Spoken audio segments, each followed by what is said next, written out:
it before. A while ago.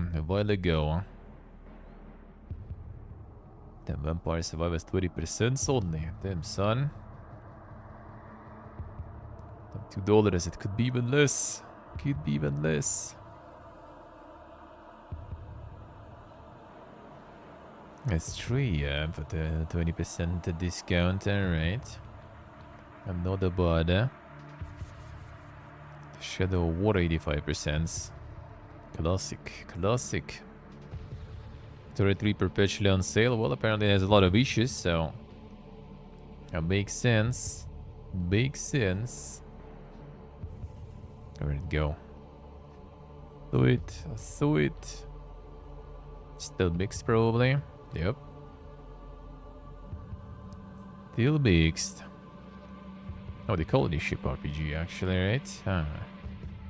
25%. Interesting. Some point I'll need.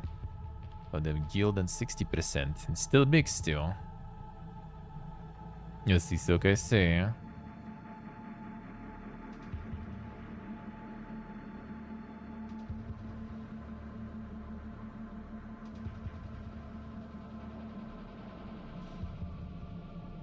Now the top seller is Dragon's Dogma,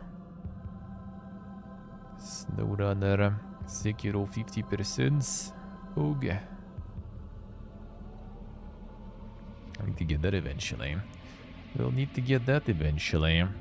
Popular new releases. Oh, they got the old Command and Conquerors again here. Let's see. The Outcast New Beginning, actually with good reviews. Damn, son. So what about this one? This is like super giga, like different, the opposite opinions on this one.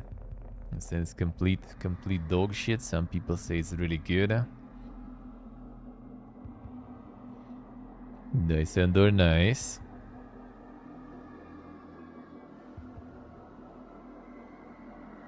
It reminded me of Elix and Red Faction. Kick.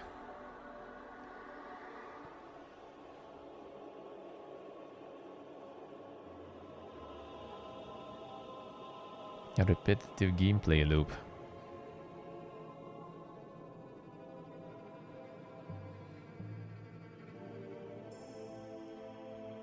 A little gameplay bunch of pop-ups and explanations.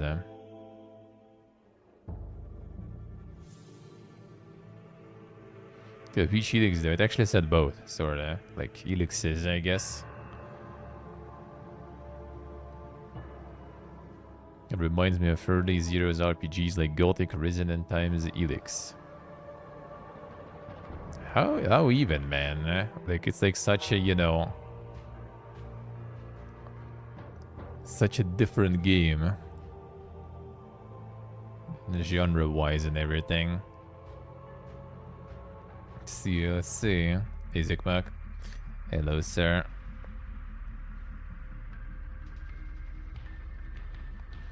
$414 reviews only, or 114 reviews only, yeah. Not that doing that poggy woggy indeed, eh? I mean, at least they're good though. Because yeah, I think like first things I saw was like it's kinda not a very good, eh? And then I mean people actually kinda do be enjoying it. That's not bad, eh? Portable with the streak. Thank you, sir, thank you.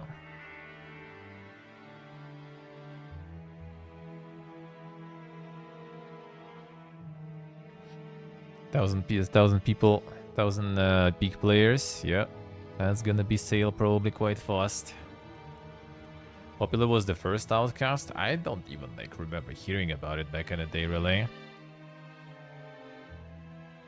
I'm not gonna lie. Sci-fi doesn't sell. I'm not sure. I think it's like in general the game though. Like they didn't really like do that nice with the demo and stuff, to be honest. Like demo was way too kind of like weird and confusing. So people trying it probably weren't really super impressed with that. And then yeah, gameplay is also kind of, I don't know, or not for everyone really. Like from demo, like the world was kind of cool and interesting, I guess, but the rest was just, I don't know, didn't feel that nice. Your usual like open world Fiesta there, without anything super crazy. You have all the resources, all the grind and stuff, so I kind of like was like not really sold on that one.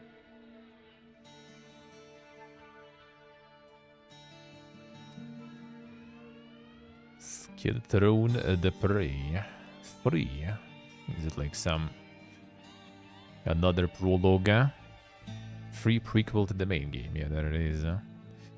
There it is.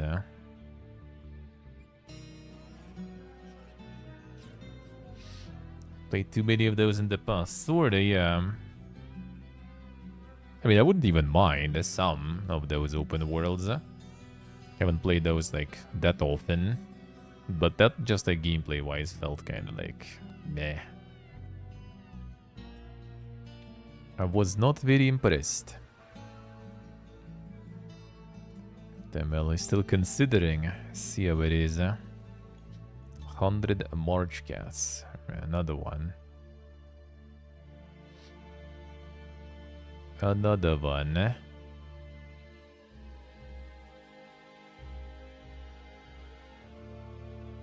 On this one, not a prologue. Room 1. Yeah, that kind of already implies, I guess. The Army Tower Defense Adventure. Very positive, huh?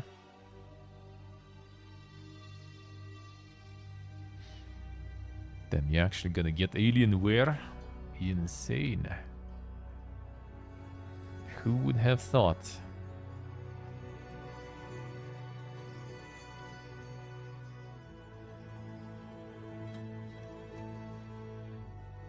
Sorta 500, sorta. Actually buying Alienware. Insane. Alright, baseball. Yeah, Command and Conquer. I mean, not much to see there. Short and spooky adventure game. Dangers of renting a house in an unknown place. One case. Just get in the house.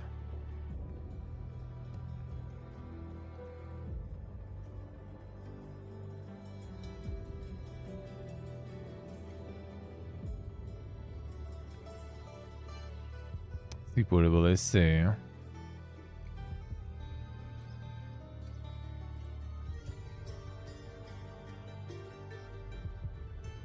That probably offends someone. The game is still the game though, yeah. The pseudo retro horror. Yeah, renting prices alone scary indeed, yep, that's already horror there. That's horror there. Yes, jag är halv offended.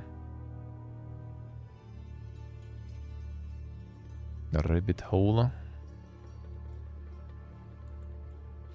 The roguelike shooter.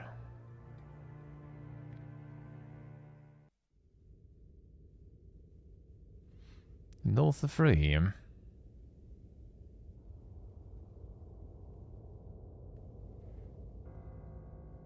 Got the merch and everything. Insane.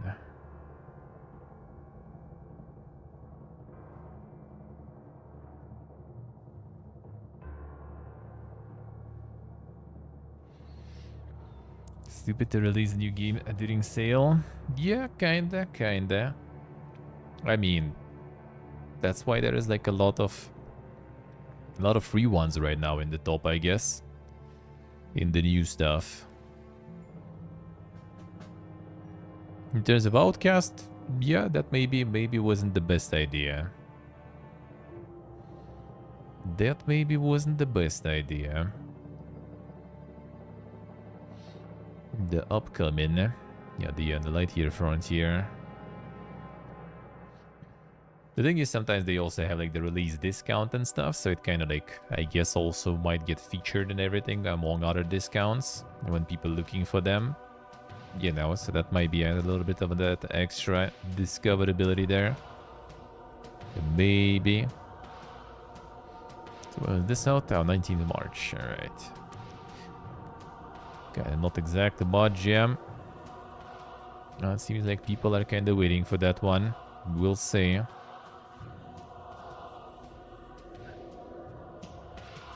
Not in the dark with the full walkthroughs on YouTube. Damn son. Already.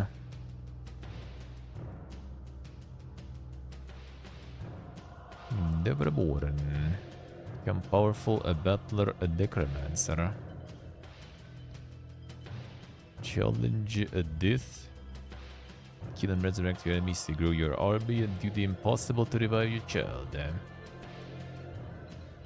It's interesting, I like necromancer with the scythe quite often.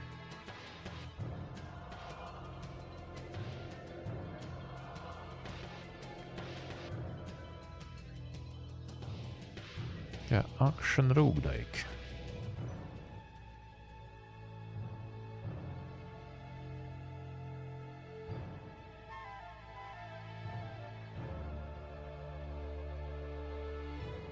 A babysitter to avoid burn-in. What the fuck?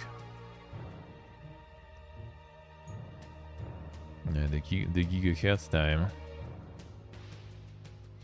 Cat with the body of bodybuilder fight against aliens and the 2D platformer.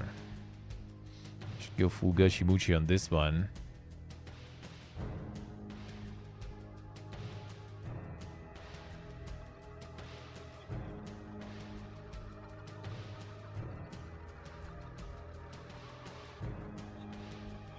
Sparkle still with mostly negative, eh?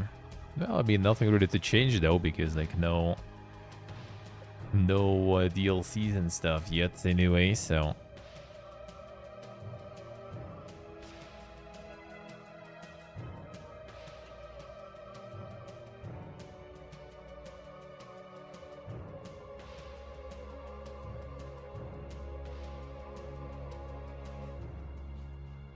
But do you have the actual cat deal, alright? Super gaming, dude, eh?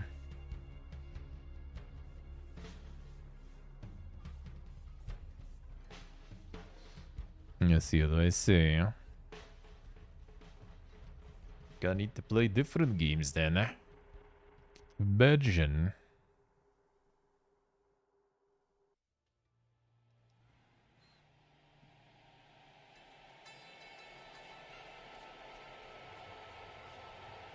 Can you imagine?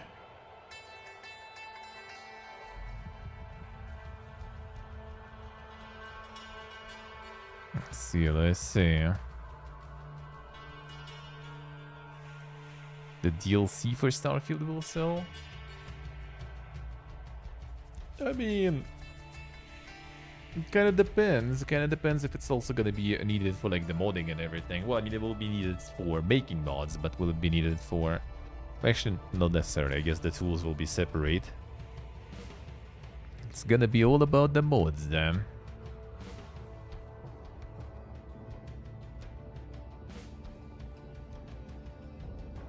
CSTVC. Yeah, you actually shut down everything all the time. All the time, eh?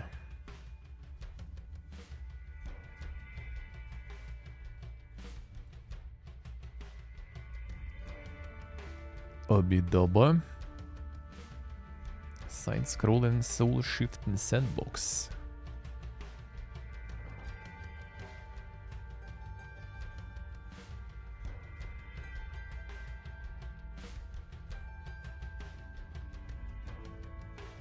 Oh, they were going away when you're always sleeping. Yeah, that is true.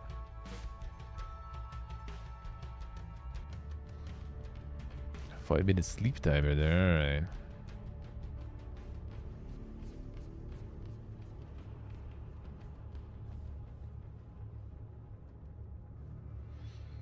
That's it, like the soul shift, alright.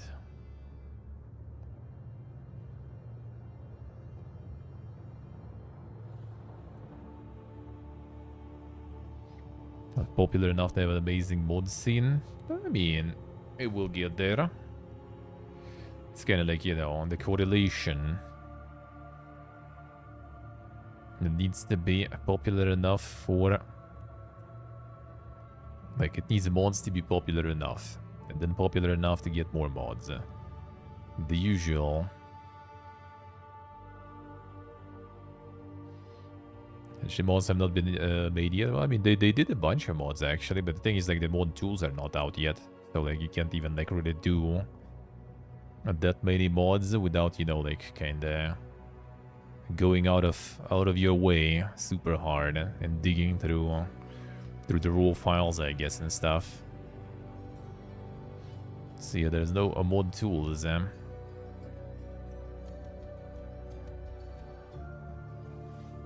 the raw metal. Scavenge for gear, challenge, corrupt a bigger corporation. The nice gadgets, equipment, high stakes stealth, hone your fighting skills, and the breakneck combat in the stylish stealth action dungeon crawler. Type son. See the perspective changes there.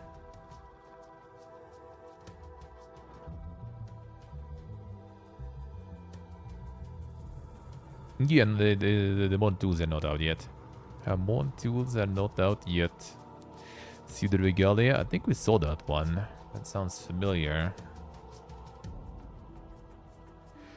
That sounds familiar. Yeah, we saw that one last Sunday. Yeah, apparently it's pretty good, actually.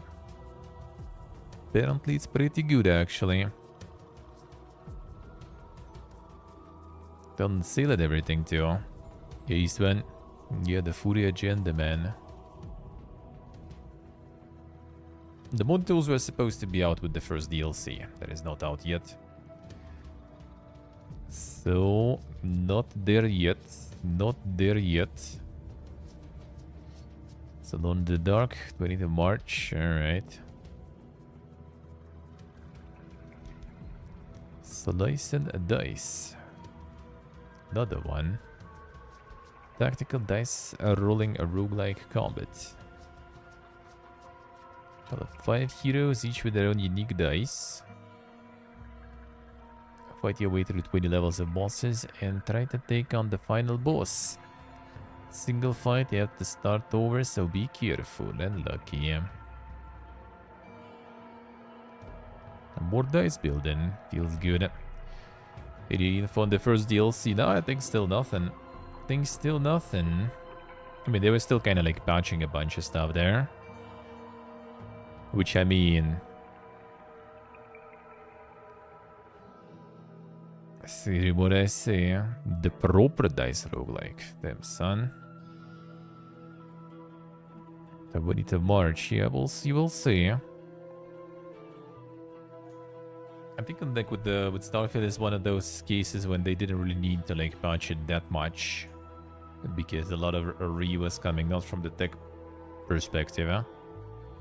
Unless they managed to patch out the loading screen somehow, but that I really doubt.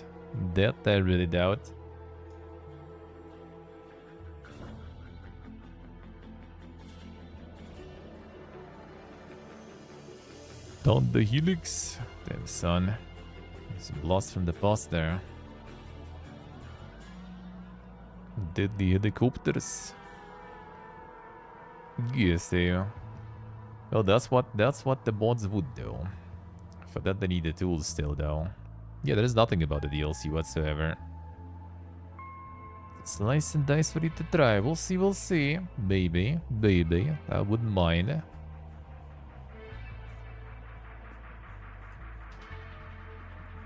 I would not mind. Let me see actually then.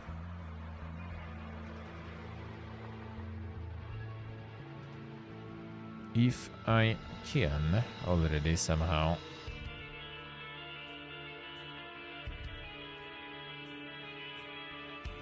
Not here.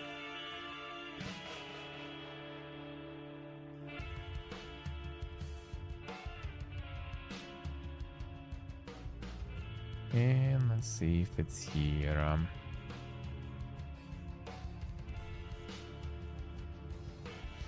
Not here either. So yeah, not on the platforms for now, I guess. Looks like. We'll see if it will appear. If they will contact. I wouldn't mind.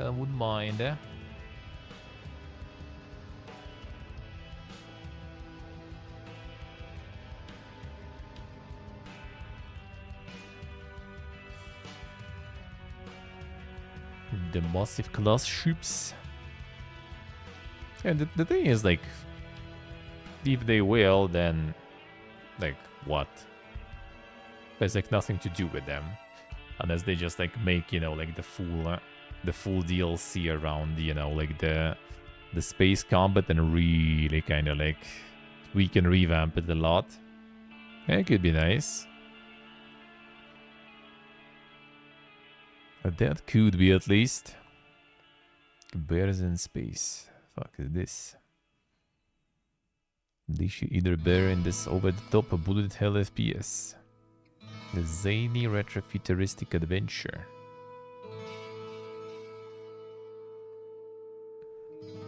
Then the first-person bear action. All right.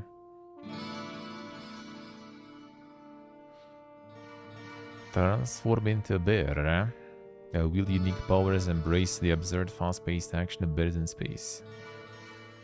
It's not always a bear. I see a fury again. Shaken by a savage. That looks quite dang though. It looks quite dang though. The Chill Town. Another one. Unique blend of soothing simulation and idle game, music, decoration, fishing, cooking, farming, and more. And there you go, another one. Another one.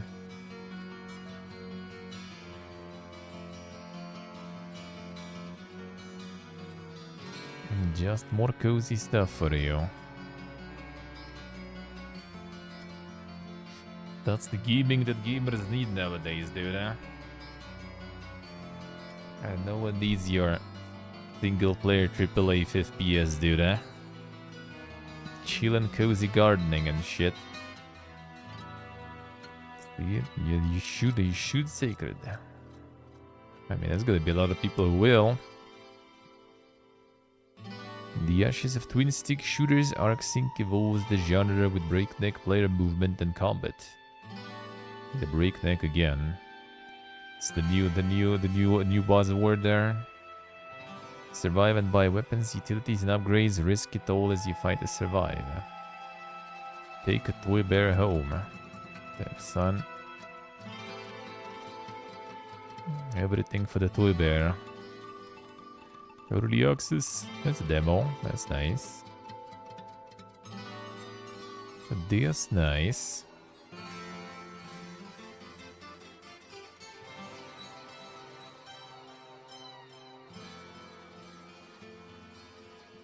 This seems kinda already though. That seems kinda nice.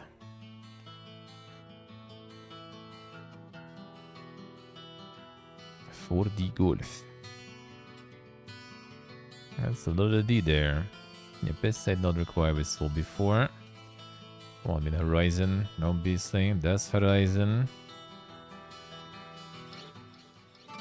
And the U golf there. This is way to think kind of golf.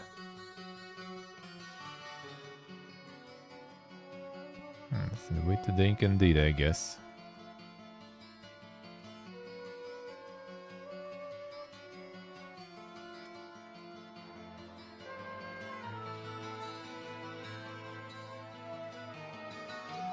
And 25th. What's on 25th?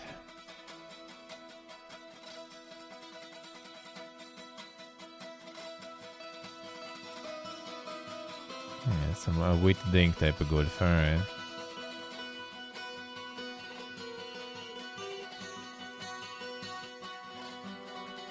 A way to think.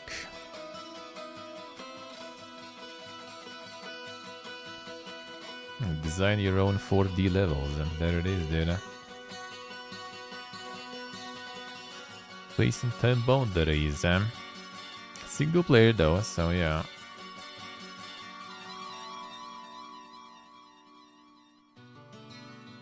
DLCs for some Fury games, see how it is. Either a Fury or a Weeb, basically. Where's my insane hidden gems though? Where did you go with the queue? And not even a weeb. Damn, son. What is wrong with you? Got sick there.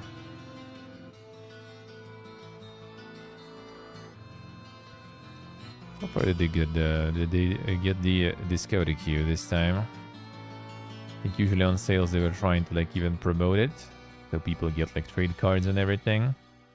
No, they got the browser category though now, so they want to discover like the different ways to do it.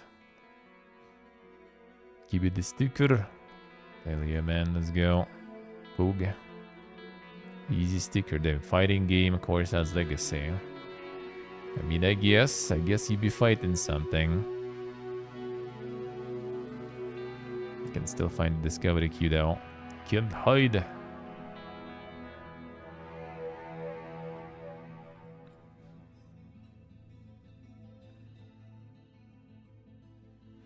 Si pulbele se. Can't even find it.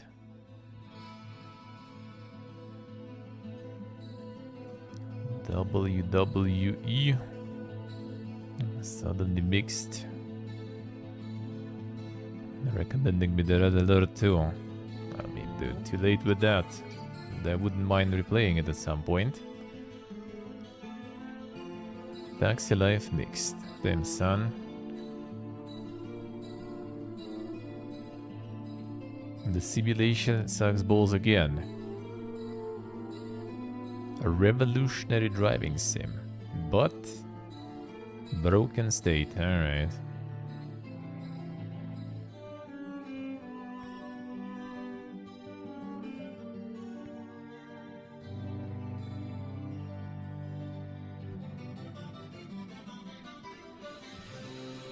Too many dire and important issues. Lots of potential. Compatibility issues in my Logitech G29 wheel.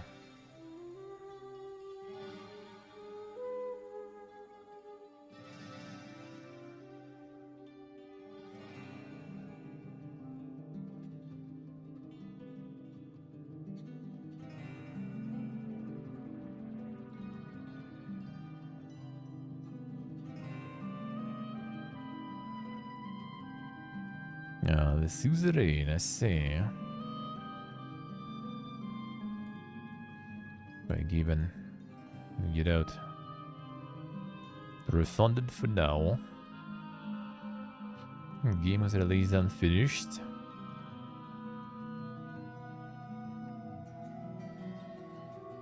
Game is basically unfinished. AI and pedestrians are going crazy all the time. You can call this simulator, it's not even a decent game. Traffic is shit and the physics are holdable, but...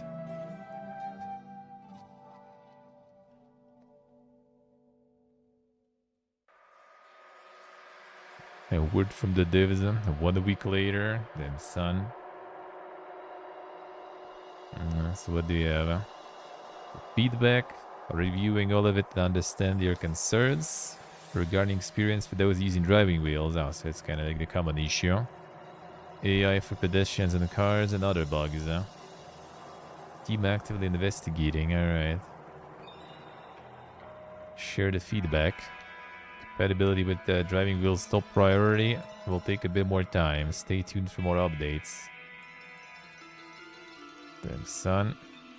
So what was it, another one? 1 week later. There it is. Driving wheel. A lot of models out there. It takes a lot of time to make every single driving wheel compatible with the game. It's not an excuse, but this was our situation. Step-by-step plan of a polar. Okay, so they still kind of didn't really do it, I guess. And working on improving the behavior of the cars. So like basically 1 year later, nothing happens. Low. Performance issues and bugs.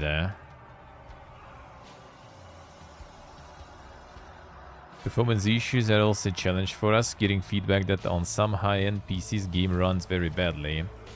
And on others, and I quote, are several-year-old potatoes, the game runs very well. So going to work on that. Alright.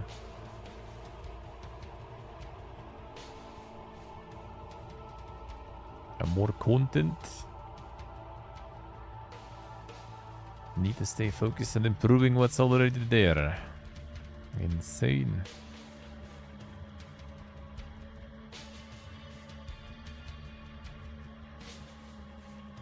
Time for that transparency.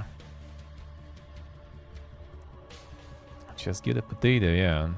Potato is the 5-head move, eh? Seems like. Dune Spice Wars DLC is actually pumping hard. Guess I'll wait and get it at some point on sale or some stuff. Didn't send me a re. Unlucky.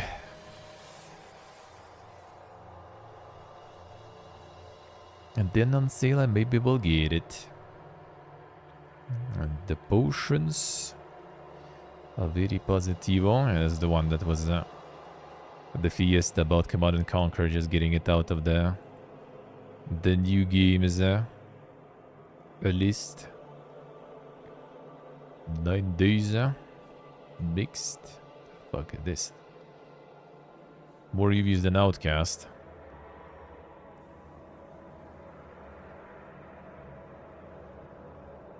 How even?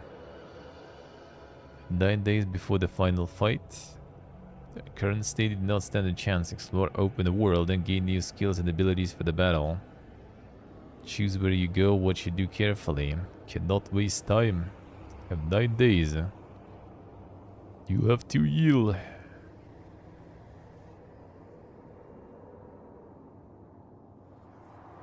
Got some dank stuff there. It does look dank indeed, huh?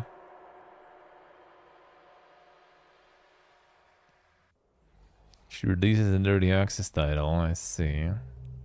1.0 release it finished and polished.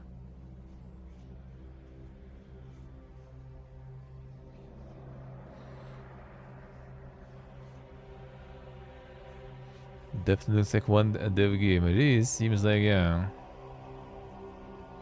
Developer has a rotten attitude, eh?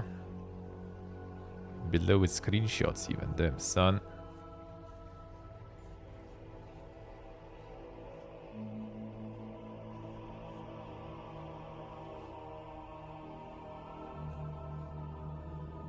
Someone got banned from the forum for a similar respectful post. Ah, I see, alright. Banned from discussions for pointing out the flaws in the 1.02 update.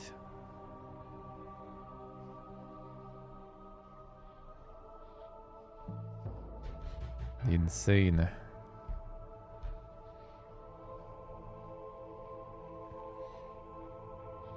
They're getting some of them bans. Classic.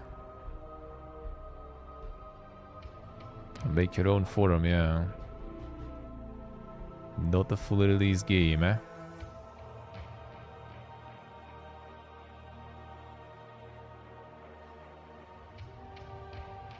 So make your own game, yeah. Lot of potential.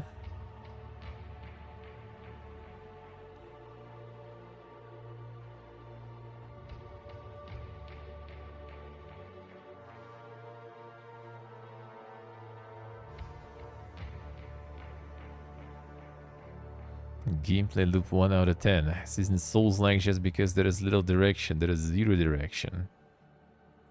Exploration is a buggy mess, very tedious, Skyrim-esque mountain climbing in random spots.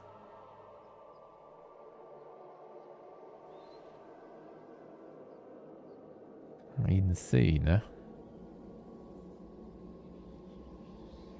This one is so bad it feels like scam. I like the polarity, yeah?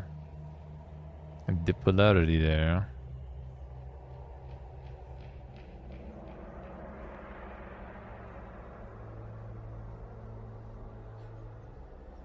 The polarity, expensive, $8 I think or something. Well, at least here. I waited this game for years since they had posted a video on TikTok and it completely made me feel I got scammed. Ah, there we go. That's the glorious TikTok marketing there, I guess. We have some of the epic montage. people poga, and then you actually kind of release something not that poga. That fucking worm, actually. 1 second. Bruh. That fucking sandworm is the same in the Queenfall MMO trailers. And that shit is actually right now, like, everyone is talking, like, you know, like, that game is a fucking asset flip scam fiesta. This worm, dude, soon gonna be more popular than Dune's worms, It's everywhere, See, why are you even, like, making games? You got, like, you got some, like, modeling and everything. There you go. Just make assets for people to flip and all. That's the real poga thing to do. That's where the money is. I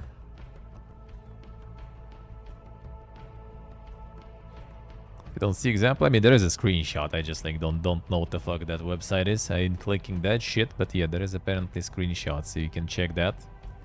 You can check that. No, the asset flipping is fine though. Yeah, that in general kind of is okay. Like if you use assets, especially as a one dev, yeah, that's kind of fine. That's fine. I think it's like it's how it's all, you know, stitched together. That's the thing. That's all about how you stitch it together. Like if it's, you know, if it's good, then fine. If it's just like, you know, the assets that are kind of decent just to make it look good, and then it's a very different story. Well, yeah, that's the power of the quality TikTok marketing for you, though. No, that shit seems like, you know, it got way more attention than Outcast, for example. And that's like the AAA fiesta there, you know. So... there it is, man.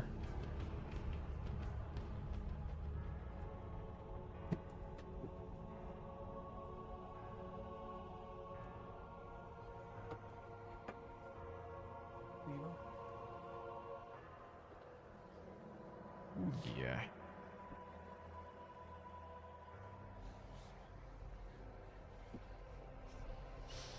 Yeah, you need not just kind of put the assets there so they look Poga, and then you kind of sell the Pog picture, right? It should be still something there. Now, this actually kind of seems like, you know, just a bunch of like flashy stuff put together, to be honest. Just to kind of like that's literally seems like, you know, like the TikTok marketing fiesta. Just a lot of like, you know, okay looking assets, and then they make, you know, like the big boom and everything. So it looks all very appealing when you make like some fucking TikToks out of it. The same angle. Oh, is it the Queenfall stuff you found there? Yeah. I was just like recently found was watching the video about it. I just like heard about it and was like, oh, what is this? And that MMO already also kind of being blamed for like being, and then got the whole debate about, you know, like asset flipping. Which in general, like, yeah, I don't really mind as long as they are like meshed together for some good reason.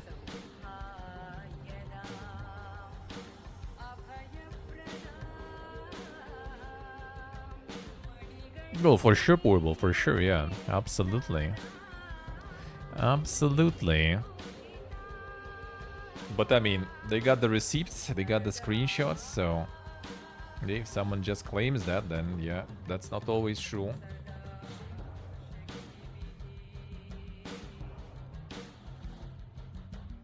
So try the pirajoc with meat.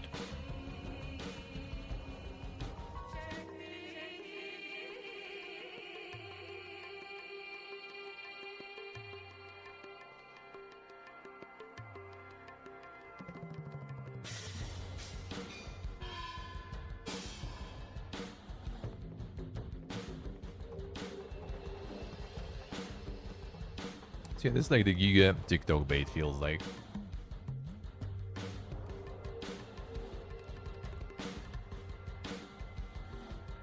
You can get all those amazing videos with a big oomph, and people will be, what's this game? What's this game? Look, Pog. But that's sadly, you know, you're not playing those like 10 seconds videos, and you play, you know, the actual cohesive product, sorta.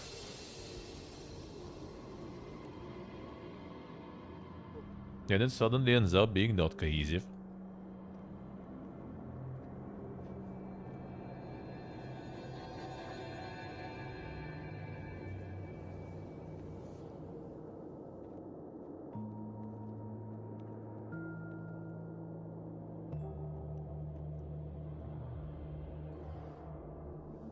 The 5-kilo bomb, yeah.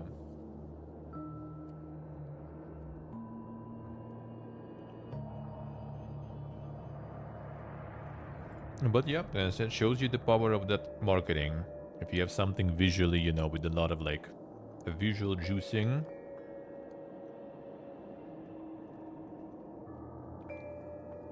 you probably will be able to promote it no problems. Like if the goal is actually to make, you know, something. Like if you build the idea and the concept around, you know, how marketable it will be, then you probably should aim for something like that.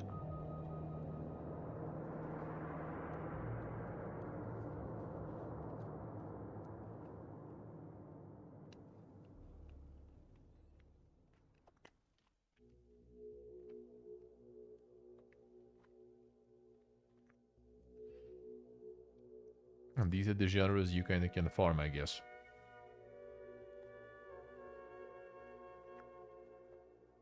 Something worth researching. And what actually resonates more with different audiences.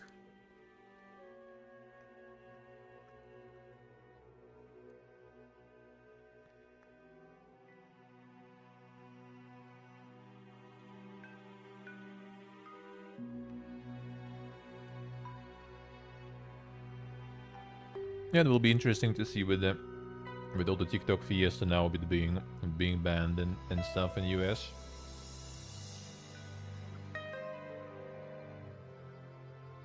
How will that work? And will it still be the viable platform to work with?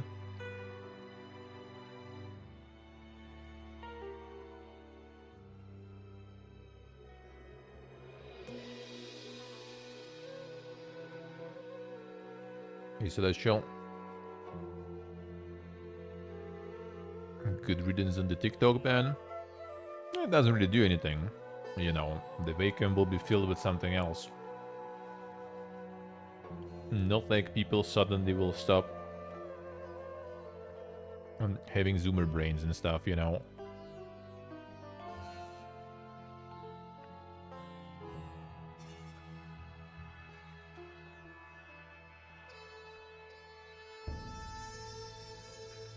No way to access Pointer anymore, yeah.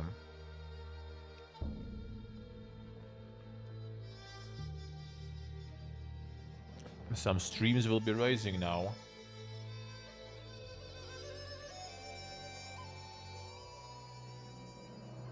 I'm gonna join all the Turkish and Korean audience and watching the Coomer content.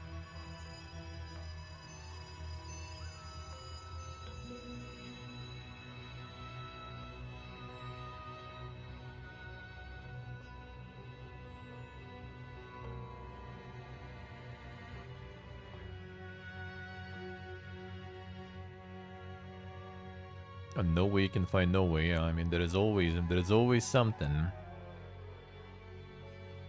But I mean, you know, and just as some Coomer content, you know, it gets popular because of that. So there's probably a lot of people who actually can't, who will instead will go and watch some like streams them.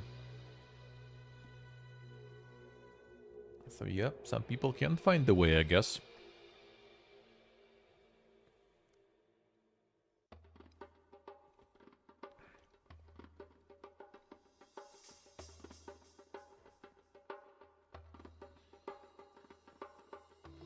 And the block wall of the Reddit? I mean, they can go like the report way or something. And just blocking specific pages. Based on some reports and stuff. And there will be probably enough like people who are sick enough and have nothing else to do with their life who will be just like looking for that and reporting it and stuff. The PPG activists and stuff.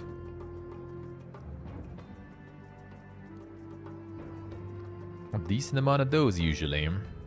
There's Snovkin. That one's pumping. Foreman. Foreman.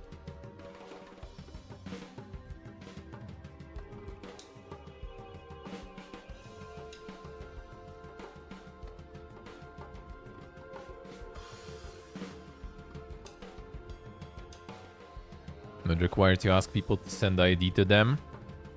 Well, back home, actually, I think you needed to have like the social. You need basically to connect your social page to your account if you want to browse. So yeah, they did that. They did that.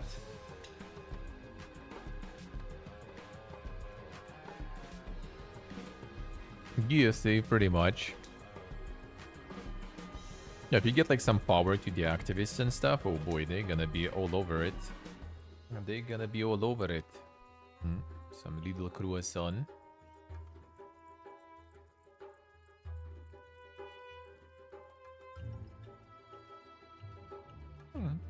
It's quite nice.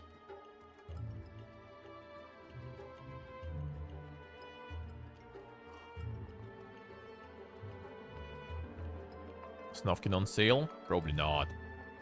No, just out. Well, not really. No yet.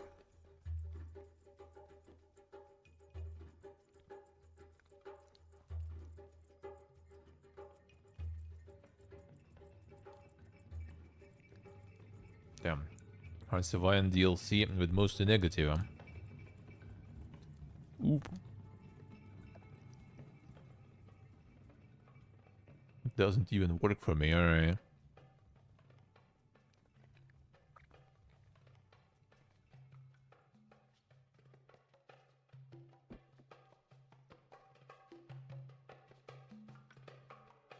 Made a mod to address some of the issues with Brazil. And Brazil fixes on the workshop. Damn, they fixed Brazil, man. Time to download, huh?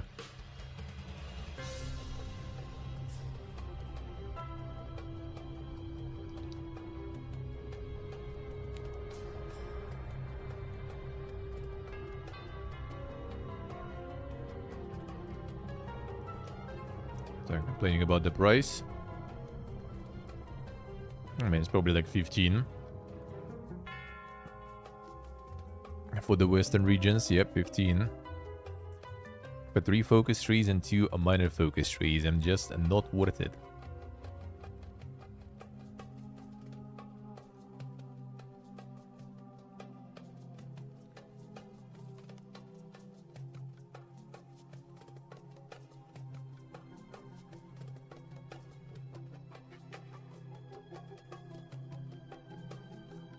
Paradox interns first mod, eh? Don't waste your money on this. South America only includes 3 countries and no massive changes. South American mods are all 100% better than more worth it. Not bad, but probably isn't worth $15.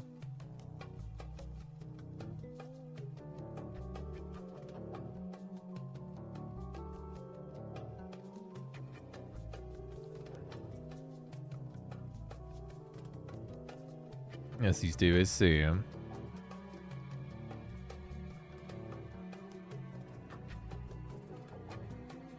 The classic paradox, yeah.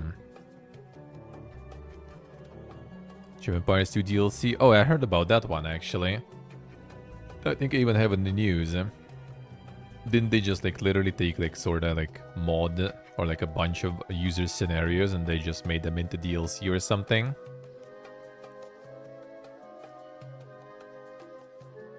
Yeah, that sounds PPG, man. United Penguin Kingdom still. I might, but we'll see. I just kind of like not really currently super in the mood for. Like I have another one. Remember there was a Circle of Kurzavin? That was a year ago in May. Almost a year ago. Apparently that one is releasing soon, and might be playing that one. So that's probably gonna be enough city building for now. For now. You are super in the mood for city building, I say. We'll see, we'll see. Ghost of Tsushima, there it is. 16th of May, but yeah, the pricing is skip for a few years until even better pricing. Classified France 44. Do you see this one? Yeah, the light team command. Again, like question mark, was it like something like Commando or Commandos or something else? Seems kind of more like something else.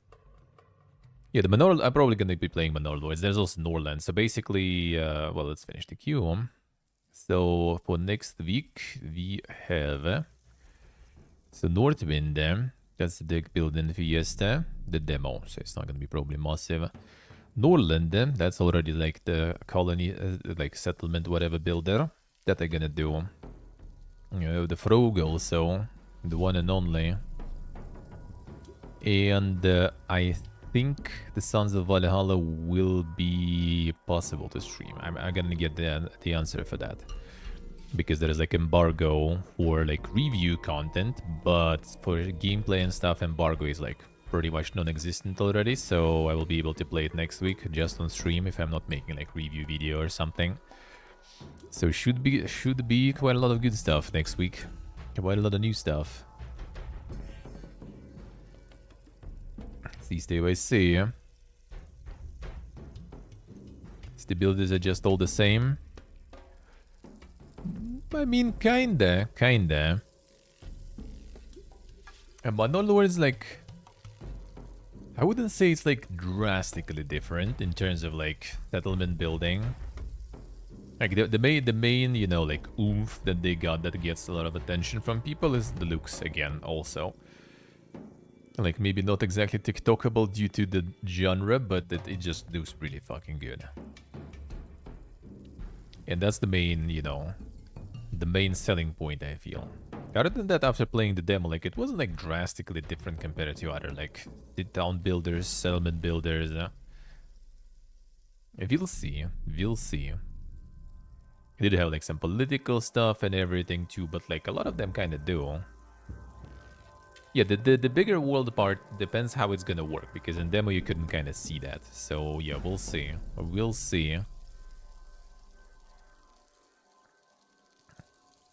Silio, I see. Not even fully released then. Well, that happens sometimes. You can kind of burn out on playing something before it even releases. Happens. A random gen map, wasn't it? I thought it was kind of like some regions there. Maybe they were actually randomly generated, but I thought it's kind of more like, you know, like some sort of like political map there with different like counties, whatever. I'm not sure.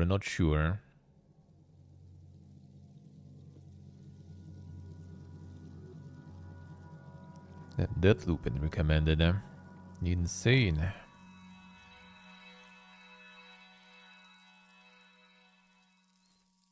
What else do you have here?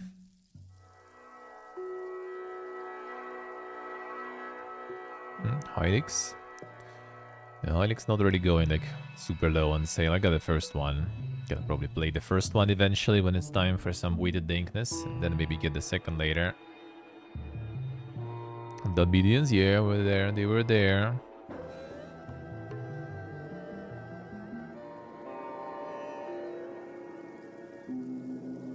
Yeah, Silio, vai see. See. Yeah, 1 second. Moving.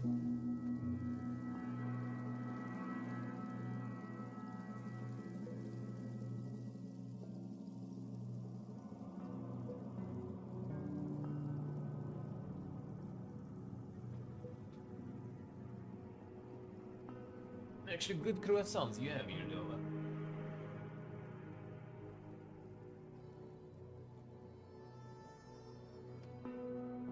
The Grand Candy one. Very nice. Very nice. It feels like kinda better than 7 days and stuff. Yeah, the chocolate feeling feels tastier, to be honest. To be honest.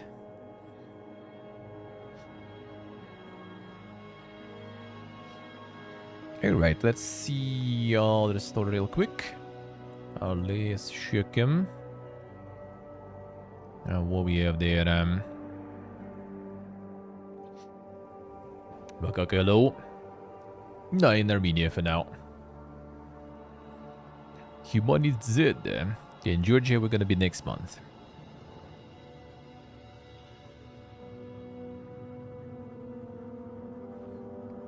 Nagata Wuro. Immogilex, hello. I'm just giving up on it. I actually haven't checked in some time. I'm checking the reviews, but I haven't seen updates. I think they kinda already not doing anything with it. I think they just, yeah, let it go probably. Hey, Ryan. I don't think so. Since they removed like all this, like the update tracker thingy, that means they probably just gave up. Unplug the PC, yeah, standing here. It's just not connected, and at this point I already just gonna like do it in Georgia. I'm just gonna pack it back again. I tested it, installed everything, so it pretty much just like plug and go. But I would need to rearrange like the table and stuff. And I mean, it's already like when I did it, it was already like 3 months or something left, and then I kind of waiting for the new monitor too, or the monitor that I will be using. My old monitor, I'm probably gonna like sell or give away to some of our friends here, and waiting for the new one to arrive, and it's gonna arrive like in like beginning of April. So I was already like, well, in April there is no point to even like set it all up because I'm gonna be leaving, so might as well just pack it up soon. So at least that thing already will be prepared.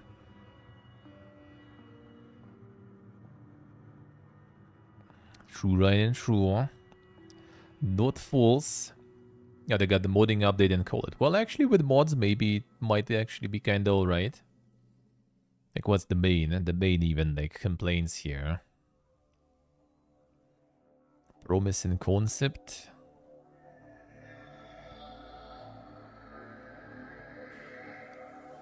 Oh yeah, everyone didn't even notice that it's out of early release. So it's out of early access even now. So yeah, they kind of just like completely, you know, give up. The lack of interior in most buildings, immersion breaking. Proper interior to buildings.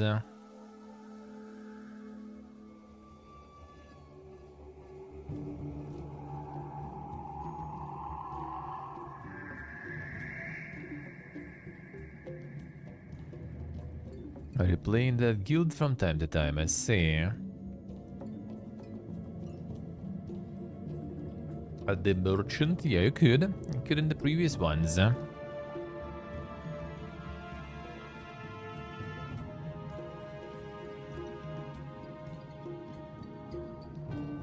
See what community when. We'll see, we'll see. You'll MLG there anyway. Be not fair. Still good, man. Still good, don't worry. Here is the Might and Magic again. In the top, even with no sales.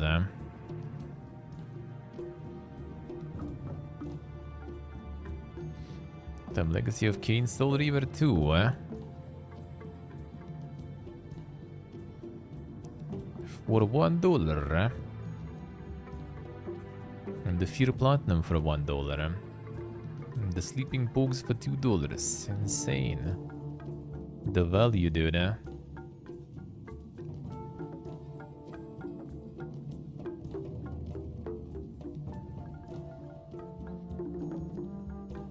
new pandemic train, And there's Outcast here too. Here probably people are kinda like not very... Okay, waiting for more ratings. So people here are not even buying, I guess. Some sick prices indeed.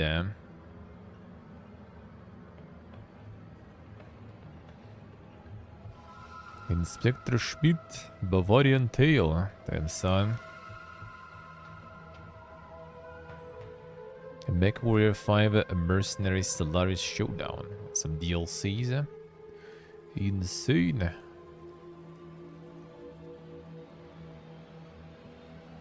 Stalker upcoming. Coming soon. Bulwark is actually soon. I might be playing. Might be playing. When it will be out, end of this month.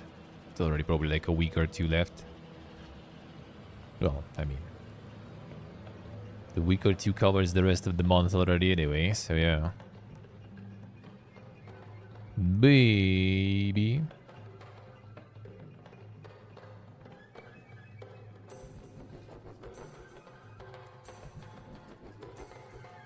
Alright, let's see the PPG store.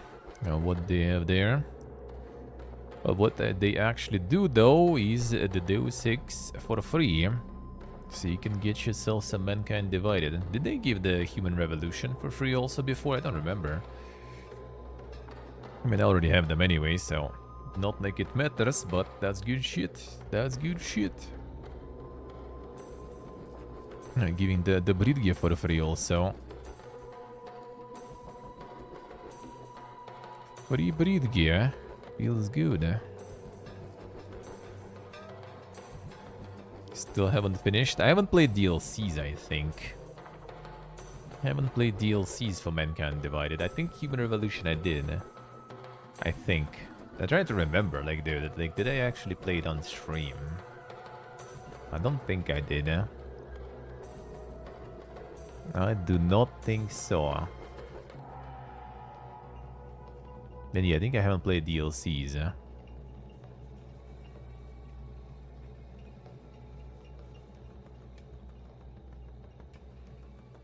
I maybe should fix it eventually. Well, now we're not getting any Deus Ex for a while though, so you know, I might wait for now.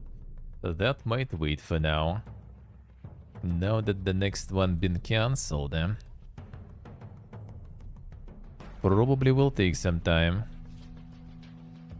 Damn, Star Wars Jedi Fallen Order. Oh, fuck.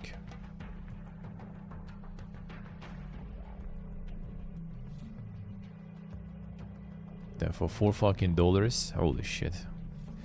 Now that's value. Now that's some good value. Well, the Fallen Order I already played though, so. When Survivor will be $4 too, then call me. I'll get it. I'll get it. Yes, Steve, I see. Custom order made at 3D2. And Epic is impossible to browse nowadays already. He's getting there. He's getting there. Anyway, I gotta show you one thing.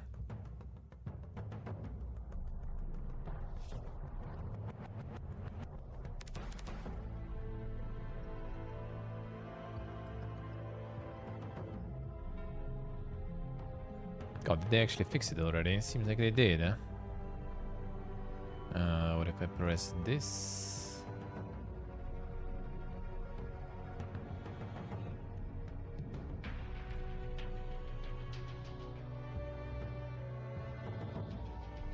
Oh yeah, I think they fixed it in the end. Alright, that's good at least.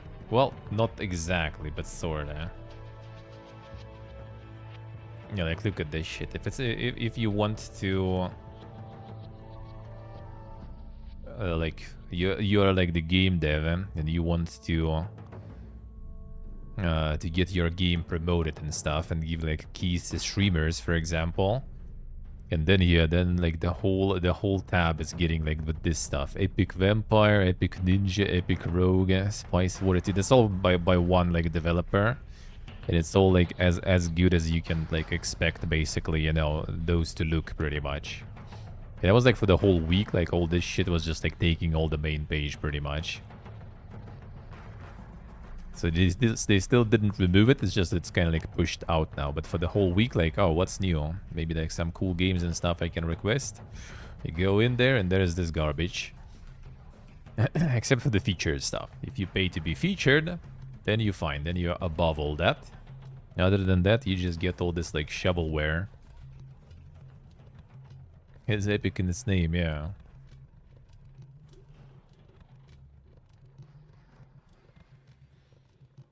No, Human Revolution was good. Human Revolution, I think, was actually good. Like, it didn't have, like, that crazy super like RPG variety to it. In terms of like the branching like narrative and decisions and stuff, sure. But overall was good. Mankind Divided was also kind of good. It's just the problem with Mankind Divided was that it was like full price, but it felt like you play just like expansion for the Human Revolution. That also kind of abruptly ends, and apparently you need to like play DLCs to even like get like the full picture, sorta. That was the main issue there.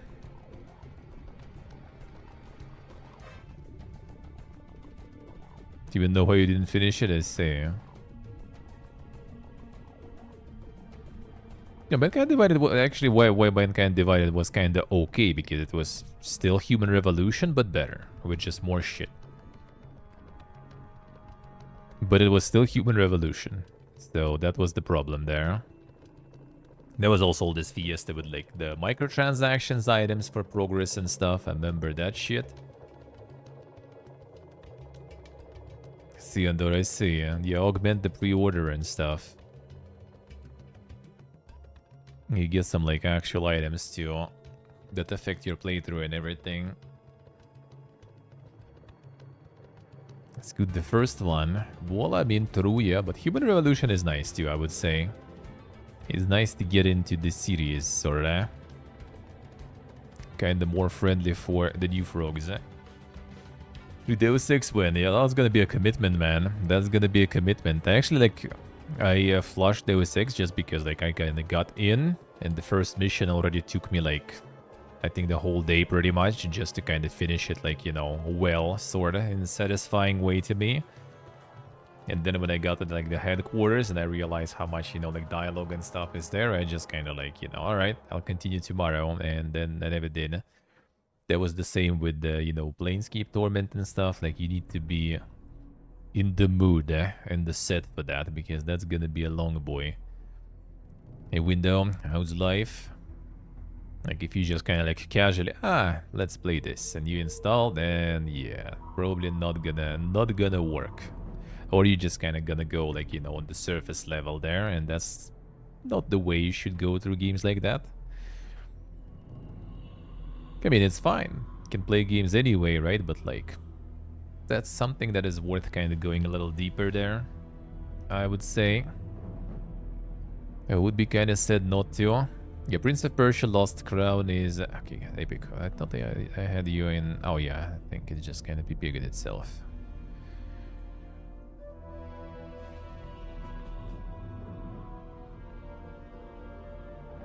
Oh, now I just removed the whole game there. Okay, I see how it works. Nice. You just like make the window smaller and it just disappears, huh? But yeah, basically the Prince of Persia game already 40% off. Oh, Avatar is also 40% off already. There you go. As a AAA gaming, man. Like, why like buy shit on release? Just like wait a couple of months, get it like with already half the price almost. Yeah, wait some more and get it like potentially dirt cheap. Not everything though, sadly. But considering amount of games, I'm not in a rush.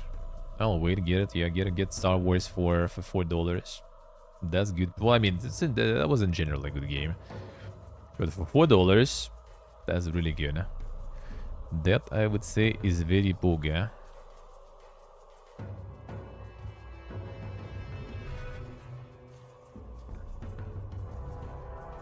Like Rock Raiders for free? Where are you getting it for free, actually? What is this? Yeah, the Forerunner is year 8 pass already. Insane.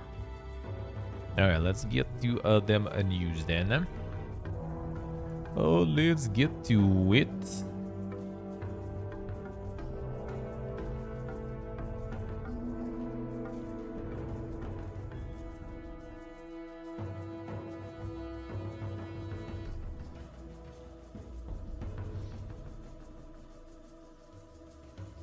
Alright, 1 second. No,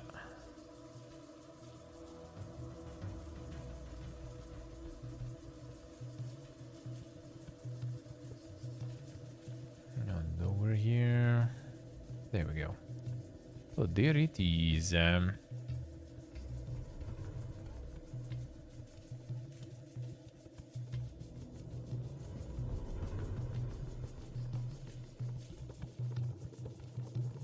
Alright.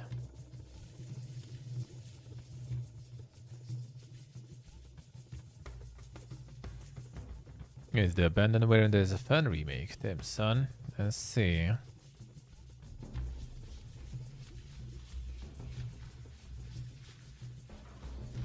Multiversus steps into the ring on May 28th. The live service fighter will return with the PvE mode and more characters and stages. Do other people still even care, to be honest? Hey Sean. Hello, sir. Still isn't out, yeah. Still is not out. Officially launching May 28th. A month after launch in open beta, reached more than 20 million players. Yeah, it was like... those fightings were interesting because they kind of all like, whoa, exploded, everyone's pogging, and then like in a month or two everything's dead. And now apparently they're gonna release it fully. Well, I mean, they're gonna get another, you know, spotlight though for the full release. So, who knows, maybe. Who knows?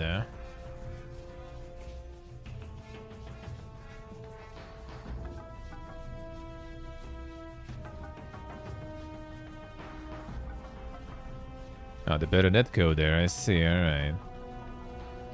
We'll see, we'll see. A report. Minors and young adults say safety in gaming spaces is crucial. A survey of 2,408 respondents also said that 1 out of 5 players spend less money due to online harassment. I like how they tied that to fucking money, dude. Like, why? Oh man, we need to fight harassment because they spend less money then. Yeah, that's the reason, dude. That's the motivation, man. 54% of minors from ages 13 to 17 say it's essential to feel safe from harassment in gaming spaces. I wonder what like other 44% do though, or think. Like, oh man, I like it. I like it. I like to start my morning with the good nice cup of Gamer Wars, you know.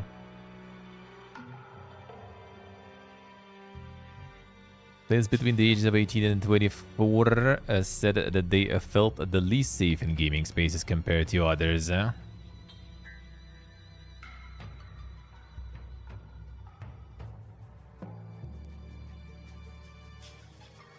46% are the harassers, probably, yeah. Survey odds that the 1 in 5 consumers of that age group spend less money in gaming spaces due to hate and harassment. Also, when playing online, 4 out of 10 respondents said that they turn off voice chat to avoid hate and harassment. I mean, I just would turn off the voice chat because I don't want to hear anyone when I play the video game, honestly. Sense of identity that take this report out that consumers from communities that are not white and heterosexual feel unsafe when gaming online. Across race and ethnicity, Asian and black players feel the most unsafe. Members of LGBTQ plus community, nearly a quarter of bisexual players reported feeling unsafe in gaming spaces.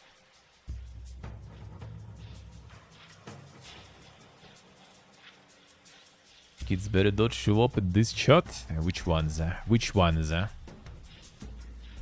Knowing the joy of Balkan shit talking in games. Yeah, I just like, I don't like interacting with random people whatsoever on the internet much. That's why I'm streaming, right? But yeah, like voice chat in general is like not my jam, and so I like turn it off anyway. Anywhere.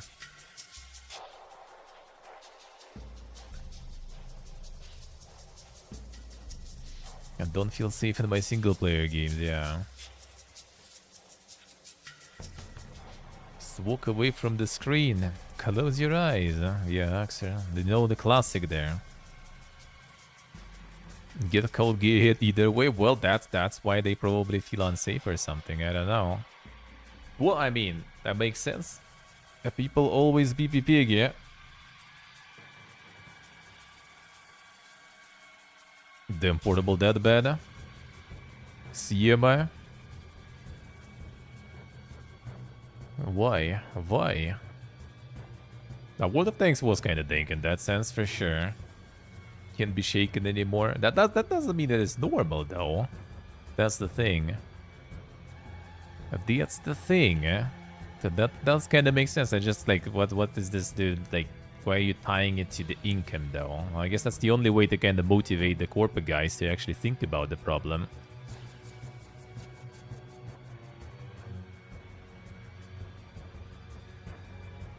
Yeah, just kind of like I ignore that stuff whatsoever.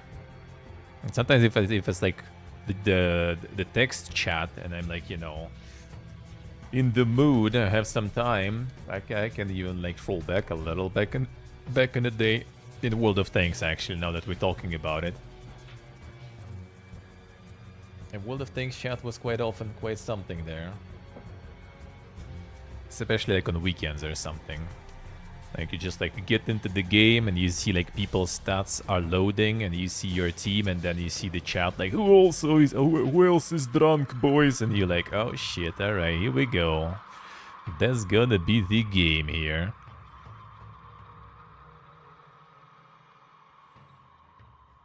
You voice chat is pretty quiet, I see. And it's like the level 10 like fight and someone like takes level 1 thing, because if you get the squad, it doesn't matter, like it can take squad mate like of any level, back in the day at least. I don't know how it's nowadays. So like someone like brings like level 1 tank in like in the fight, and then someone is like starting already, you know, like going mold about it, and then they kill that level 1 team, kill that level 1, and then the friend who brought level 1 tries to team kill them, and you're like, oh man, here goes my stats today. Feels good, man.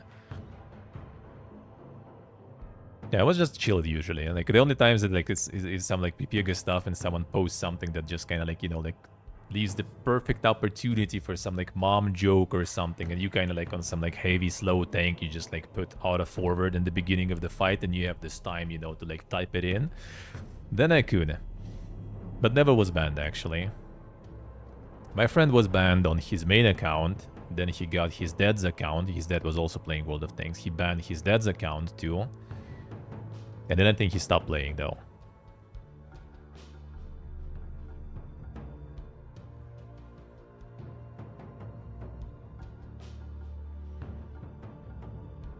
Think you ever felt unsafe? I see. Well, the thing is, like, you can't. I don't know how would you like make it feel safe. Like, text chat. I don't know, unless they're gonna go like full AI mode, and it's gonna be like, you know, like a little delayed, and they're gonna like filter some like wordings and stuff completely. But then instead of like, you know, having like the knight, for example, censored, right, or something in Dark Souls, we're gonna have similar situation in the voice chats or something. Like, how will that work? So I'm kind of like not sure how they plan to do it.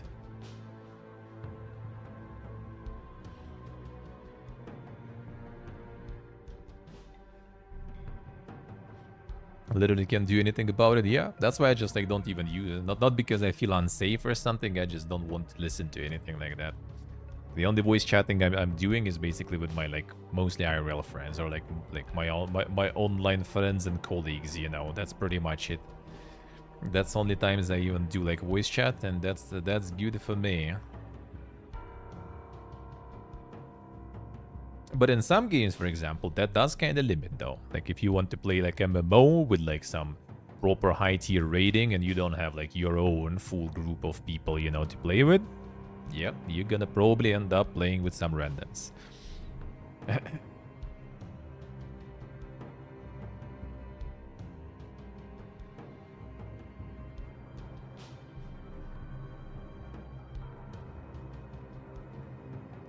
Over the nice and Overwatch like that and stuff, when people got even angrier. I think like in some games people do be like that, like kind of more nicer. I mean, all those memes about, you know, like Valorant versus CS:GO or something. Like, I mean, they are kind of not exactly memes. There's part of the truth there. Some communities kind of just like better, I guess, in that sense.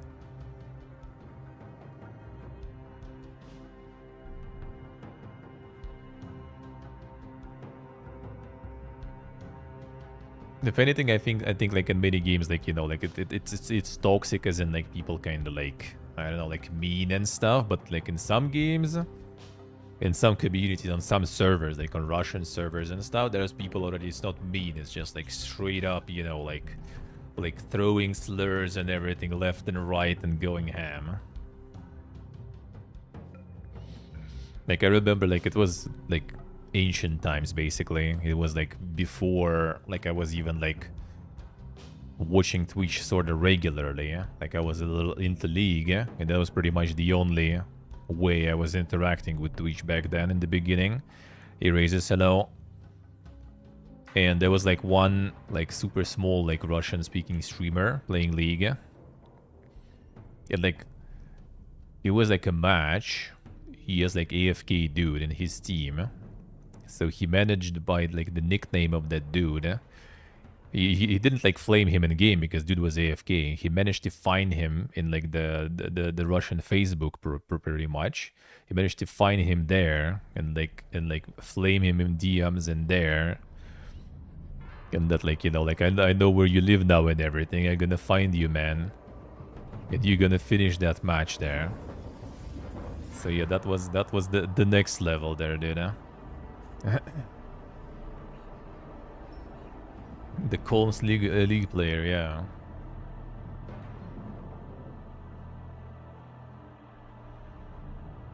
Yeah, I think that's part of the reason why Apex got very successful. For example, they got like all this like pinging and stuff to the whole other level. Like all this like team communication without the need to actually communicate. That's what I think made Apex really good. There was a lot of people who really liked that feature. And I mean, I would probably, if I would be into that kind of games, I would prefer that too. Like everything down to business, you know, minimal. Like I don't like all this communication stuff. Just, you know, do it minimal, minimalistic there.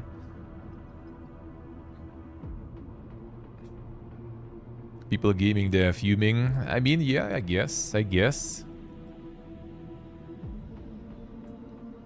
And it depends though. Like I usually kind of like if I feel like it's starting, I just like kind of quit most of the time. Like if I feel the tilt is coming, I just stop. That's how it goes because I know if I'll continue, that's still not gonna be good. Huh?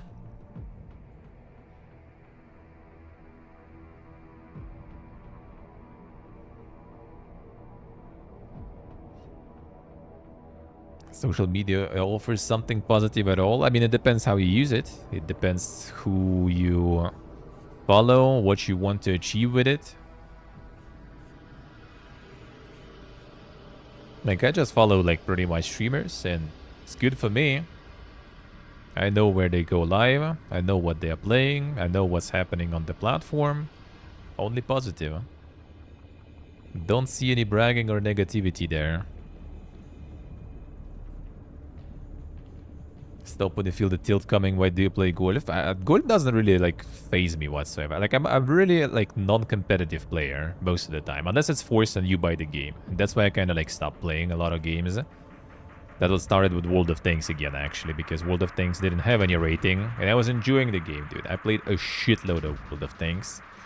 And then at some point, while installing a bunch of mods, I also installed so-called Alignometer back then, like the Deer Meter plugin that shows the statistics of players right when you play. And then I realized, oh damn, I actually have nice statistics, like I'm actually decent.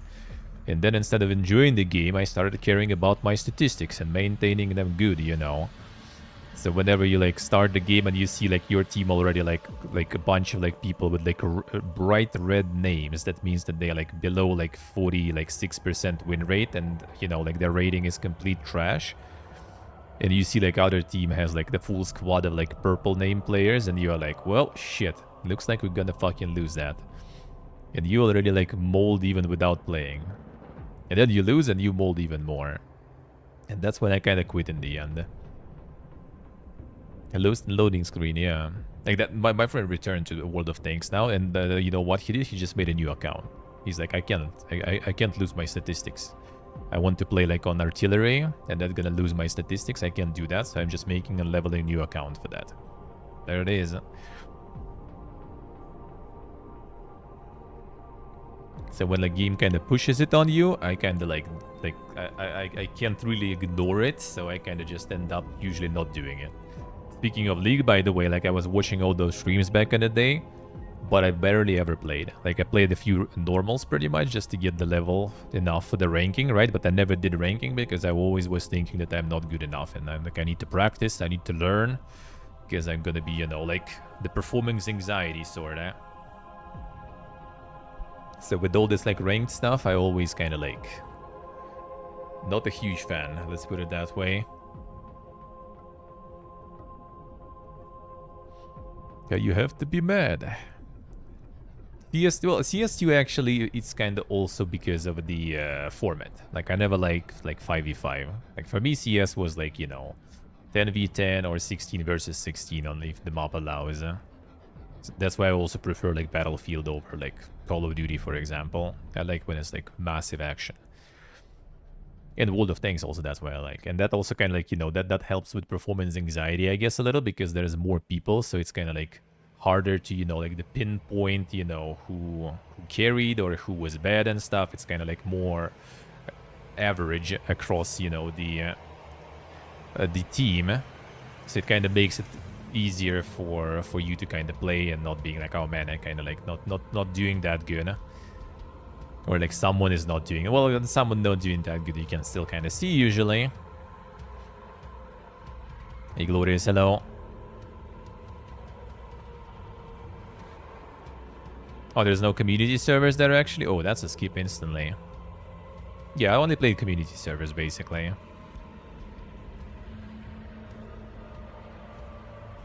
Guess you should, I see. Now, when I'm like 1v1 and stuff, it's kind of like better because, well, it's me. Except like Hearthstone, for example, because sometimes it's not you being bad, it's just like fucking RNG just like owning you, and then you start molding. And that's when I quit Hearthstone. Because the best when I'm kind of like don't even like care about it, then I kind of do way better and like feel way better playing stuff. So like competitive stuff, like when there is no competitiveness pushed on you, I don't give a shit. So like golf, for example, like bro, I'm just kind of like pressing buttons. I don't even like.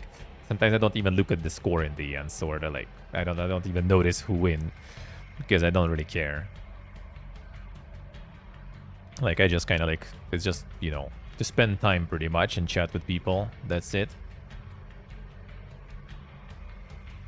Like in Runeterra, for example, I also kind of like, until I even looked at my rank, I was kind of like just testing decks, playing some random shit I was coming up with, you know. And then I realized, oh shit, I'm like Diamond 3 or something. I can go for like the Challenger, whatever it was on the Season 1 there. And that's when, you know, like tryharding started, and that's when you like the molding started too. Because it's like, it's right here. You can reach it, like you played already for like a month or something. Just testing decks and having fun, and now it's like it's a little bit, so you kind of want to like already play something, you know, powerful, want to try hard and push for it, and that push becomes the worst, the most tilting, the most annoying. But it's close and you still kind of go for it.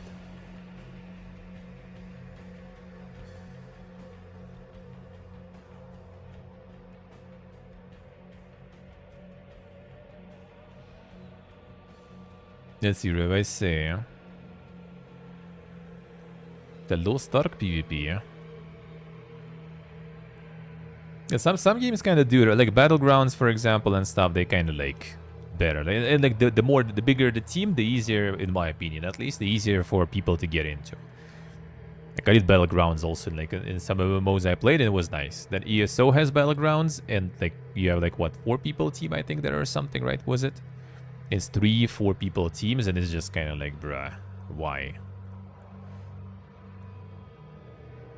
On the other hand, it's like 2 teams are kind of winning, so only 1 losing, but when you end up on that one, that is extra painful. And sometimes you lose literally because it's like some... My favorite one, because of 3 teams, there's like 1 team just like holding the artifact that basically gives them point to win, and my team with another team just fight each other. And it's just kind of like, bro, like we're not achieving anything there, you just kind of fight for no reason. Like that first team with the artifact is winning. And the second team managed to hold artifact for like 5 seconds, so they got like 10 points, and they already second place, and we are not anywhere there. So we just like end up like wasting all this like battleground for nothing. Nautilus with the streak. Thank you, sir. Thank you, man.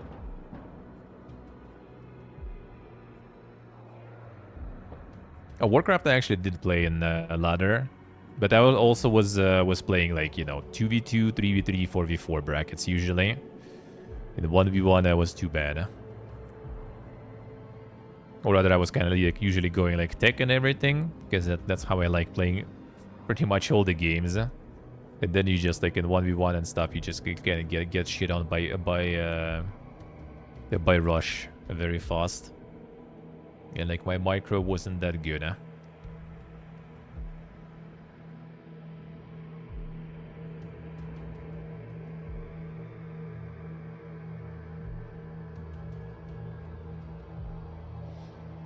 Yeah, everybody, yeah. Well, I mean, it's in every game, I feel. It's in every game, I feel. But again, in ESO, you don't care. There's like no ranking or anything. You just kind of go in and do it. It's just like when you like lose multiple times in a row, it's just kind of like, come on, man. Like when the team is okay and stuff, that's fun though.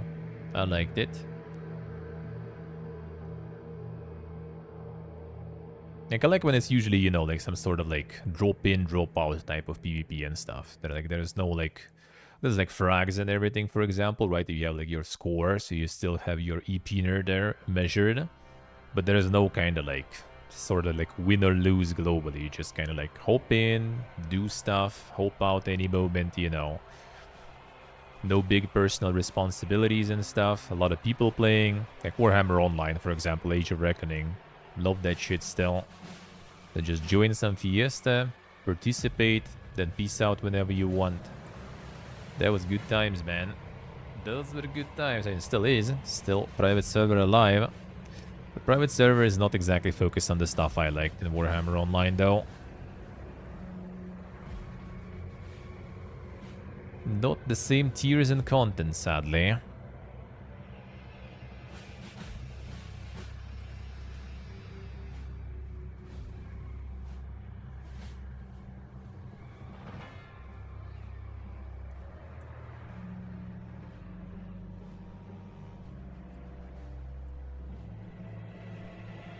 Yeah, yeah. Well, the private server actually is alive, so you could give it a go. It's just that it pretty much like steamroll like the spot, like, you know, kind of like streamlines you into tier 4, and I kind of don't like that because tier 4 always was like, you know, tier 4 was an end game.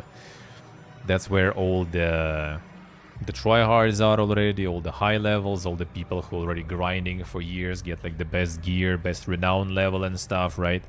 With extra abilities that gives you. And I always liked the way there.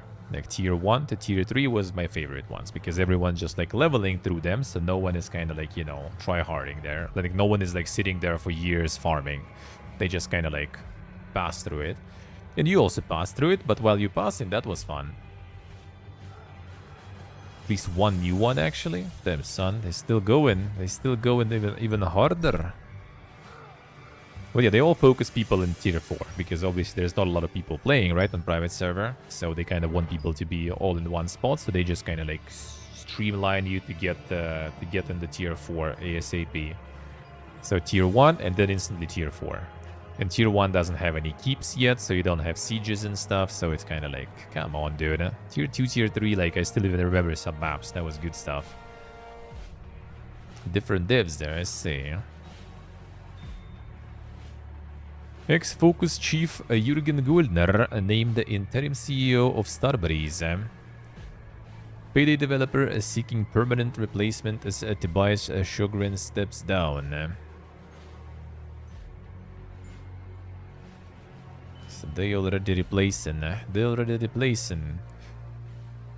Not sure about the CEO, really. Say they got like the THQ guy to step in. Which, I mean, right now also not the best stuff, seems like. Not the best stuff. But, I mean, they still made profit and everything. Despite, like, how much of a fiesta Payday 3 was, they actually did good with it still, financially. That is impressive stuff.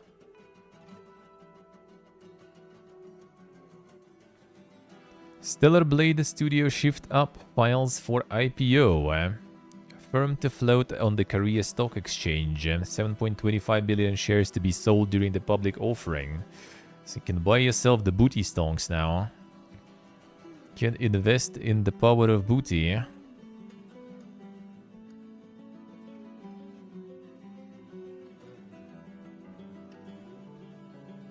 Buy the booty stonks and see how that will go when the game is out.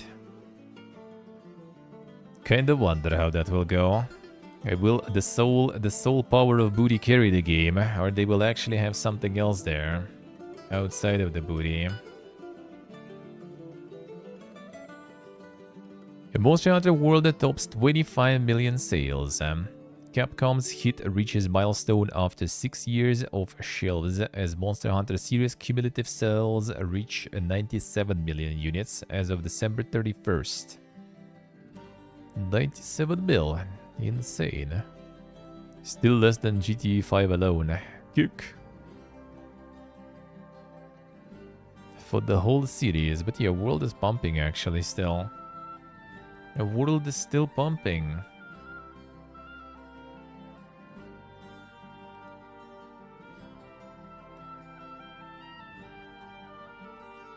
A Respawn veteran Stig Asmussen forms a giant skull to build AAA single-player games. I think you can make a very successful competitive game with 100 people. Clueless. The best known as the game director for Star Wars Jedi Fallen Order and Star Wars Jedi Survivor. Skull has an office in LA, although it employs people from around the world.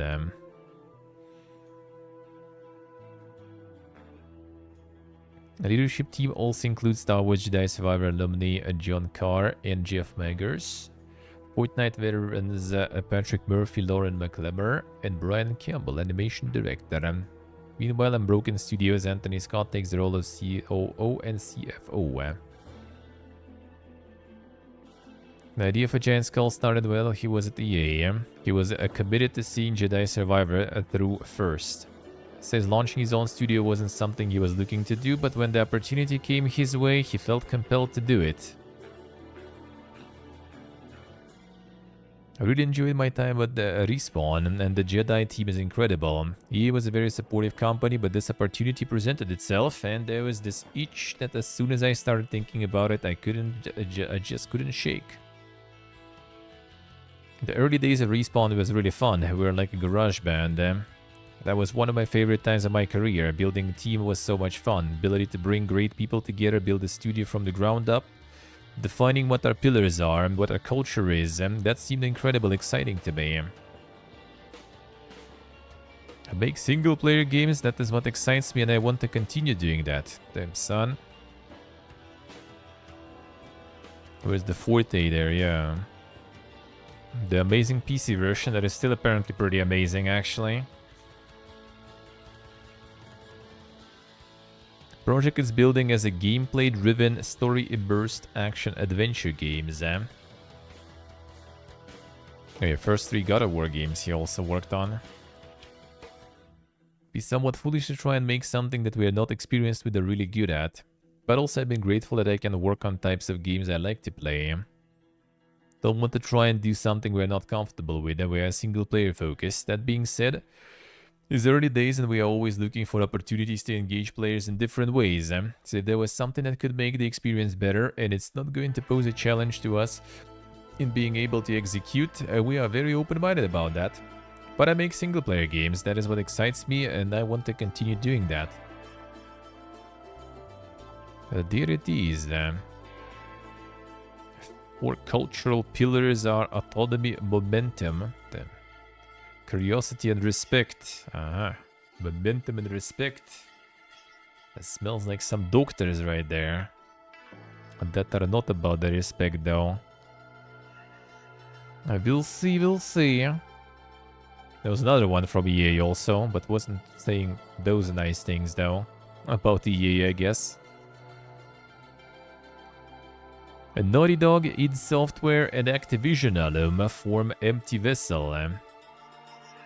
By Emmanuel Palarik and Garrett Young, the new AAA studio is developing a sci-fi shooter. Damn, haven't you heard that the genre is dead? Come on, dude. Relax. Both previously worked at id Software and have game credits including Doom and Quake Champions. Our industry is at crossroads between a business and talent. The empty vessel would take a developer-first approach to our direction and execution. Understand every innovation in this industry had been led by a developer taking a risk. Every new IP, every $1 billion franchise.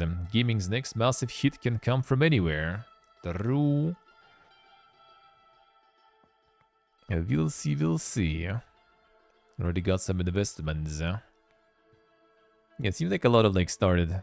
The exit is still going, even like kind of like turbulent times. There's still like all this like people leaving the big corpi and starting their own fiesta they're going.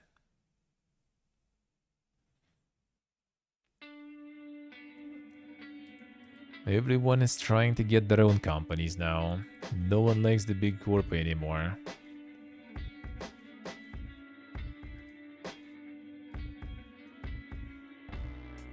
Apple rule change allows EU developers to distribute iOS apps via web. A new business terms also enable studios to create their own promos for direct payments rather than Apple templates. Love to see it, man. European Union still single-handedly fighting the monopoly on Pegasus, man. The rules will apply to any developers who sign up to the new business terms introduced in response to EU's Digital Markets Act, which, among other things, aims to open up closed ecosystems such as iOS. Web distribution, available with a software update later this spring, will let authorized developers distribute their iOS apps to EU users directly from a website owned by the developer. Now it's only EU users also. Company adds that it will provide authorized developers with access to APIs that enables a web distribution for apps. Company also changed how developers link to direct and third-party payments that do not use Apple's own payment processing system, which incurs a 30% fee. Previously, Apple mandated developers had to use templates that it had created to promote these payments. Now the company says developers can choose how to design promotions, discounts, and other deals when encouraging users to purchase in-game goods via website. Damn, that's a huge L they took, man. Yeah, that's what you get for doing this monopolistic shit there, though. Think that's well deserved, eh?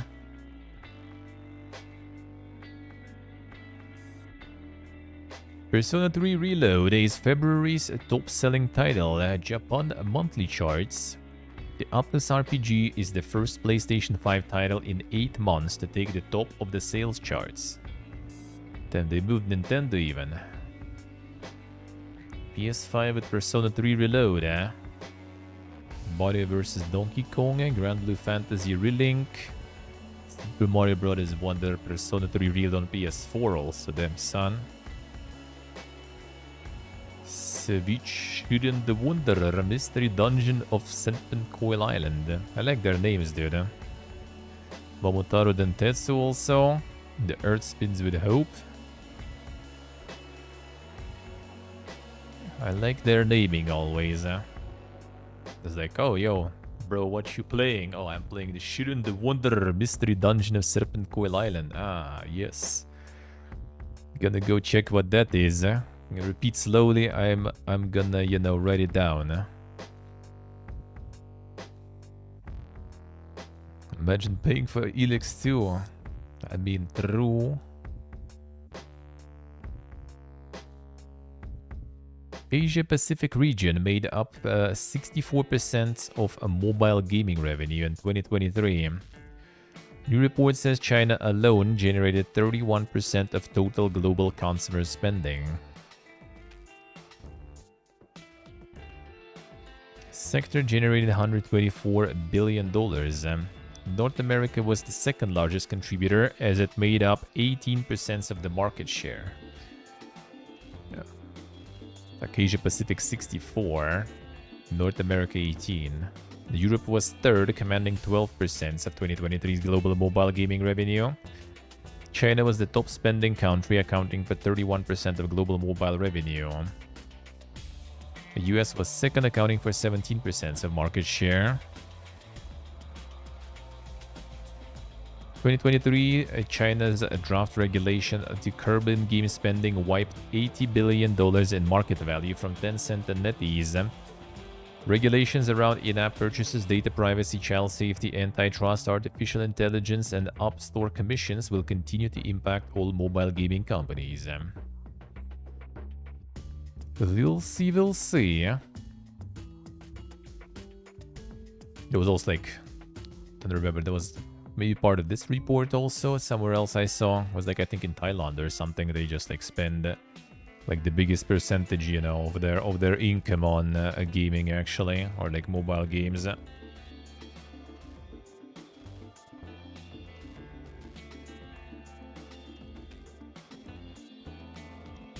Epic confirms Unreal Engine price change for non-game developers. Company clarified that its licensing model for game developers will not change.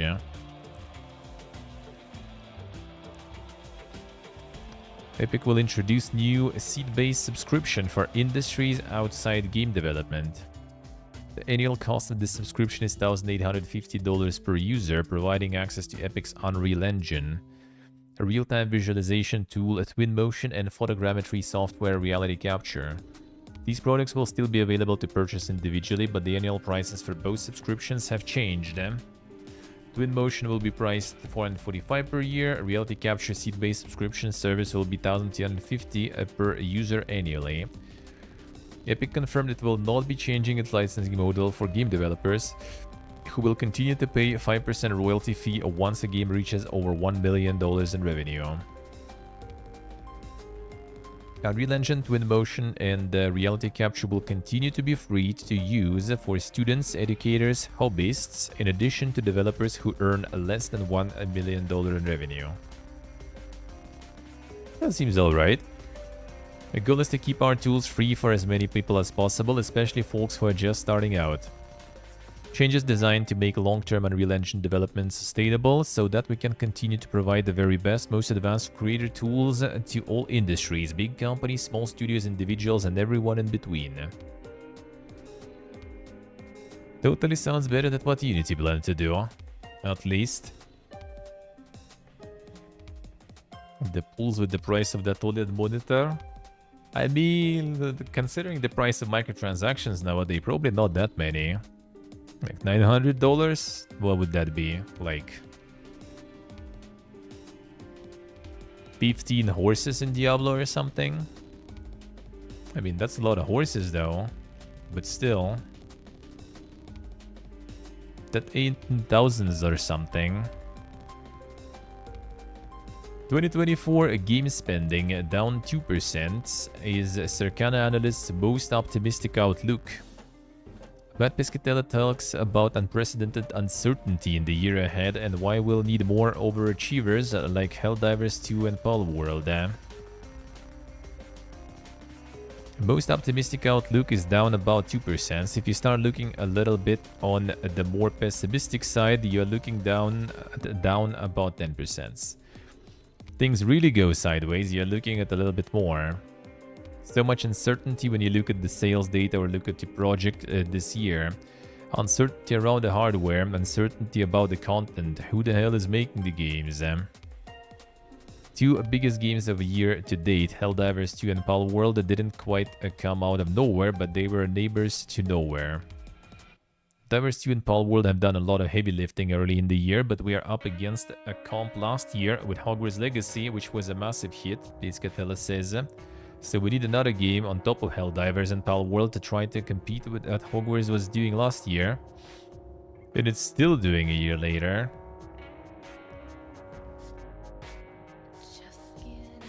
Yeah, next year also the GTA and everything. Certainty level this year is probably the highest I can recall, and I've been around since 2005, with the uncertainty of what's going to get us to the finish line, because we don't have those big games announced that we know. When people are saying our slate's going to be light this year, that's not something that usually happens.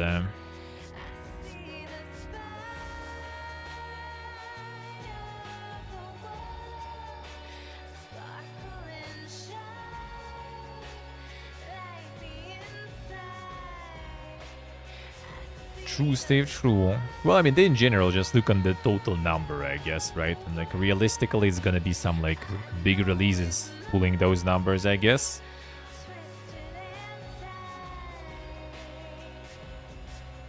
But yeah, I do agree with you.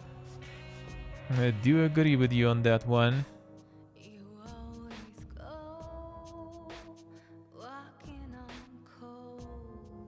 Yes, Isok, I see.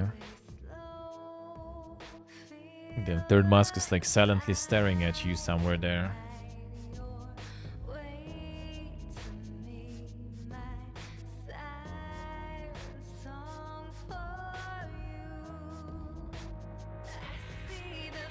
Space Marine 2 and Stalker 2 kind true, yeah.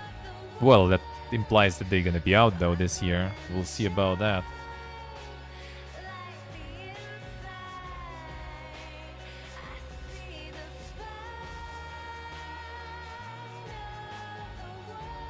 I realize this part of it is no longer sustainable. Nobody knows what to do next. I mean, I don't think they really like. That's the thing. I don't think they realize what's happening much. I mean, some people do realize, but people who do realize, I think they are not the ones that do, you know, the decision making. Because like corporate guys attribute all the fails to anything, but the fact that, you know, it's just like not sustainable to try to pump like, you know, hundreds of millions budget games that take years to make and hope that they're gonna succeed and bring over profits, you know.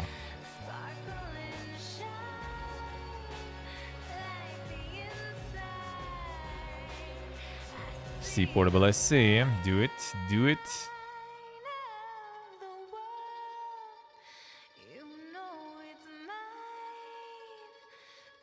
Simply make big games cheaper to make? No, you just make smaller games, I would say. That's pretty much it. That's all you need, eh? That's all you need, eh? Because yeah, you can make like this like Outcast stuff or something, right? And like look at it go with 100 reviews and 1,000 people playing. Yep, that's not gonna go. That's not gonna go well. Yeah, they don't want just the money too. They want more money than before, you know. They want the growth. They want constantly to hope. They want, you know, chart to go up and everything. Even though it's already like, you know, like and they burn and put like as much as possible just to get that chart go up. And then like next year, next game, they need to make that chart even higher already because, you know, gotta keep the growth going all the time. And at some point, it's already impossible because, like, you know, you inflate the budget so much, but that doesn't, you know, like, transfer into the actual result directly. Like, when you promote a small game, right, you just kind of, like, you put the odds, you buy, you know, the clicks, buy installs, for example, for, like, mobile game, or, like, you know, just, like, clicks and wish lists for, like, Steam game, for example, right? You, like, pay directly for that amount, you get directly that amount.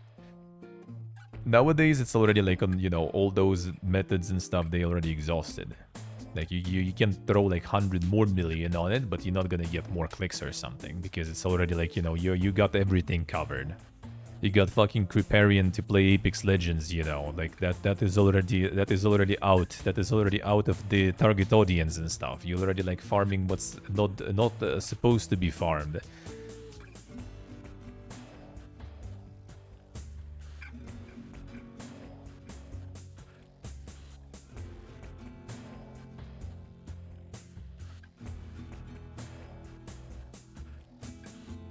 Would gamers accept that? They probably will. I mean, it depends how you market that. Well, AAA gamers and stuff, yeah, they probably gonna bitch about it, for sure. But, I mean, who gives a shit?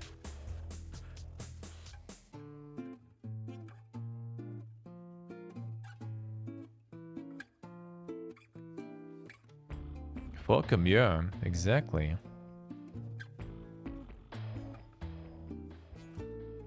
And the small game, I'd call it quadruple A even, yeah, that's also an option. Yeah, they basically like the thing is like when you gambling, right, for like some big success, you will be better off just making like a bunch of like smaller games and hoping that some of them gonna like stick and succeed, right? Rather than making one big one and then it just fails, and all you invested just like pee poof there.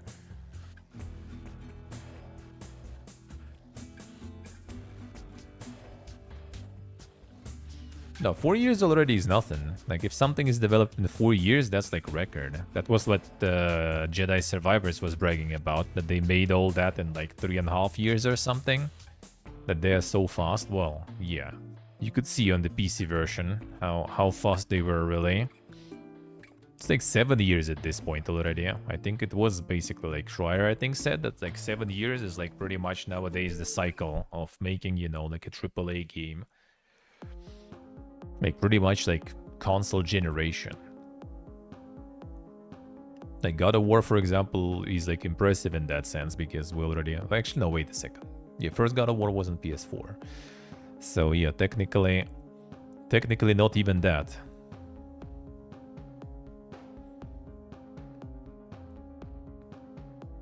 $8.5 years for one game, yeah. And maybe one goes viral. Sorta, yeah. And I mean, we might end up there, especially with AI now coming in and stuff. That might happen. Just gonna start, like, pumping, you know, debatable quality stuff with the help of AI to multiply. You just have some models, well, roll, like, you know, like some AI filters over that a couple of times. That's a bit different model. Alright, we can work with that in different game.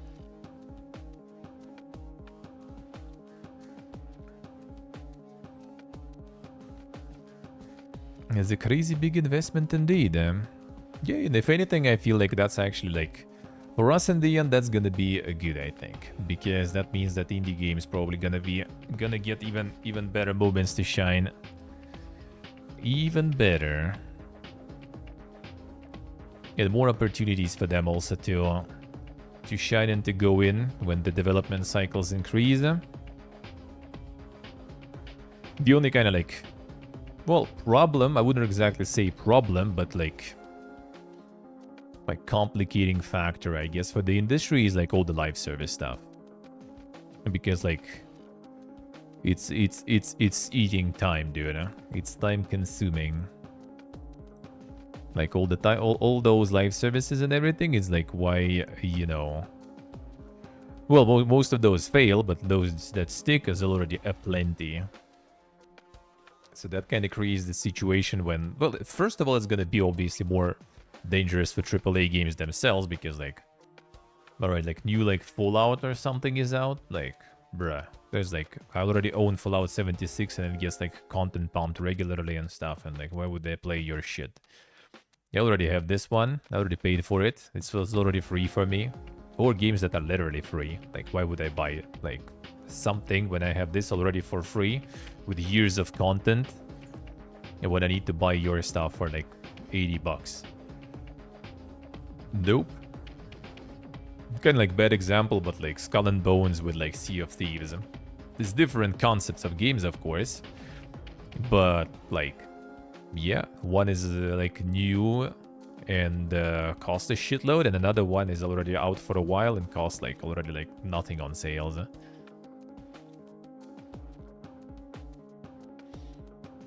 Gyotan, True, Stalwart. Yeah, there's like all those are there still too. War Thunder, fucking World of Tanks, Genshin, you know, Star Rail.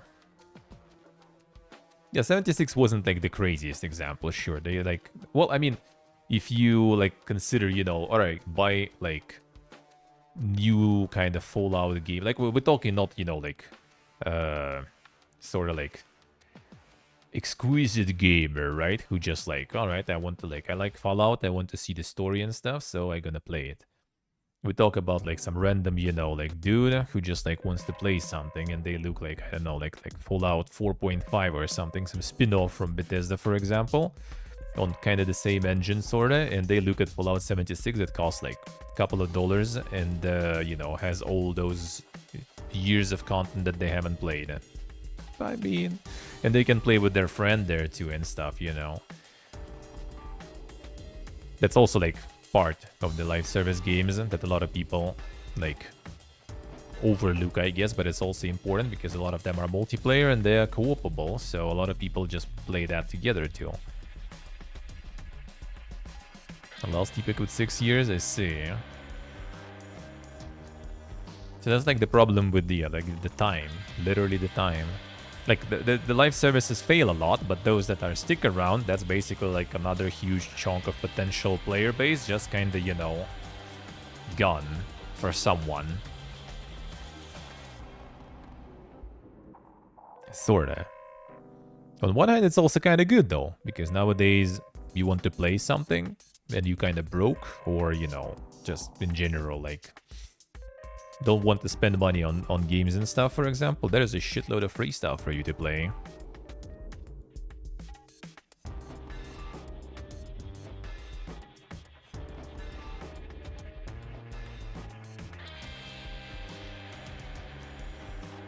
Yeah, but live services, a lot of money was gone, that's for sure.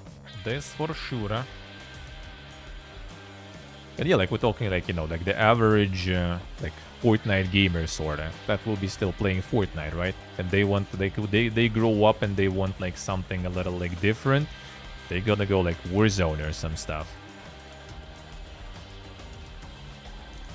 And if they will want like something like, you know, not exactly like competitive multiplayer, they will just find some like PvE looter shooter that is also gonna be like 76 or something that will be like not maybe free, maybe not so free, but kinda.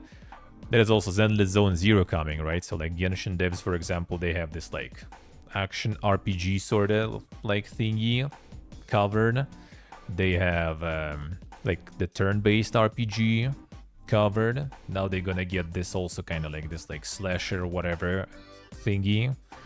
Even though I guess it kind of still somewhat gonna overlap maybe with like Genshin audience. I don't know, I feel like it. And then they're gonna roll something else. Just make like some like also like shooter with waifus or something with gacha shit. And there's gonna be like millions throwing money at them.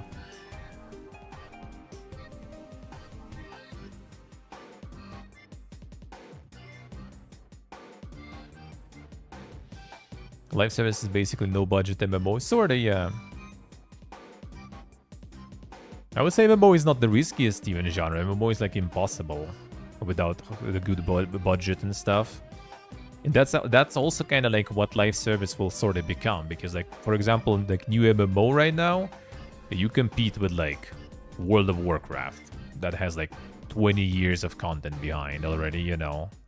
Not just experience and stuff, but like content. Literally just like physically, you know, made quests, dungeons, bosses, items, all that shit.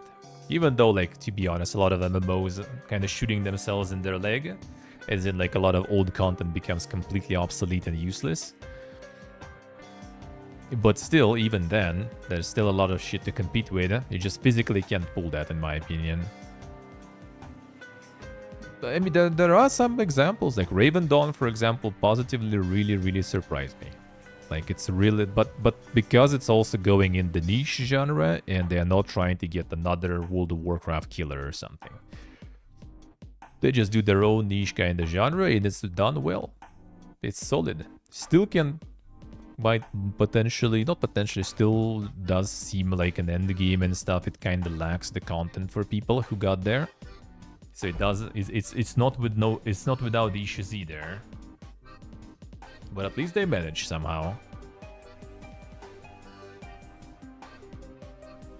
And New World is also fake MMO. Nah, I think New World would qualify though. I think New World can qualify. But yeah, live services pretty much attempt to create MMO in terms of like long-term monetization and like audience. Like retaining the audience and stuff, but with the way less budget, yeah. It sometimes is kind of like a little more, feels a little more focused though, because like a lot of MMOs, as I said, like a lot of this like effort goes into stuff that no one gives a shit about. First of all, because MMOs made kind of shittily, and they just kind of like, you know, make all the old content that was made before like useless and not recycling it, and no one is doing and playing that anymore. So all that effort on that just after a few years becomes, you know, zero. But also in general, like a lot of MMOs, they like go for these like vast, huge areas, territories, right? Like, why? Like most of those territories, you just kind of like, you know, you just like ride your fucking mount through that territory with like some insane speed buffs and everything, and you just don't even see them.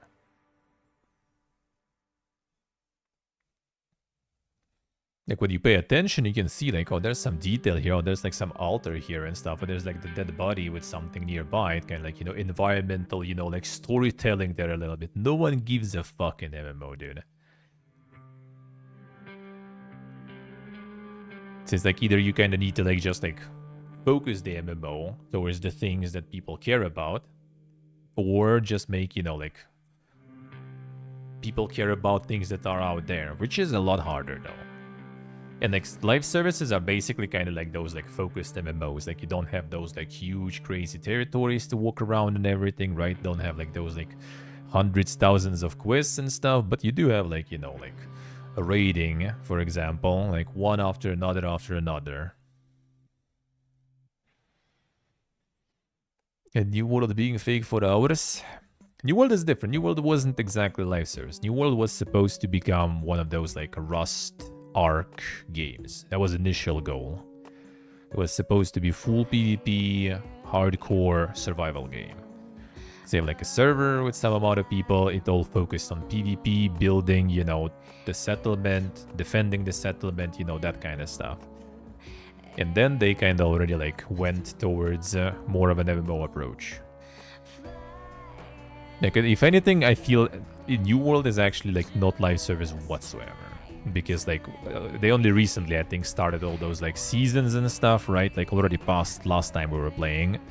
Like half a year or something ago, I would assume.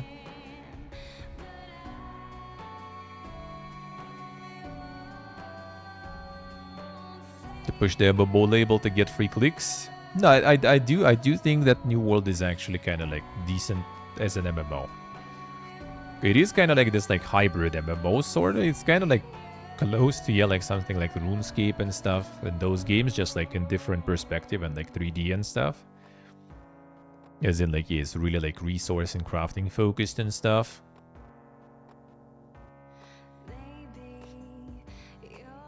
So yeah, I'm not sure. I do feel like it's good enough as an MMO. And the way they kind of roll out the content for it so far, at least, is like quite MMO-ish. With like the proper, you know, sort of like expansion with the whole region and everything, not like this like, you know, like the drip feeding of the content and everything. No treadmill, just kind of like boom. There's a big update for you. The expansion. Maybe now they're gonna like shift it towards like the live service stuff more with like the battle passes and stuff, but battle passes are everywhere now. Battle passes are literally everywhere now, so that's not exactly an indicator.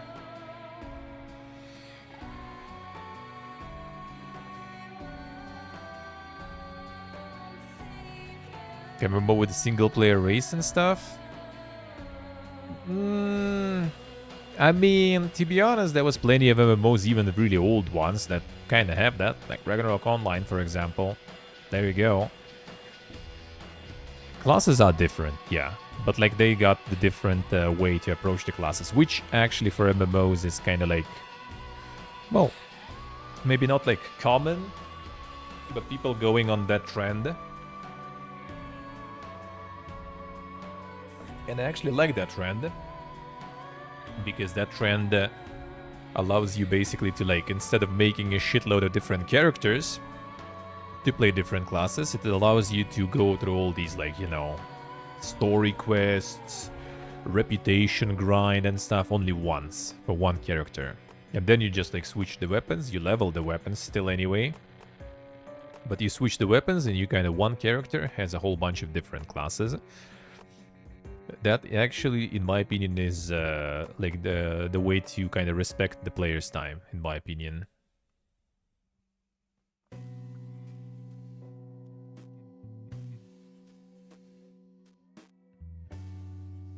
Yeah, Steve, I do agree with it. Like Final Fantasy 14, for example. Like it's like in many MMOs, like I really like making different characters. I really like playing different classes. I don't know. I just like to see how shit works, how shit plays. And in some games, it's just like you just don't want you want to, but you don't because you just know that okay, I start a character. I will need to do this quest. I'll need to do this line. I'll need to farm this reputation again to get there, and then this and that, and it's just like bruh, no. So like having one like character that does have all of that is kind of good. The multiple races and everything, I mean, it depends on the game. I kind of also don't really care about it too much. Like even in Elder Scrolls Online, for example, like I don't give a shit. I just like looked, alright, which faction my friends want to play, and you know, and they don't really care, and which like race is better for my class with their abilities. Alright, these guys are good. Guys in that faction good for my friends classes, so we just go with this, whatever.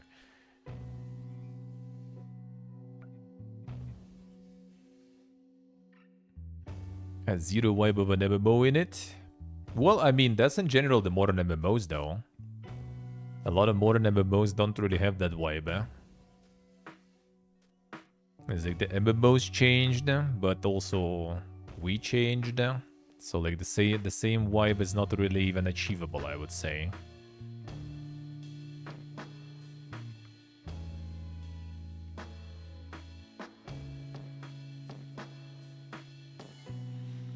And yeah, when you like get the group and go like, you know, to do some dungeon and everything, I would say pretty MMO-ish experience there.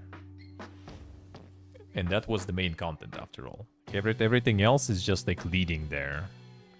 Like all this like questing, crafting and stuff, it just leads you to the dungeons.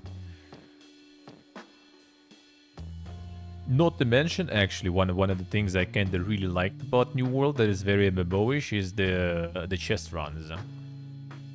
Like it's kinda PPG activity, of course, but like it actually like gives the good MMO feeling because you have like a half a fucking server just like running in one huge fucking crowd. Killing the bosses and mobs on the way, just loot those chests on a specific route that some person is kind of leading. That actually, like, I really did like that, because that was always it's kind of dumb activity though, but it feels MMO because yeah, it's actually massive, it's actually multiplayer, and obviously it's online because you have like a shitload of people, like hundreds of people running together. Would be kind of cooler if it would be like more meaningful content rather than just like running, killing mobs real quick as a crowd and looting the chests, but that still was kind of nice, just to feel, you know, like the scale of things. Even the vibe of an MMO, that depends on the people really. Like a lot of things that I was vibing before an MMO, I don't want to vibe anymore. I don't need that shit anymore, honestly.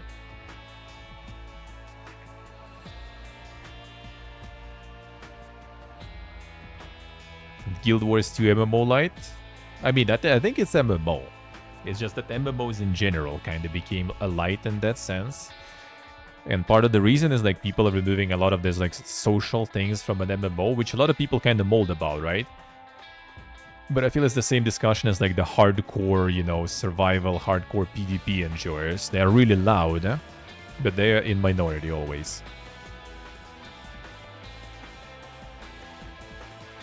Nice portable, nice. Enjoy.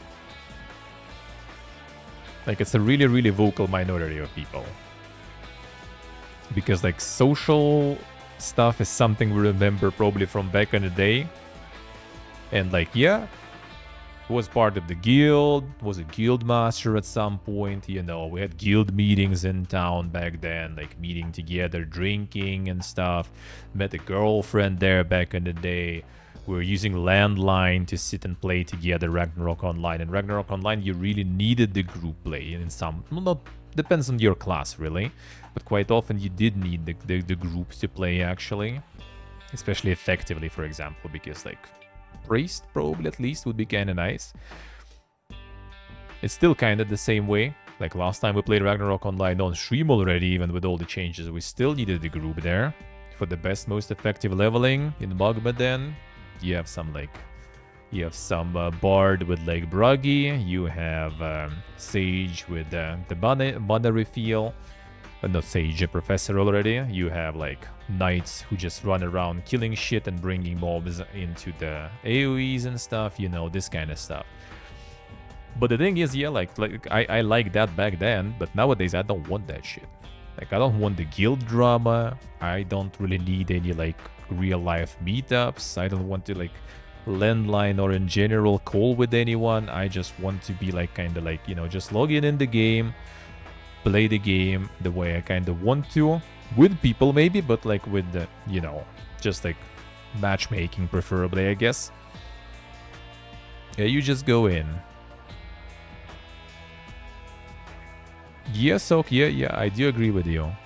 And a lot of people are like, man, that's killing MMOs. Not like, I mean, sorta, but that's kind of like what most of the people want. Like, I know I do, even though I would call myself like, you know, old school kind of like, wouldn't say like super hardcore, but like quite an MMO enjoyer back then who did go through a shitload of them. But I just don't want that anymore. I don't have time for that shit anymore. The guild mastering, all that stuff, like enough.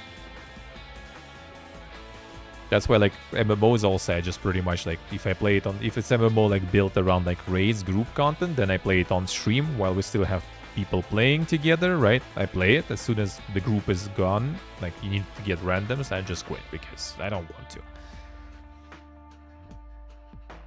That's the thing. That's the thing. It would be like in general, I guess, like MMO streamer or something who had like a big audience of MMO players constantly playing and having like the guild going like that, I wouldn't mind. Like if it's already a group of people kind of gathered around some like interest, that's fine. Building that group from like, you know, out of nowhere, that's pain.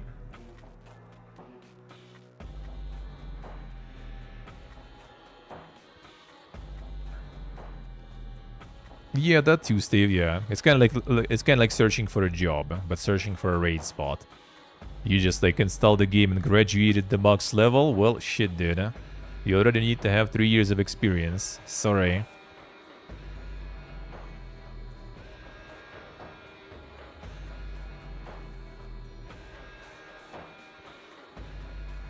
And yeah, that's why like in Classic and stuff, they also started adding all those like features that were kind of like people yelling that no, we don't need them, and then they just kind of can't even play with those features because you kind of do. Like the super classic OG MMO experience, like not a lot of people would like that probably, to be honest. Gear raises, yeah. Like do you even want to do that? The raid applications and stuff, yeah.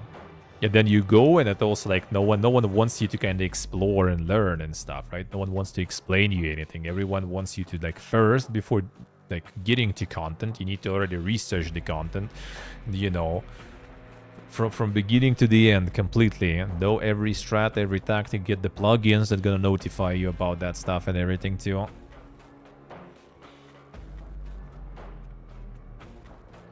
Classic MMO is gatekeeping? Well, I mean, no. I mean, the classic MMO is just, it's not gatekeeping on itself. It's just the fact, like, the way that we remember playing it, it's just kind of like not something we would enjoy doing now, probably. Most of the people. Like, back then it was all kind of new, it was all kind of cool. We didn't have the social media, we didn't really have like a lot of internet activity like that, sort of, right? Like all this like social aspect of an MMO was cool, was good. Nowadays, you get that social aspect like anywhere. Like, you go on Twitch, there's social aspect. You have a Discord server, that's a social aspect. It's like everywhere. You don't need more of that. You go online, you kind of want to like do things on your own pace.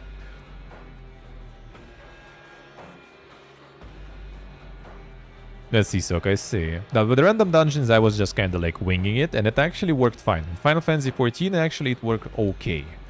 Like, the regular dungeons, like, there was only once, I think, some dude was kind of like, bro, you kind of need like better gear already at this point. And then he fucking died, and another guy died, and we like duo carried the rest of the boss fight.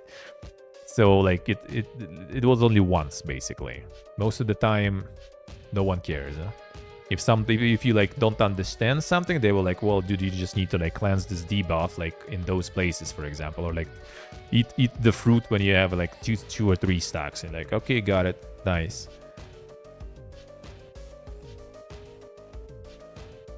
Yeah, Ultana, I do think so. I do think so. Part of the reason why I like Ragnarok Online is that, like, you, for example, you well, actually, nah, I mean, nowadays, I guess it's a little better because nowadays they kind of force everyone into groups. Because in group you get XP bonus. So you just kind of like everyone just recruiting people into group. You don't need application, you just need to have the level. You go, they invite you, and then priest's gonna buff you, priest's gonna heal you, and you just like run there and kill mobs and level. That's it. That's good. That's nice. That's not a bad way to do it, in my opinion.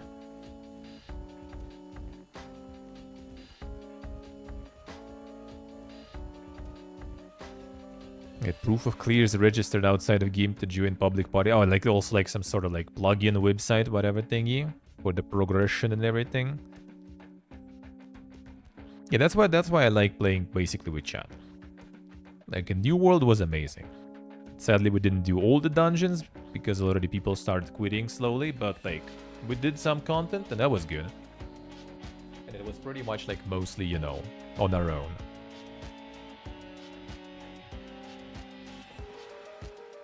Little hints here and there, but overall, just kind of going in.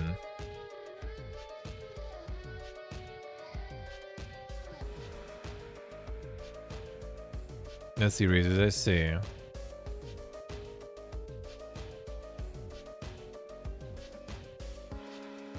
Yeah, and I think that's something that like needs to, like, the game that will manage to properly kind of address and make it feel good. That MMO will be huge, in my opinion.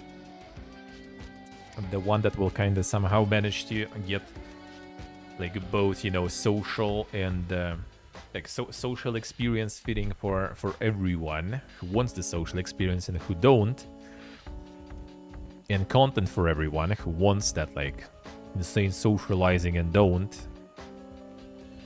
That would be the best one. That would be the golden mine right there. The golden vein.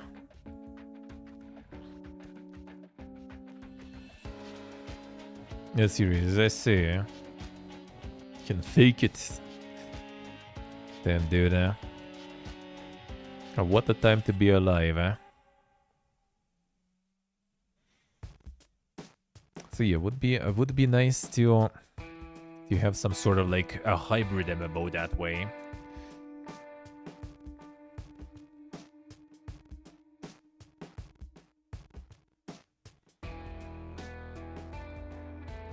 Yeah, serious, I see. The casual sightseeing. I mean, the casual sightseeing is kind of not too bad though. And that's the thing, like nowadays you can be casual sightseeing and people are just gonna mold at you because you're kind of like watching cutscenes, you know, not skipping cutscenes. And didn't look up, you know, the strats. Which, again, I think that should be something, you know, on the game side. Like some proper matchmaking.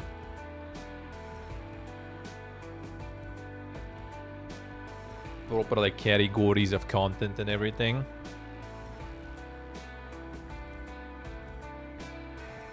Let's see, really, I see.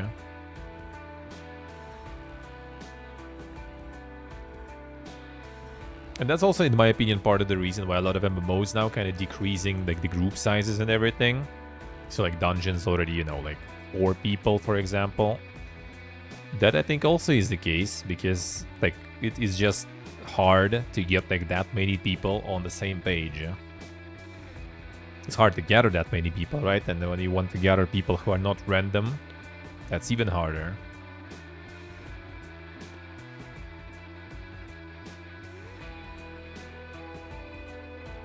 Si je ne sais.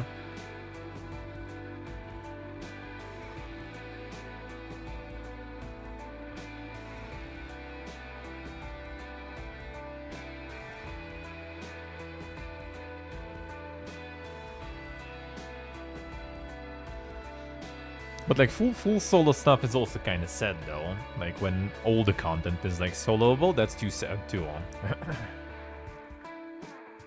Like I kind of like somewhat like the public events, for example, concept.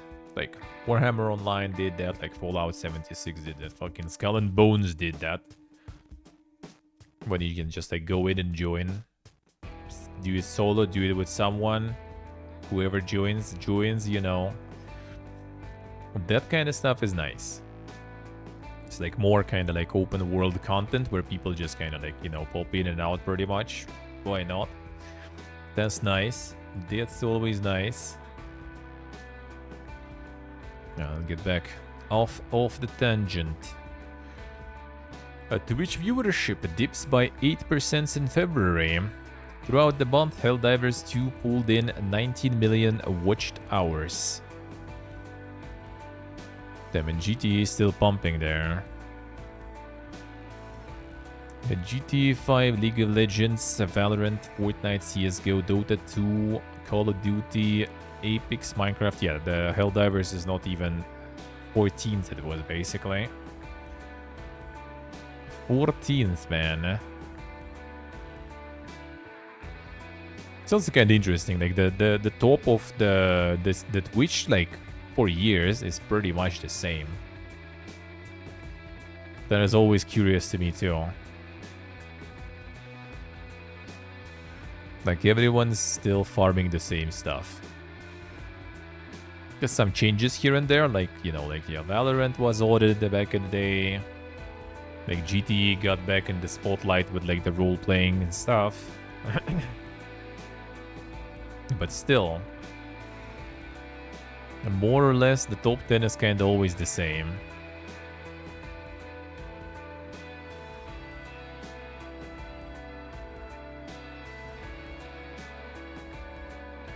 Which, again, like, if you back to the like the live service and stuff talk, right? Like, what do we have here? Like, GTA at this point is a live service.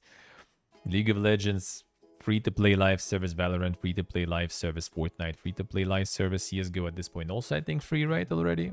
Wouldn't really call CS live service, but I mean, sorta, I guess, kinda.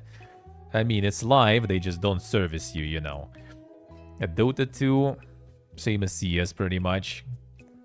Call of Duty, live service free. Apex Legends, live service free. Minecraft, like, buy to play. At this point also, I would say live service, I guess, since they're still rolling out all the updates. There you go. The most popular stuff is, yeah, it's not some sort of like, you know, new AAA. There's none. Yeah, Warzone is free, yeah. Warzone is free. Like, the only paid games here in this list pretty much are GTA 5 and Minecraft. That's it, I think. I think CS at this point also free. Everything else is free. And probably also part of the reason why, because it's accessible and everyone's just playing that stuff. Like, why would you go buy like some AAA, you know, $80 stuff when you have this for free? Oh yeah, next year GTA 6 also. We'll see though, how they will transfer the online to GTA 6. Like, GTA 5 here, actually, I think mostly is because of like role-playing and all the like mods and stuff being presented there. GTA on its own, it's still popular though. Like, GTA Online itself is still popular, but I don't think it would be like that high on Twitch if it would be just GTA Online. 100% roleplay and modded. Well, I mean, let's see. What is there nowadays?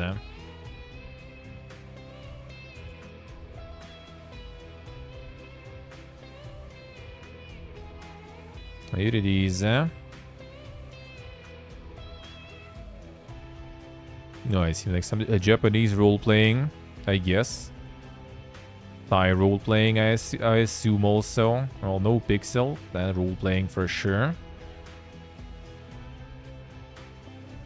GTA 5 RP.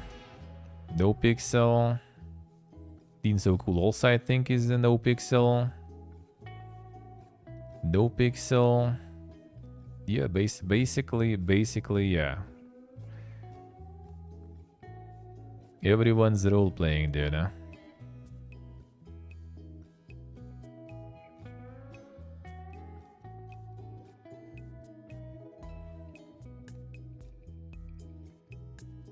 GPL 2024. The fuck? This is some GTA MLG players.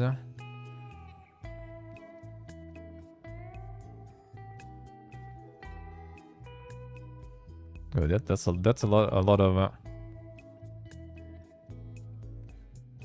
RPGing also from Asian communities. Holy shit.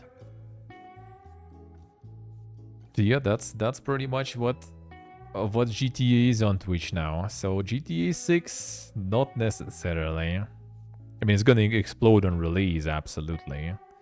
But what's gonna be after? We'll see. Man, it's insane. It's like so much scrolling and we still like, you know, in the hundreds of viewers. It's crazy, man.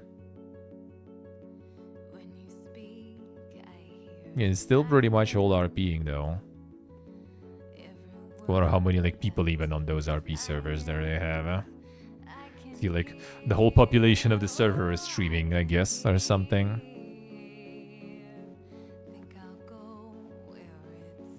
Insane, dude. No, just getting to hundreds. Crazy, man. But yeah, there it is, man. I'm not sure about GTA 6.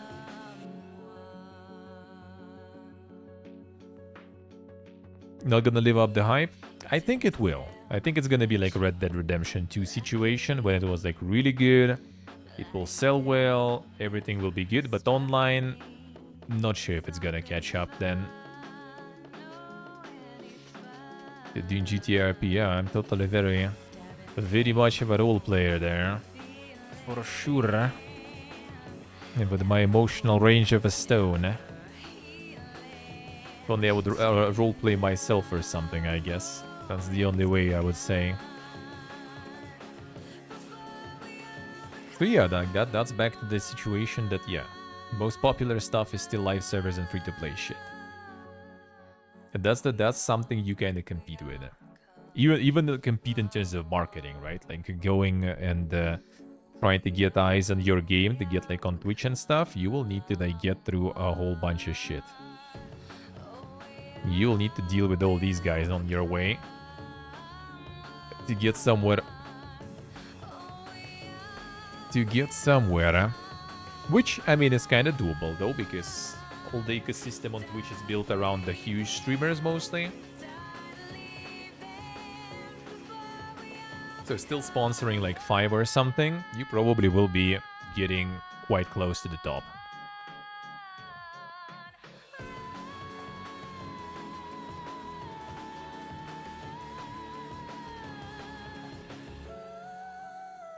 Summer Game Fest 2024 date confirmed. 2-hour showcase will be held at YouTube Theater in Los Angeles this June. Friday, June 7th. Friday, damn, finally, not like some fucking Thursday or something. But yeah, that's gonna be like 1 a.m. my time. So Geoff also like turning their shit into some ungodly times. But I guess that's still not like 5 a.m. like PlayStation used to be, so I'll take it. More than 10 average. Yeah, I think around even higher, I think. Like I for example already am like in like the 1% pretty much. So yeah. Well, it depends also what you're gonna count, because like if you count like total amount of streaming people on the platform or users on the platform in general, then yeah, it's gonna be like some very small percentages. If you go like affiliates, for example, then it's already kind of better, but it's still gonna be.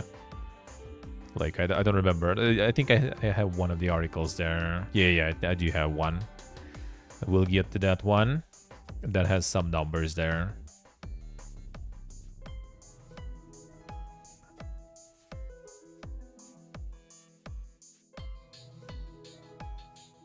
It would be 1 a.m. Oh, it actually BST is the summertime, yeah. So considering we don't switch to summertime here and home and in Georgia too, then yeah, it's gonna be even worse. It's not gonna be 3-4 a.m. though. Like it was 10 British time, right? British summertime, BST. So basically add +5 to that. So, well, actually, yeah, 3 a.m., I guess.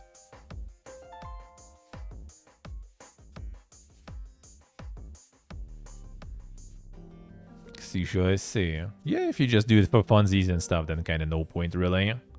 But then if you're not planning to make anything big out of it, then there is absolutely no point. Absolutely. See, almost there. Embracer sells Saber Interactive for $247 million and selected assets to pass to Saber co-founder's new firm, Embracer, to seize all operations in Russia. So they basically kind of like, to smoothen the feel that they're taking a nail, they kind of like said that, oh yeah, this is so we don't work in Russia anymore. But yeah, in fact, that's a fucking L though, dude. So they are selling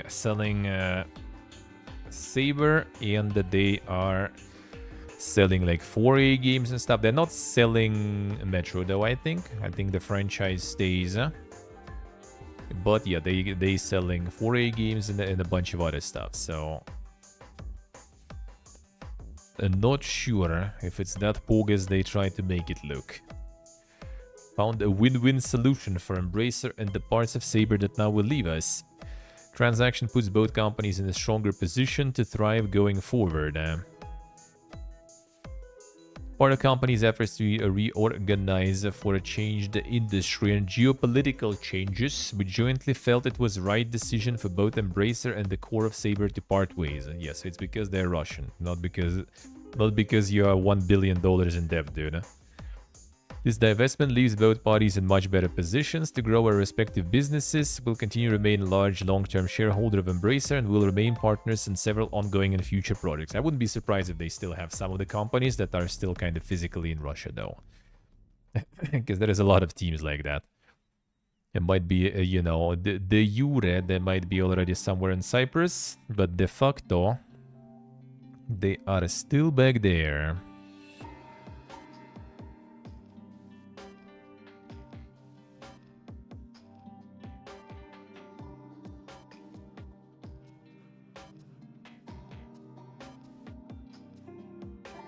Oh, there you go. Monopoly Go reaches $2 billion in consumer spending. Mobile board title hits the revenue milestone in 10 months after launching. What the fuck are you even doing in Monopoly Go? And what are you even selling to people there? Like, bro. Like, only things I can think of are like super heavily, you know, pay to win things.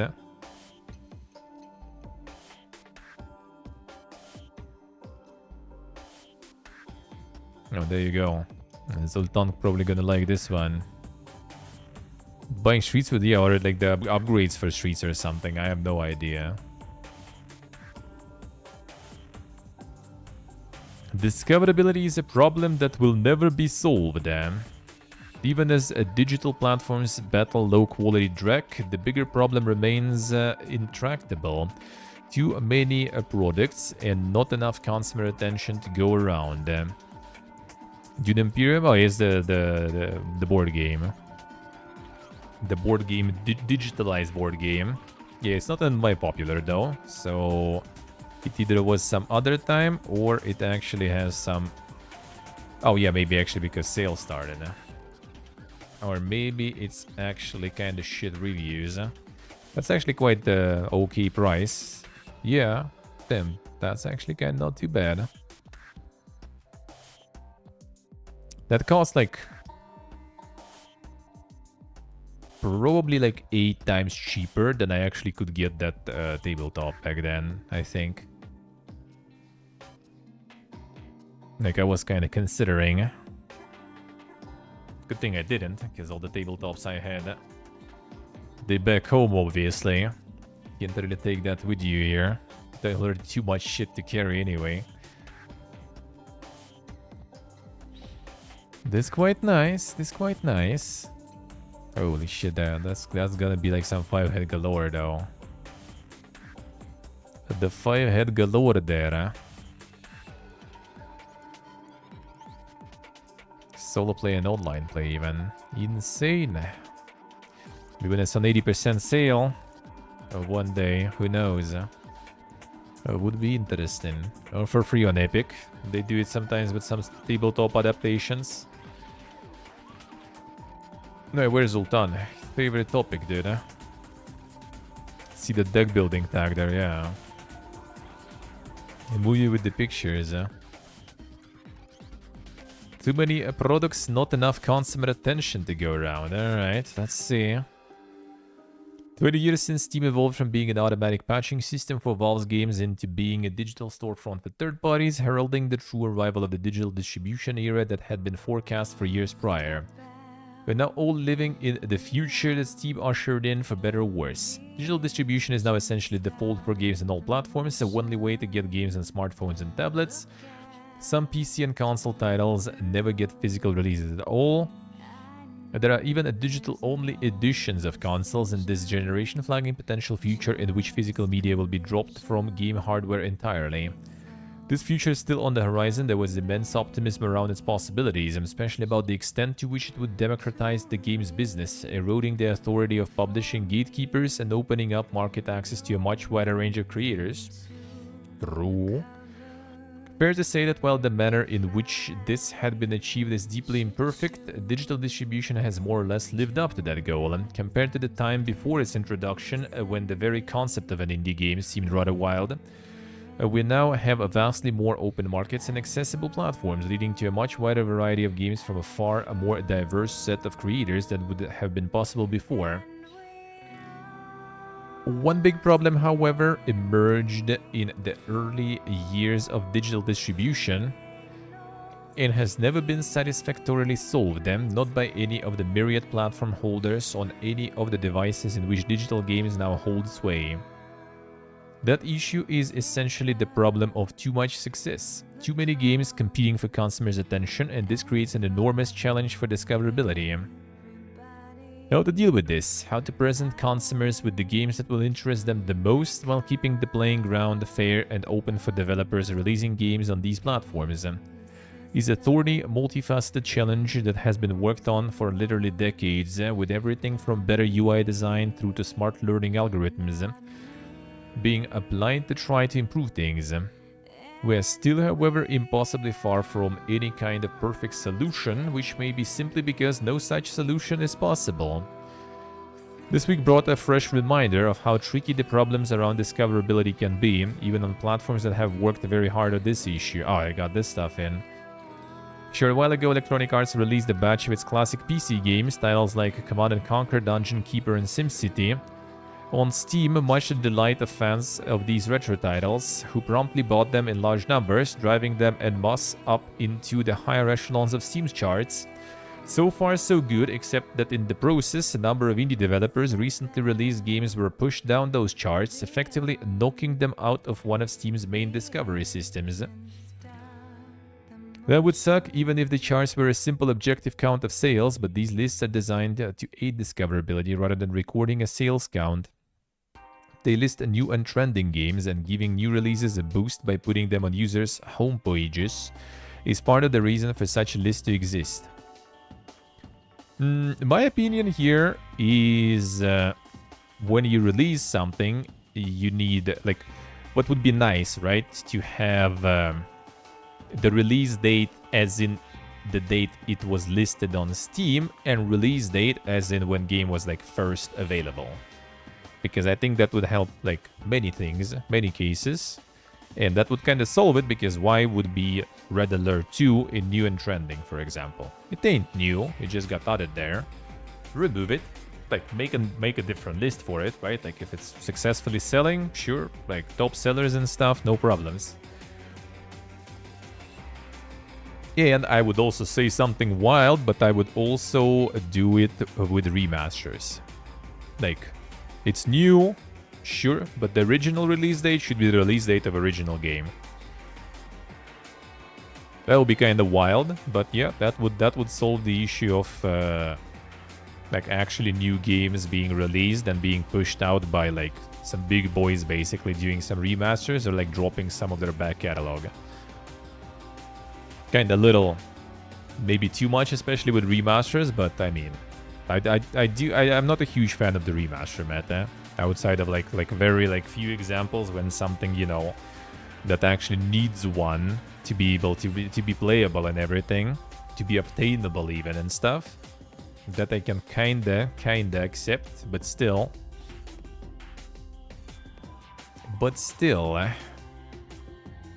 that would also kind of like, you know, create the incentive for studios to make the remasters, you know, to kind of recreate the games for the community, for the fans of the original games, instead of them trying to farm them again for insane profits, in my opinion. If they wouldn't be getting like some crazy boosts as new games, then that would be kind of nice.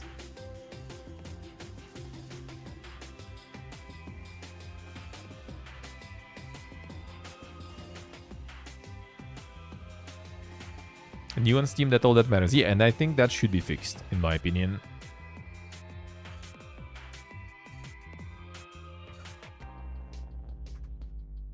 The developers in the affected game are Rene Gittens, whose game's Potions coincidentally launched at almost exactly the same time as EA's releases, pointing out, yeah, that was like this like tweet and the video apparently. But yeah, in the end though, like that person making all the fuss about it, they got themselves free marketing, and the game did pretty good.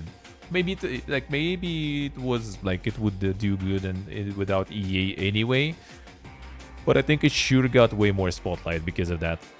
But the thing is, like, they talk from the position of like, oh well, I got into that top new trending section, right? And there is a shitload of people who don't even get there anyway, even without EA and everything. Yeah, she maybe wouldn't even be there anyway at some point. Like, she maybe wouldn't be able to get there, even without EA and stuff. And that would be like, well, shit, tough luck, man.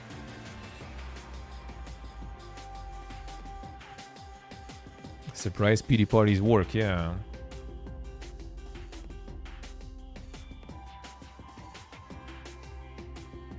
EA games actually sell and make money for Lord Gaben? Yeah, that is also important. Like, Gaben runs business. He doesn't give a shit about, like, you know, what he sells, how old stuff he sells. Is it like remaster or something?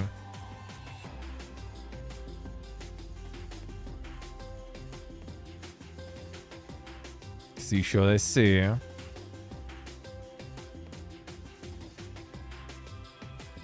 Does not in any way address the deeper issue here, precarity of the situation exposed by these events.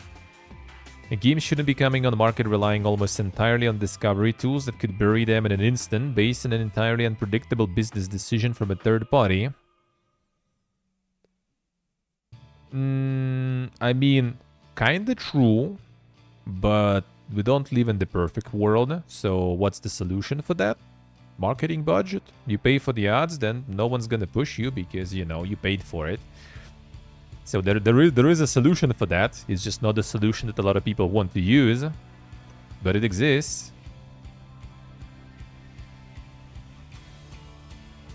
Should their success be conditional on the ability to express your frustration and despair to win attention?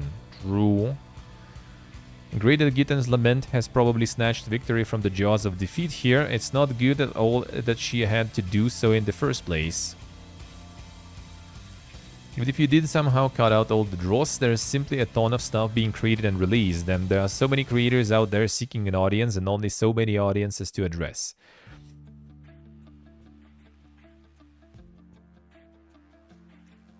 Yeah, Sean, yeah, like that. I mean, that's the thing though. Like, some games, they get this attention no matter what. Like the 9 Days stuff that we watched today and we're memeing about, right? Like 500 reviews on that. It's not anywhere on the front page or something. And it's not something that has insane marketing budget. They just did their own marketing on TikTok and stuff, and they managed to do it. And like, that is also a problem, right? That like, creator, artist, right? Like the visionary behind the game needs to kind of like stoop down to such low thing as making a TikTok or something. Yeah, that's the sad thing. That's the sad part of things. And that's in many creative industries. That's just how it is. Like discoverability on Twitch, non-existent at all. Like they literally tell you go to other platforms for discoverability and stream here, but do stuff on other platforms to get the viewers and stuff. It is how it is. Even though I feel like Twitch actually at least could improve it somehow. Like they should. And they could. But in cases of Steam, they already have that. It's just kind of like, I don't even know how to, like, yeah, I don't, the thing is, like, all this, like, there's so many games as we, like, saw before. I think it's kind of, like, not exactly, like, that crazy sincere as we saw, what it was, like, last week or a week before.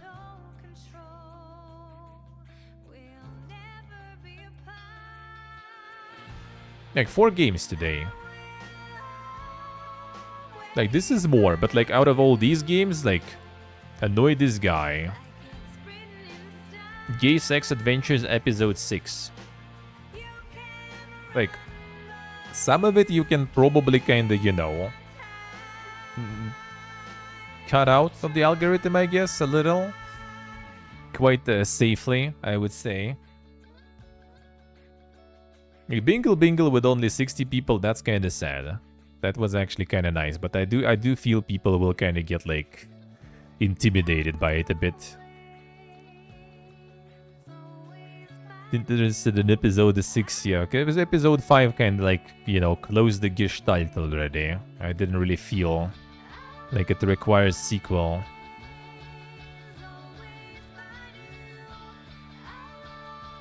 So yeah, like, it's not, like, as crazy as they, like, you know, say. Like, out of most of this, like mostly every day you can see, like, by amount of attention, it's, like, for, like, one really kind of game that is kind of, like, you know... Well, it's kind of mean, I guess, right, to say, like, worth attention, but still, like, algorithm should be able to somewhat define and, like, cut some of the garbo. And we do have decent amount of spots there, really, in, like, popular new releases. Like, I think you can feed that. It's like, the thing is, like, first of all, popular new releases sometimes doesn't change for weeks. Like, some of the games, they were, like, out a while ago.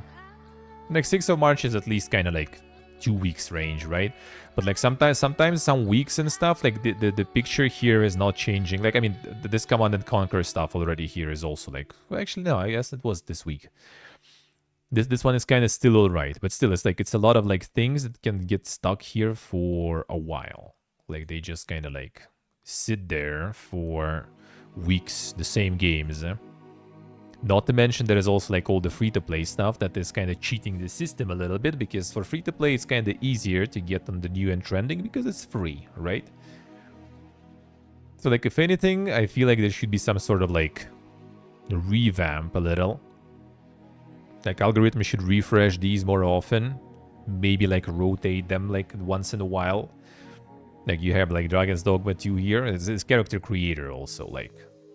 I mean... Popular, sure, but, like, dude, come on. Like, should it actually push, like, the actual game away from the visibility, you know? I don't know, man.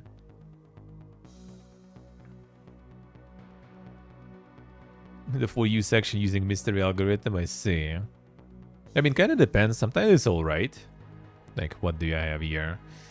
Players like you love, Mortal Sin. That was, like, the Way to Dank art kind of game. It's alrighty.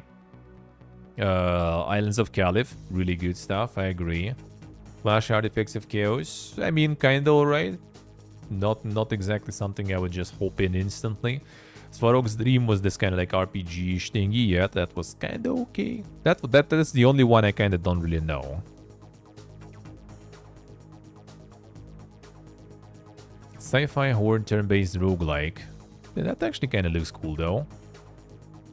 And yeah, the Outer Worlds is obviously like good stuff. So like yeah, I mean that's good recommendations here. Yeah, that's the thing. Maybe they should put more attention, not just like popular in general, right? But kind of like fine-tune it a little. Like popular, but what you like. Like I don't like this stuff. Like I don't need that. I never played any of these like hidden cats, whatever, hidden objects games. I don't care about that. Remove. I don't play horror games. You can remove these two like instantly already. Yeah, Command and Conquer, sure. All right, fine. I agree. That's good stuff. Like sports shit, I never play. Like remove that completely from here. You can remove half of these from here for me, and recommend me something better easily. Some of this stuff kind of too, but alright, fine. Like I played some tower defenses, right? I do be playing some Metroidvanias every once in a while. Alright, sure. This one. Oh yeah, the Cthulhu style 2D shooting game. Okay, fine. We can keep that one, I guess. Hello, Levis. Skald is nice, yeah. Skald is dink. All-knowing scary eye that manages our list. I mean, it already does, though. That's the thing. That's the thing. They already do. Like, that's basically already, like, managed by the, yeah, interactive recommended, the recommender. Like, they already do that. It's just like that for some reason, like, one of the main discoverability thing that Steam pushes kind of forward is, like, global. Like, I don't care that like there is like character creator, for example. Like, I'm not gonna play it. I don't really care that it's popular.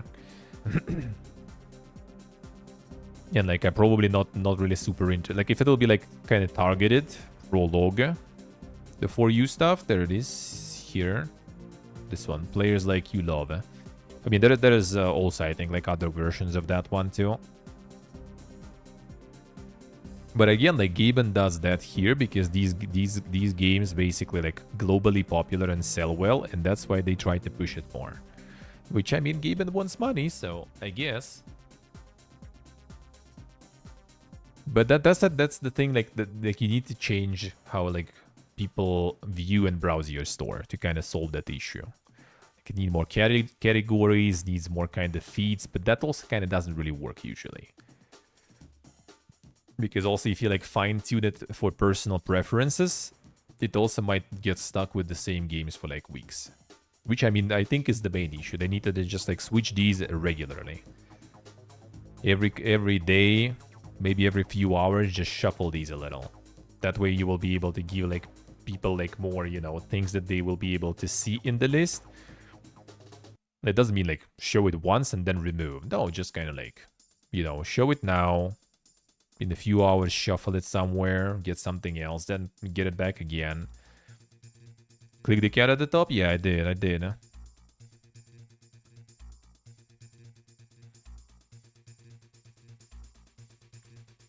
The porn games, it doesn't show any. It doesn't show any for me. Yes, so I do, like, that's why they do all this as experiments. I don't remember, where was it? Loves, yeah, that's what. That all the stuff that they do is, yeah, DLC for you, new discovery queue, micro trailers, like all these things, they are labs for years already. Past experiments, yeah, that's the stuff. Yeah, some of them they shipped actually already too. But yeah, far from shelved. The deep dive was shelved. I actually remember this one, right? Select a game, discover others like it.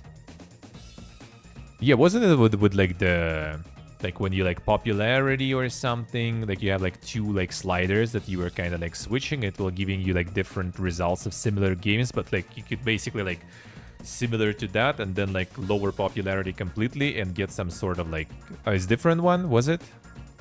Oh, this one, yeah, this one, interactive recommender. Oh, that's still kind of in then. This one is still in.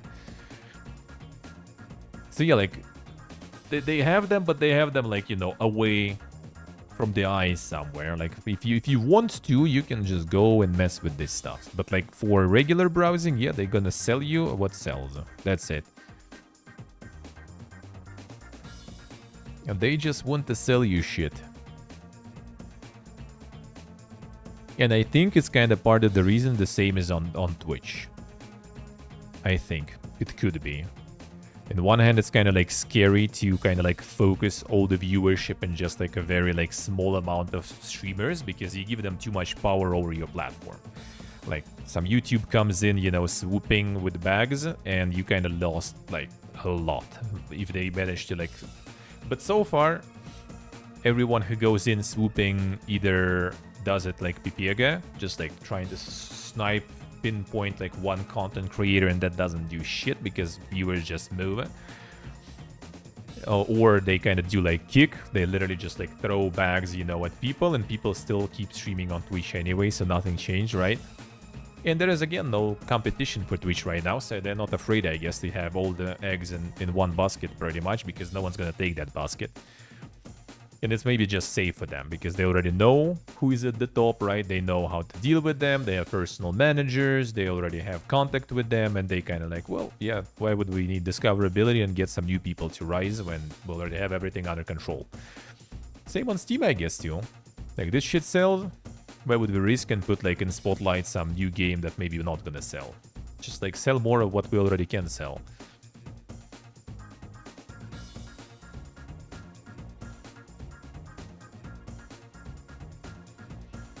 Yes, Steve, I see.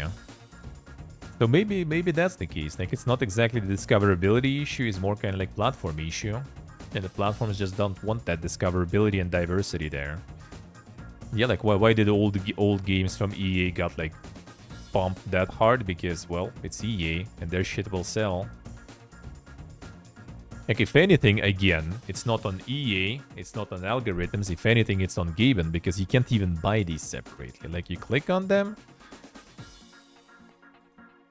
and you can't even buy them separately. You only buy the bundle. So, like, why even, like, put them every single one here when you could just put, like, bundle here and remove the rest? That's it. That would be, like, enough space to keep other stuff in. But now they're just gonna roll out, like, 6 of them. No reason.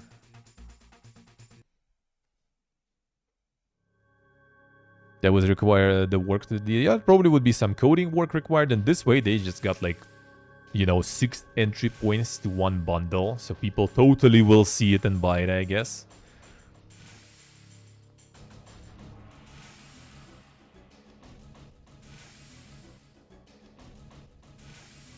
Yeah, tone of style being created and released. So many creators out there seeking audience, only so many audiences to address. EA obviously isn't the bad guy. On the contrary, it's wonderful that they released a slice of the back catalog. Alright, sure, Steam isn't even really the bad guy here either, even though it's objectively insane that for small indie developers, the reality is that years of work can live or die by an extremely arbitrary ranking on a Steam chart in the 2 or 3 days after launch.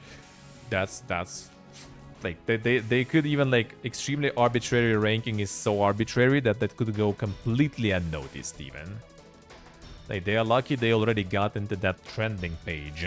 Even that already is hard.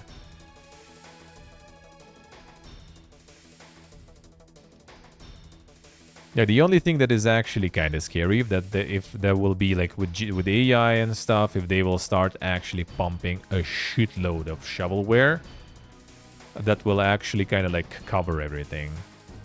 If we get to the situation when it's be kind of like the mobile game development, where without budget on user acquisition, you can forget about succeeding at all, even if you have something super good, that will be scary then.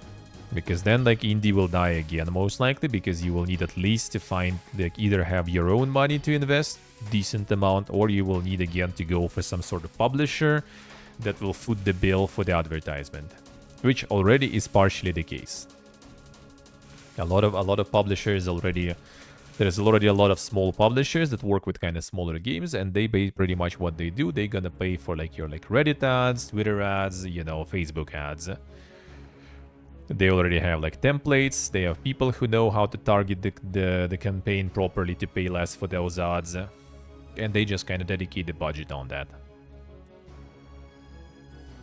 The more lists you add, less effective they eventually become. That is exactly the thing you need to kind of like, you know, to adjust the like the browsing experience, which is the same as I think Twitch also needs to do. For example, is just like you need some sort of like switch towards how people even use and browse your store or your website.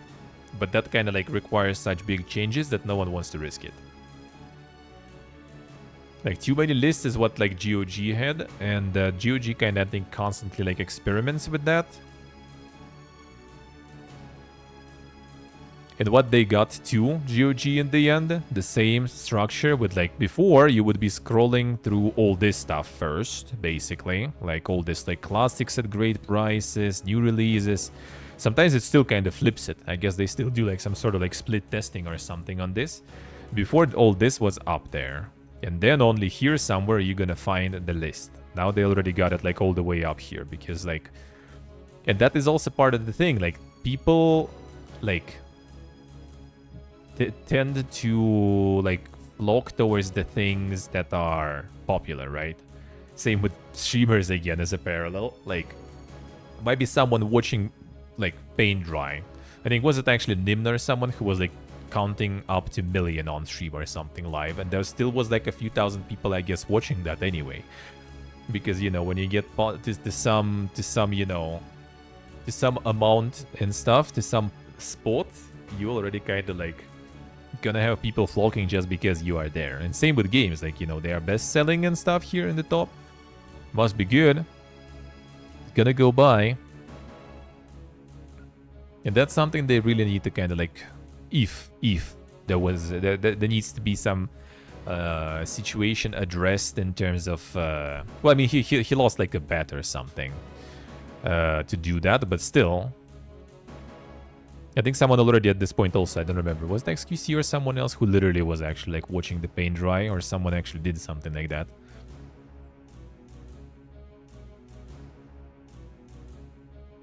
Yeah, right. Well, I mean, that's what I said also. You could just use like this like for you thingy. Miskiv did that? I see, alright.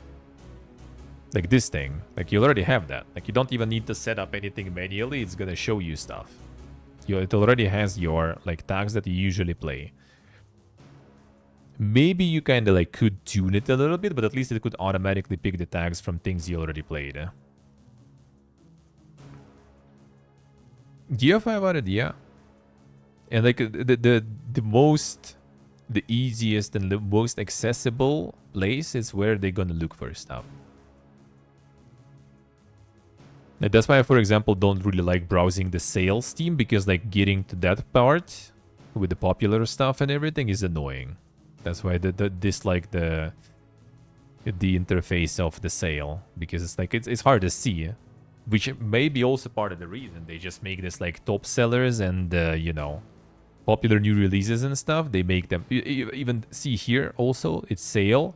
Usually top sales, popular new releases and upcoming, they're all together, but here they just kind of like pump top sellers higher, so people kind of, you know, just like go more on this like peer pressure and everything. Oh, top selling stuff, that must be Poga, so we're gonna be buying it even more.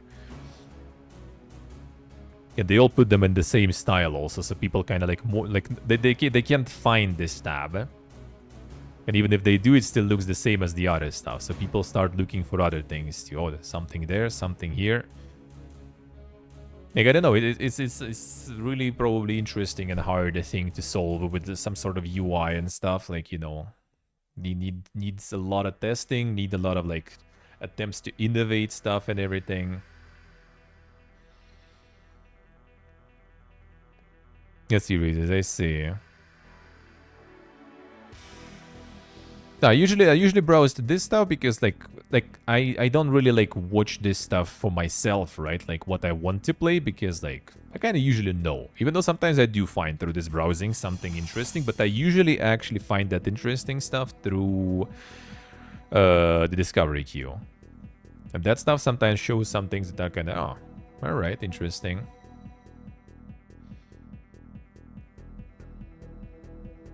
New games that like, I mean, like even just keeping the popular new releases thing, but like do rotation more often.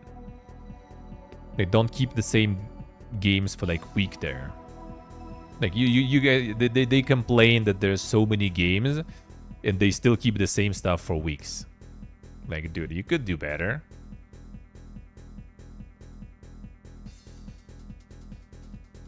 They come out and Conquer there already for the whole week. Like, there was nothing else coming out in the week that you could show here. Some like cool indies or something. There probably was something. What is criteria to be on there? I mean, no one probably can tell you exactly. That's the thing. I think there is some like statistics on that, like how many like reviews or something you need to have to get there. But that's the thing, like you need to get those reviews in the first place there, right? So you still, even to get those first initial reviews and stuff, even to get here, you already need to have some sort of like, you know, pre-release marketing, probably on some other platforms and everything, just to get those wish lists somehow. Otherwise, getting in popular new releases is already gonna be hard for you.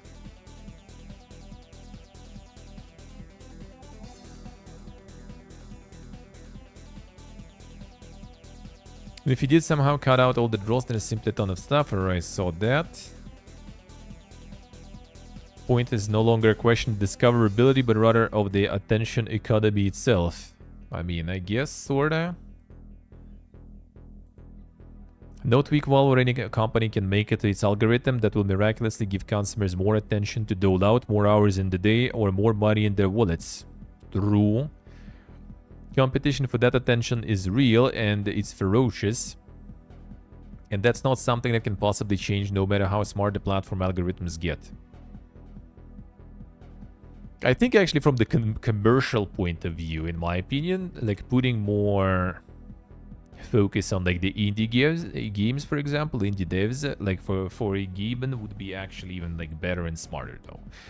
Because, you know, those games, they maybe cost less and everything, but at least people will be done with them and then will return for more to play something else. And like if someone like goes in and buys like some, like even like Helldivers, let's say, right? Like they're gonna buy it and they're gonna disappear for a while probably, and you're not gonna see them buying anything else for a while.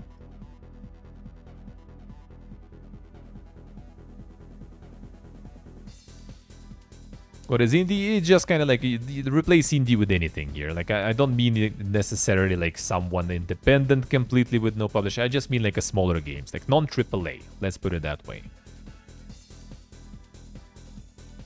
Yeah, exactly, Raze. That's what I said. Like they just could put the bundle on, but I guess it's just like not even an option in like the you know, the that's the name. And on the server side, basically on the platform side, it's not probably even an option like that. Just kind of like they all hit the popular, you know, criteria to get in the front page, and they got there instead of the because bundle doesn't really have its own, I guess, success criteria. Let me see. I think it had its own page though, so that should be possible to just put the bundle instead. Yeah, no, bundle doesn't have the reviews and stuff. So bundle technically can't get in the popular stuff, I guess. So they needed to put, you know, every single of them there. Well, not needed, but they just happened automatically, probably, from the algorithm.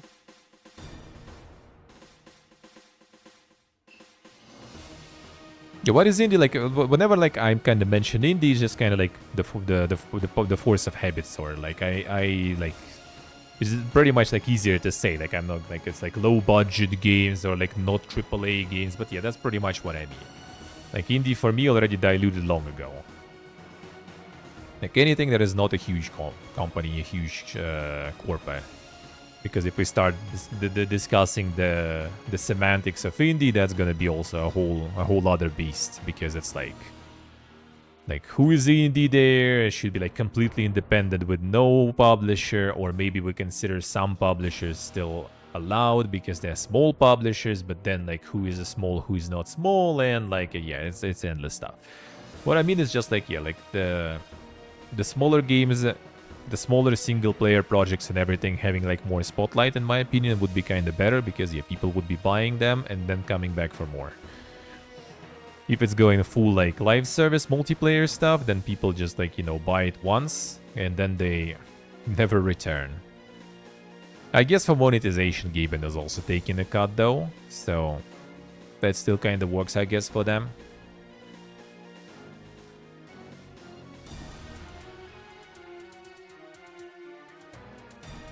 Yeah, the bundle is on the purchase option, yeah.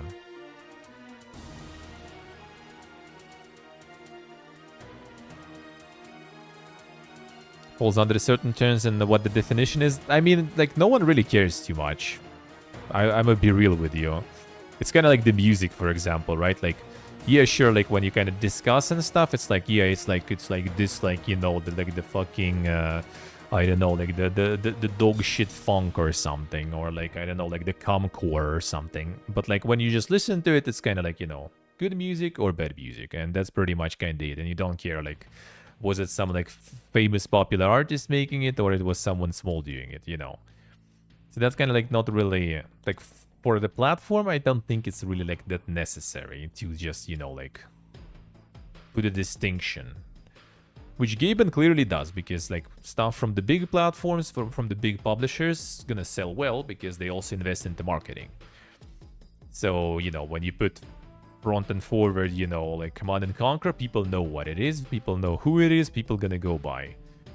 Yeah, if you put like Gay Sex Episode 6, for example, no one fucking knows what it is, and that's kind of already like least profitable. Other than that, all this like indie and everything, like the genre exact definitions, are not really like that necessary. Like, if person plays indie games, that doesn't mean that they, like, hate AAA games. I mean, there are probably, like, people like that, though, out of principle. Absolutely. Or vice versa, for example, right? I have a friend who, like, just, like, dislikes everything, you know, that is, like, kind of, like, not from AAA studio. But most of the time, no one really cares. Huh? It's all about, like, you know, what genre, you know, which games are similar, all that kind of stuff. It's like, I don't think we really need to define what's like indie, not indie here. We just need to kind of like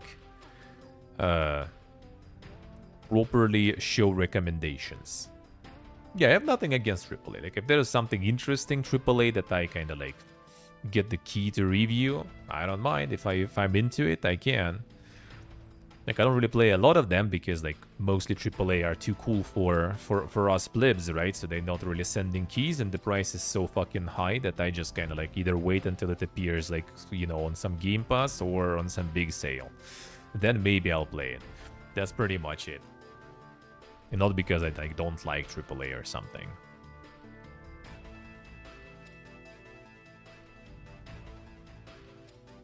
Two different urges, yeah.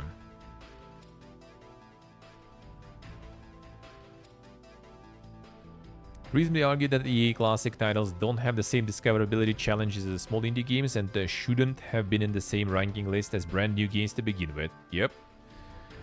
Another tweak Valve could look at making, but the broader issue goes beyond the specific content. I don't wish to victim blame, but I think it's reasonable to point out that a lot of creators, especially the kind of creators who work alone or in tiny teams on passion projects, tend to be really bad at marketing and PR for their creations. True. Their dismissive attitudes to this whole side of the business leads to a decision like just putting the game on Steam and assuming the new and notable chart will do its magic. Yeah, some people just feel like they're entitled to, like, you know, to get a good spot and stuff. Just like, again, with streamers, there is like a whole bunch of, like, a whole category of people on Twitter who will constantly, in every tweet of Twitch, gonna be like, you're not promoting small creators, dude. Where's my promotion? And there's that stuff too. Some people do be kinda entitled, eh?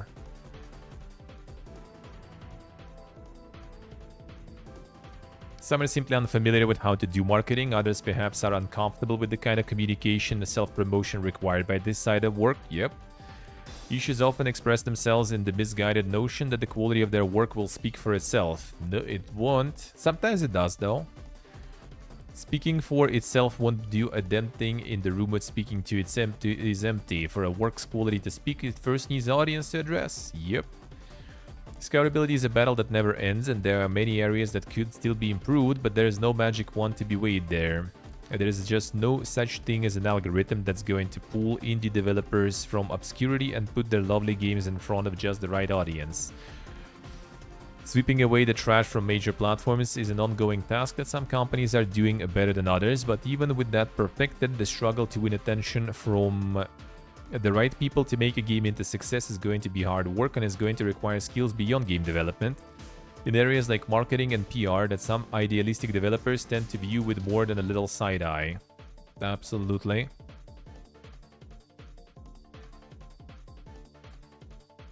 Yeah, Windows, sorta. Sometimes those skills are just going to be about figuring out the right tone and presentation, turn lemons into lemonade, and make your game being buried in AA classics into a major PR coup. But not everyone has that kind of that kind of opportunity. For more indies and even some larger developers, spending a bit more time and resource focused on market research and marketing strategy will be a very, very worthwhile thing to do. Buddy is going to solve discoverability for you. The only answer is to figure out for yourself which rooftops you need to be shouting from. True. Yeah, window, yeah. Guess that also works, yeah. That did kind of work, though. Well, I mean, it was on the popular page, actually. So it actually, in the first place, was doing alright since it got there. But yeah, I think that actually ironically was carrying way more.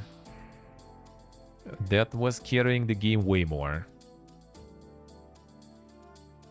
Cry like a baby? That's not always gonna work, though. That's not always gonna work. It's kind of, again, the same as with streamers. You can like go and like cry about, you know, like Twitch not properly promoting you and stuff, and you're gonna maybe even farm some likes and stuff on that tweet, but no one will go and watch you because people putting likes on those tweets will be people who are kind of in the same boat and that, like other streamers and stuff. They're not gonna go watch you.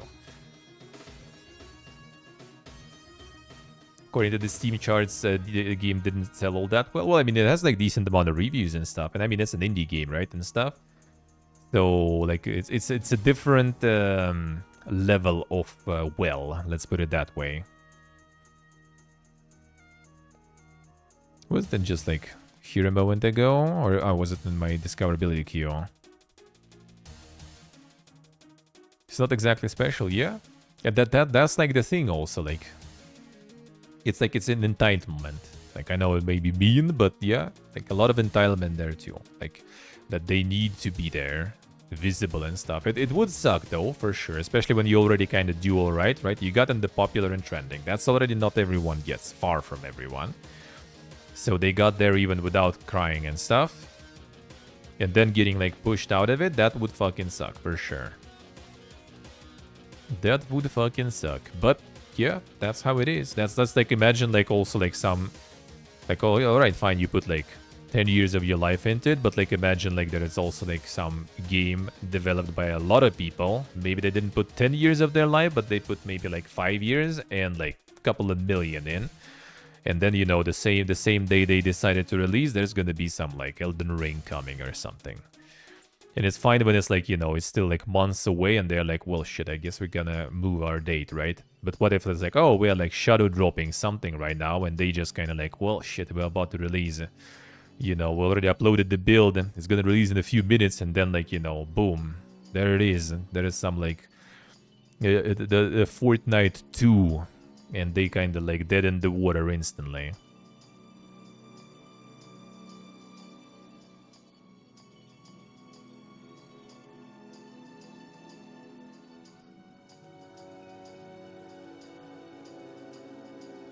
Even is special anymore? It's hard to say. Everyone gonna have their own. Like if it will be like third boss, he has like pretty specific tastes. For example, what is like special and everything. Some people probably have like way lower, you know, standards of quality. Like I would say, I probably have way lower standards for kind of like looking good and stuff, you know, for games.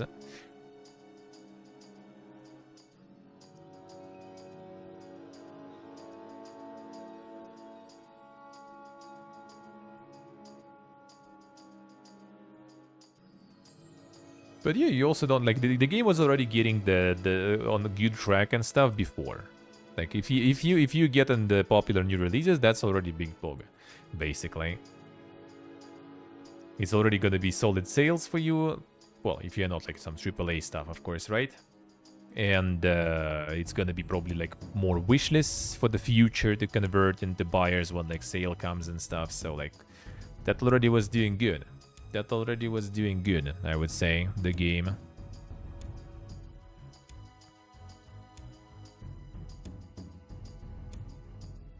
The Wolong Fallen Dynasty passes 5 million players. There it is. Well, considering it's also day 1 Game Pass, 5 mil is not like that crazy, I guess, but still, no bad. Like that loop, I think took kind of maybe even longer to reach 5 million, to be honest, with Game Pass and stuff. So that's not bad.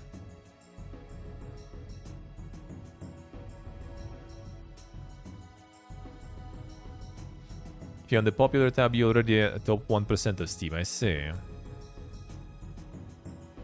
Palia reaches over 3 million players in 6 months thanks to invaluable Switch partnership. The biggest lessons learned, eh? So this one is going ham. Yeah, the live sim MMO. It's the what's the name? Kind of like this Stardew MMO sort, just with like different graphics. It was yes, Singularity. Some reason thought that there was a different one from the Dauntless developers. That was different one, I think, right? Or was it them? No, the name is different, I think. Those were also working on some sort of like kind of Stardew-like thingy. The cozy MMO, eh?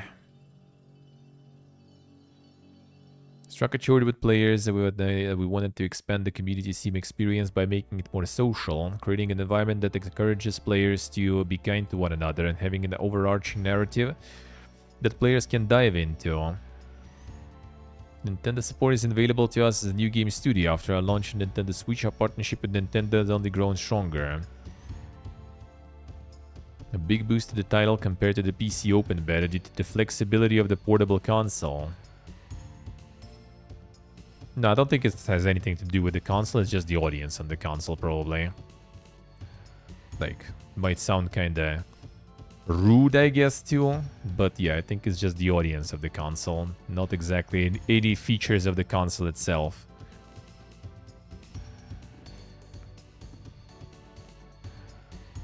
It's not on Steam. I think it is on Steam, though. Didn't it just, like, say, or they misread? Yeah. 6 months ahead of its launch. Oh, it's not out yet on Steam. Okay, I see, yeah.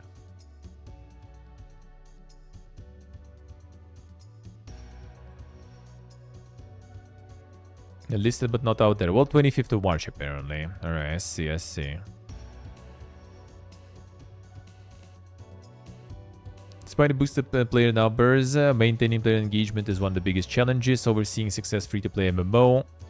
Free-to-play approach can be challenging because it involves a bit of balancing act between offering engaging gameplay for free, but also introducing effective monetization strategies that did not alienate players or cause unnecessary pressure that would run antithetical to the cozy community sim gameplay we're trying to encourage in Palia. Main obstacle with free-to-play is the ability to engage players over a long period of time when they have paid an upfront cost for the game, as well as keeping the game fresh as a live service product. Love to be able to say it's easy to predict what our players love to play and how they would engage with our content, but every time we release something new to our players, we constantly learn and evolve our understanding of our player base. Mix of offering up content with our own unique spin on it that appeals to the players' archetypes we expect to be attracted to Palia, but also throwing in new experiences to help players discover something that they might not have expected to like.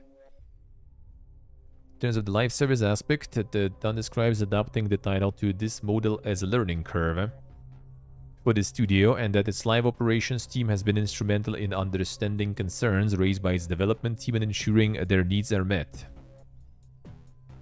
Definitely been working on improving our platform, testing over time to understand what we need to test and where to test it to ensure we minimize our risk and maximize confidence. Been working on unifying the gameplay experience between platforms where it makes sense without sacrificing player experience. Been a conscious effort for us. There are trade-offs we have to make, but this is a key to ensure we can sustainably release content on multiple platforms in the future. So many lessons we learned along the way, from building our own launcher patcher on PC from scratch to creating robust monitoring systems and a scalable infrastructure that could handle the ebbs and flows of our player base. As for advice for developers working on similar free-to-play and live service products, Stan says it all comes down to the strength of the development team itself. Most important factor is to have a strong development team who trust each other to band together and support each other throughout the ups and downs. Except that you cannot plan for everything, so it's important to have established processes for how you deal with issues when they come up, and how you take the lessons and apply them going forward. See, just have a development team. Kirultan, get yourself a team that understands each other. Stop doing it alone. Pronto. CCP Games Carbon development platform goes open source. Devs will have the option of creating using the game engine or selecting the blockchain technology for a product. Damn son, there we go. Platform consists of the Carbon game engine, which EVO Online uses, and component parts such as blockchain technology. Developers will have the choice of creating using the game engine, selecting blockchain technology for a product. Alrighty, Axel, alrighty. Do it, do it. I've been co-developing games with players for over 20 years. By making the Carbon development platforms open source, we are now taking the next step in this journey. Our vision is to open up game development to everyone.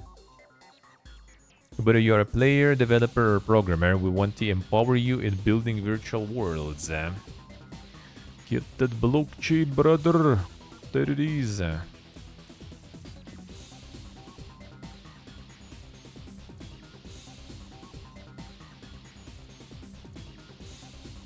Final Fantasy 16 PC version in final stages of optimization. Expect a demo before release. There it is. There it is. You should enable to share when the PC version will be released. The team is in the last stages of optimizations. There it is. Suddenly not hiding that anymore.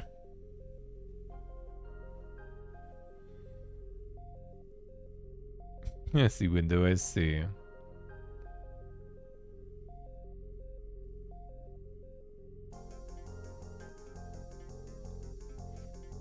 Sabotage teases Sea of Stars 3-player co-op mode as game surpasses 5 million players. This guy's also at 5 mil, nice, also Game Pass, but still, that's solid. The 3-player co-op. Everyone gonna be playing as one of the characters in the team. Interesting.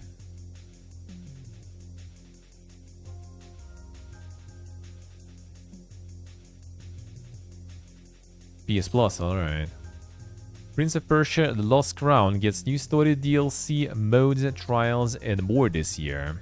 Then the roadmap, and with the story DLC.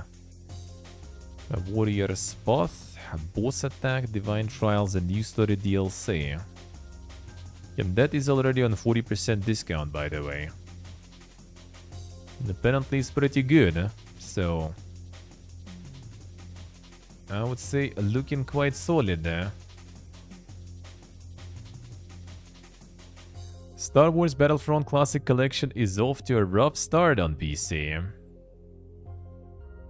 Yeah, the TLDR, 10,000 people playing on launch night, only has 3 servers that have 64 slots for a total of 200 players. Multiplayer doesn't work otherwise. Price tag of $35. Disappointed this is robbery. Don't buy the collection. How is this looking right now? How is this looking right now? Can we even see classic collection here?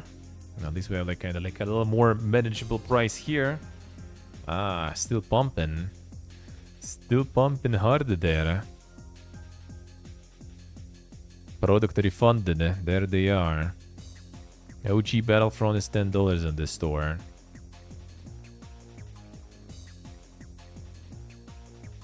You may sit in this storefront, but we do not grant you the rank of remaster. Damn, son.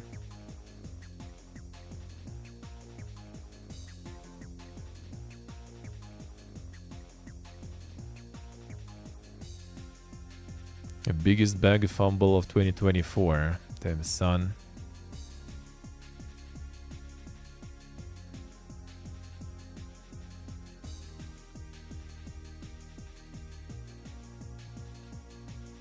Now your time for like positive reviews, clown farming. There it is, dude.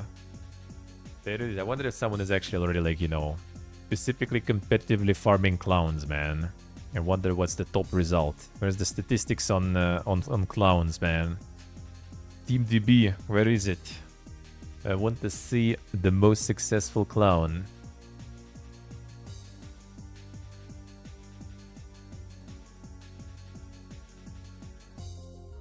RuneScape creators reveal A Brighter Shores, a new point-and-click fantasy adventure MMORPG. I think the point-and-click there. It's an interesting definition, I guess. That's an interesting, I guess, one. So you want to join the Hope Port Town Guard? Then here's what you need to know. We're not just about fighting fire toads. We also investigate potential threats and help out the people we meet. All recruits will learn how to use magic, alchemy, and whatever this thing is. You will also be trained in essential survival skills, like fishing, The Com Guard, yeah. blacksmithing, and assembling dinosaurs. So, set sail for brighter shores today.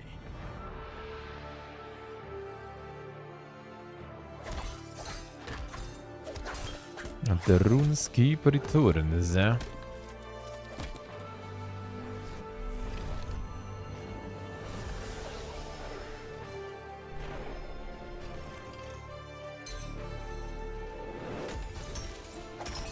Where's gonna be your OG, man?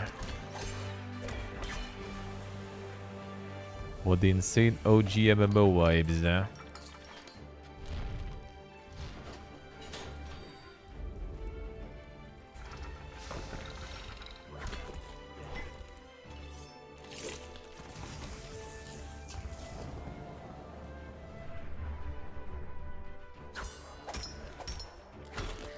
I do for now kinda feel Raven Dawn might be kinda a little more pleasant, but we'll see, I guess.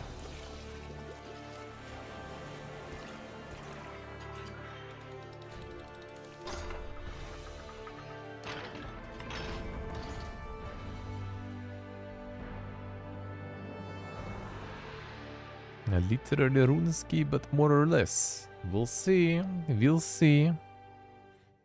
Them OGs, man. Them OGs. We'll see. For now, the Raven Dawn style feels kinda a little better, though. A little more appealing, but we'll see. Planning to launch our big game with 4 episodes to start with. First 3 episodes very playable now and just need a bit more testing, tuning. That was back in November. So it should be this year already later, after 10 years of development. Can't mold about camera angle here, true. Ravendell wouldn't feel like it's lagging. It sometimes does. It's ping though. Like I had like a couple of times when it was impossible. Like I literally was just like stuck in place until I real again. It's just like I guess the ping issues with the like the servers are not the EU after all. Could be that, could be that.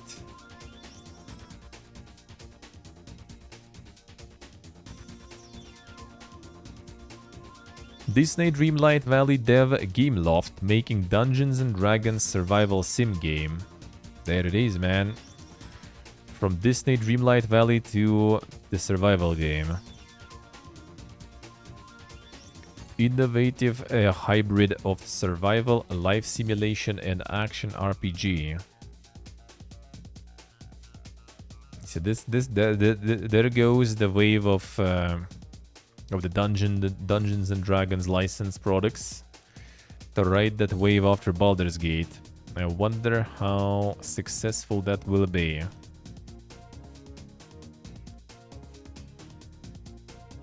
A bogus animated show casts Ashley Johnson, Elijah Wood, Randall Park, and Yvette Nicole Brown.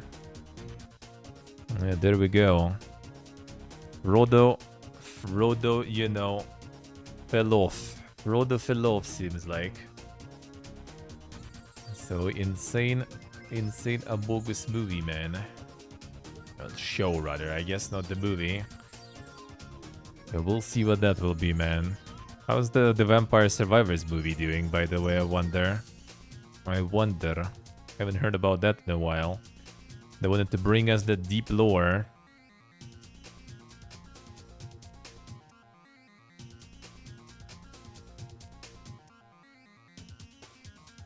Still trying to find the story, yeah, I guess.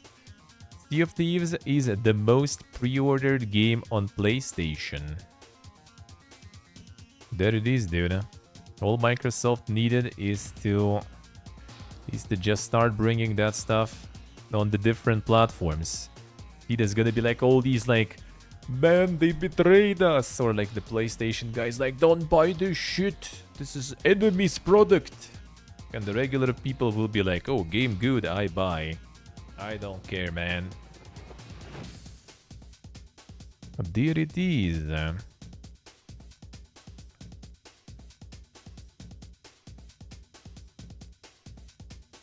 Oh, that shit though.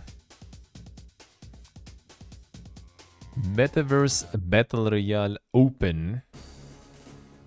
I wonder how long it will stay open. Announced featuring a Ready Player One.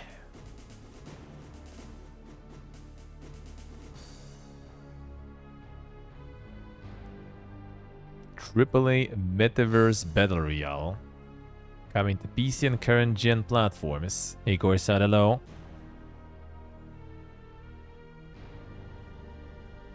So, feature a Ready Player One biome. Nostalgia-infused biomes featuring characters and cultural legends across iconic franchises. Oh damn, it's gonna be like the crossover galore. Include multi-round collaborative and competitive game modes with a single winner. Players will need to use tactical positioning, slide movement, strategic shooting, and driving skills. Yeah, it seems like that's exactly what it's gonna be. Implies there'll be lots of gunplay and vehicles, and the teaser showcases a DeLorean. Other pop culture vehicles and weaponry might appear. Thus far, devs only confirmed that Reebok and DeLorean will appear. Oh yeah, my favorite hero, Reebok. My favorite character from the Reebok universe.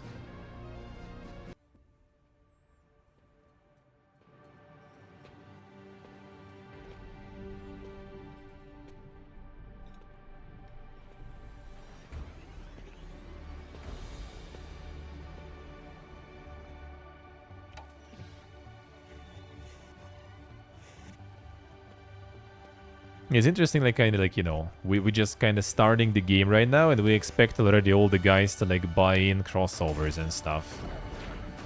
Like, how does that work? Like, I understand when you kind of succeed already and people want to get the crossovers, but, like, when you're just getting started, like, how does that go? Join the waitlist. Can't wait, man. Yeah, how does that work? They either got, like, some giga investments that are gonna secure those... crossovers for them, or like how they expecting to get all those in.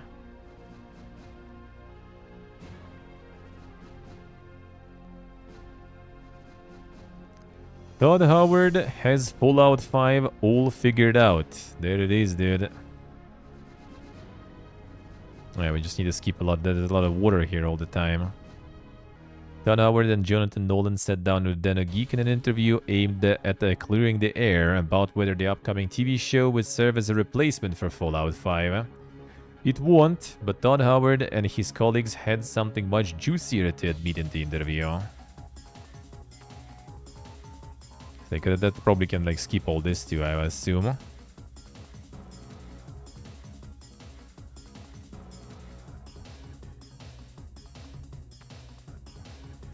And that's actually kind of like also what I was thinking. Yeah, he said the Elder Scrolls 6 will be his last, and they already figured Fallout 5 then. So will Fallout 5 be before, or how will that work? Or he already changed his mind about retiring?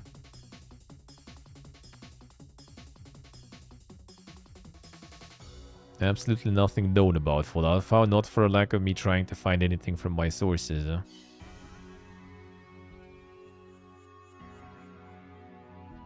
Well, there were some things where I said, oh, yes, Todd Howard made a telling comment that lets us know he's got Fallout 5 all figured out. There were some things where I said, don't do this because we are going to do that in Fallout 5. We know all about Fallout 5, we're not telling anyone.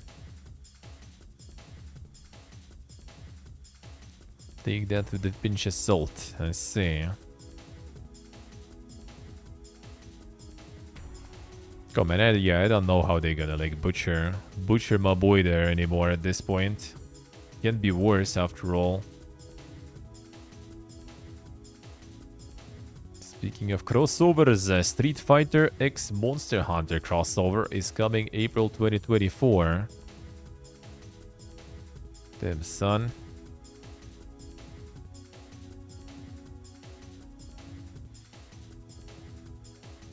Five is in the LA area. I mean, it could be, yeah. Well, I mean, it depends what they were planning to do that they want to do in Fallout 5 instead. Maybe it's like something, you know, like general for the universe, for example, not just LA centered.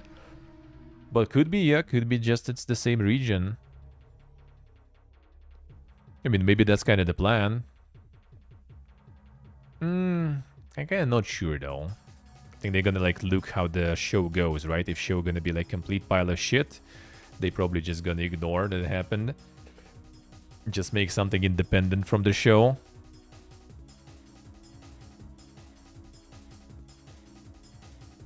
Another gameplay trailer for Spider-Man The Great Web has leaked online. Well, we're obviously not gonna be watching the leaked trailers, but yeah. There is apparently some co-op Spider-Man game. Cancelled multiplayer Spider-Man game.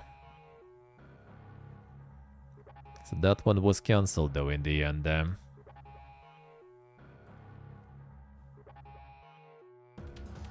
V-Rising full release is coming to PC on May 8th.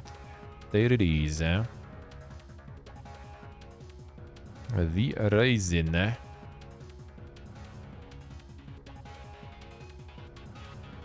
This is like my favorite part of like the journalism data.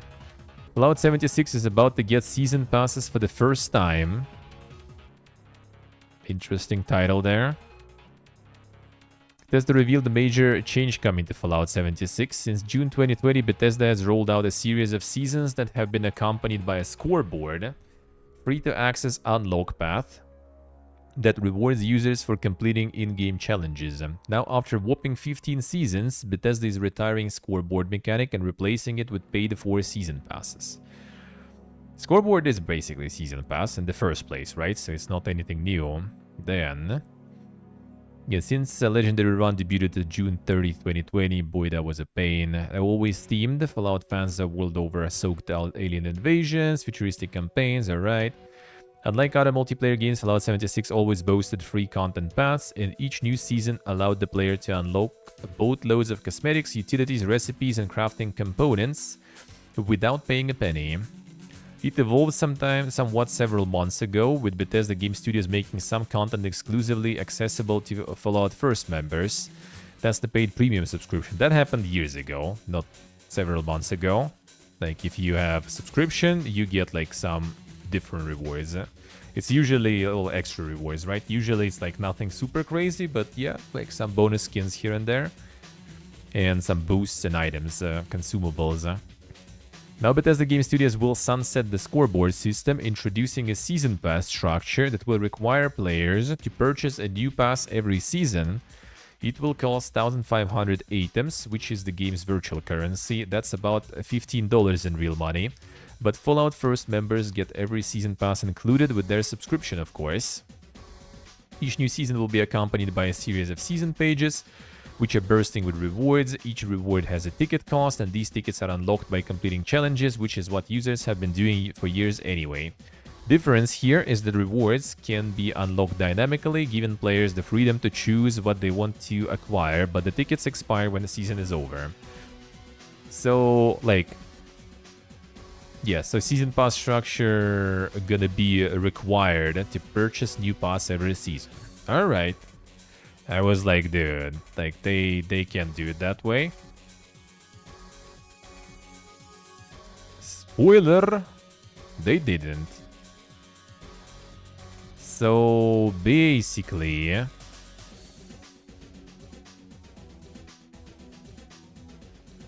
yeah, Fallout First members automatically get free access to the Fallout First Season Pass.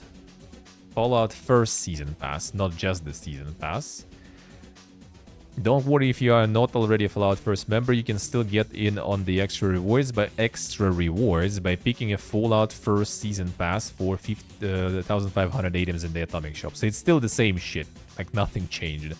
Like you can even see on the screenshot, see this says first here. That means like if you have like the bonus, if you subscribed or if you bought the Giga Season Pass, you can get this.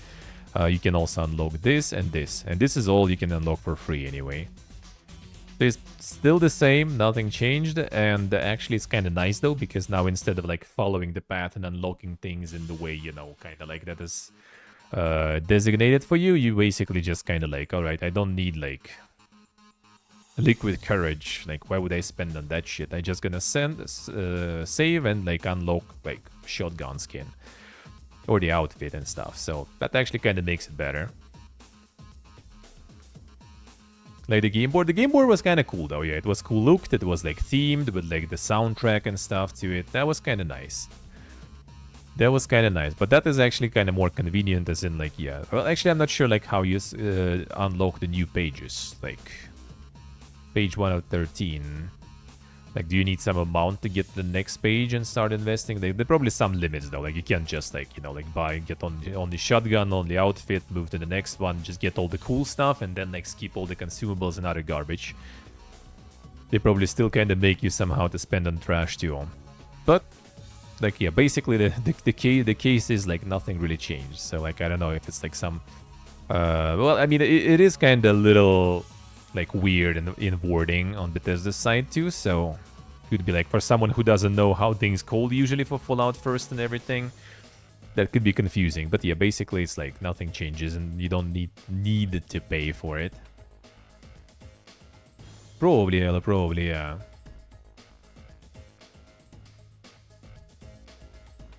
See portable, I see. Oh, difficult third-person single-player. True. All true. Apex Legends developer Respawn hit with layoffs. And another one. And another one.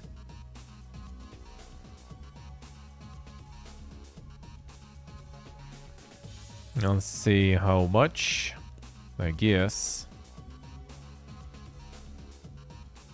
Doesn't say how much, only that EA was laying off 5% people. So yeah, some peeps from Respawn. Even you would think that, you know, Apex is doing quite fucking fine. Stellar Blade's Thirst Trap outfit will make your game harder. So at least like 2 things will get harder there. I see how it is. So like if you want some Coomer stuff, you're gonna suffer then. Skin suits are outfits specially crafted by Mother Sphere, covers the body of the airborne squad member and deploys on its own or expands and contracts depending on the situation. In other words, it's like a living skin. A shield is disabled when you put on the skin suit. There it is. And before it's also kind of just like mistaken as just like a fluff, you know, lore tweet, but they already took it as it's gonna be like some weakness, but yeah. Success equals layoffs, yeah.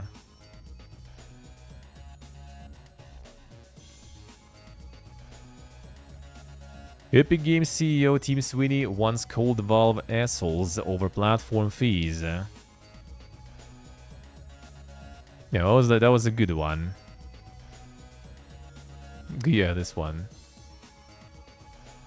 You assholes are telling the world that the strong and powerful get special terms, while 30% is for the little people. We're all in for a prolonged battle if Apple tries to keep their monopoly, and 30% by cutting backroom deals with big publishers to keep them quiet. Why not give all developers a better deal? What better way is there to convince Apple quickly that their model is now totally untenable? That email, which seemingly wasn't replied to directly by Valve, did get an internal response from Valve, when a chief operating officer, Scott Lynch, simply said, "You mad, bro," to Newell and business development executive Eric Johnson. You bad bro. Apparently, you bad bro was like the internal mail though. Like they didn't actually answer Team Sweeney. You bad bro. That would be kind of epic.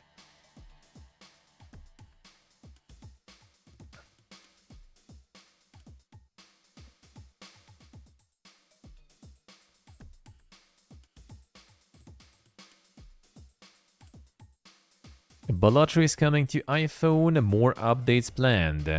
Feels good, man. Feels good. And developers said that they didn't want to bloat the game with more mechanics. Said the way forward would be possibly more secrets, definitely some new and interesting design space I'm excited to explore. Yeah, I don't think you need to like, kind of like make it like a fucking live service or something. It's already good in its own. Just drop like some updates here and there.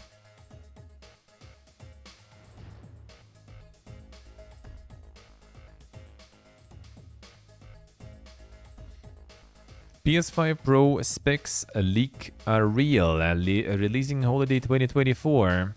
There it is. Rendering 45% faster than PS5. 2-3x ray tracing, x4 in some cases. 33.5 teraflops PSSR, PlayStation Spectral Super Resolution upscaling.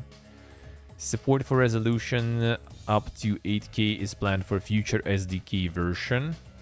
Custom machine learning architecture. Oh, there it is. AI accelerator supporting 300 tops. Yeah, not teraflops, something else. Of 8-bit computation, 67 teraflops of 16-bit floating point.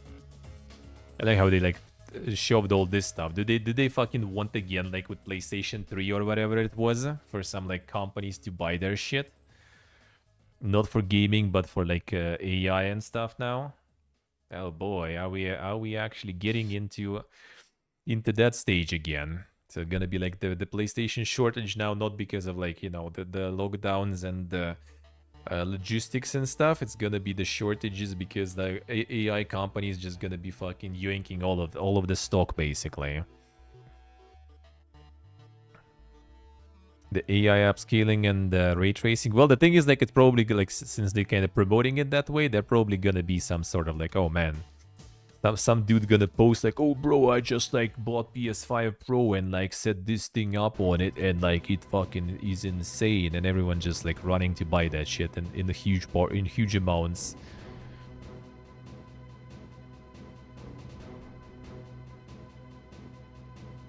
Don't even understand. Well, I mean, I don't know abbreviations. I don't know that.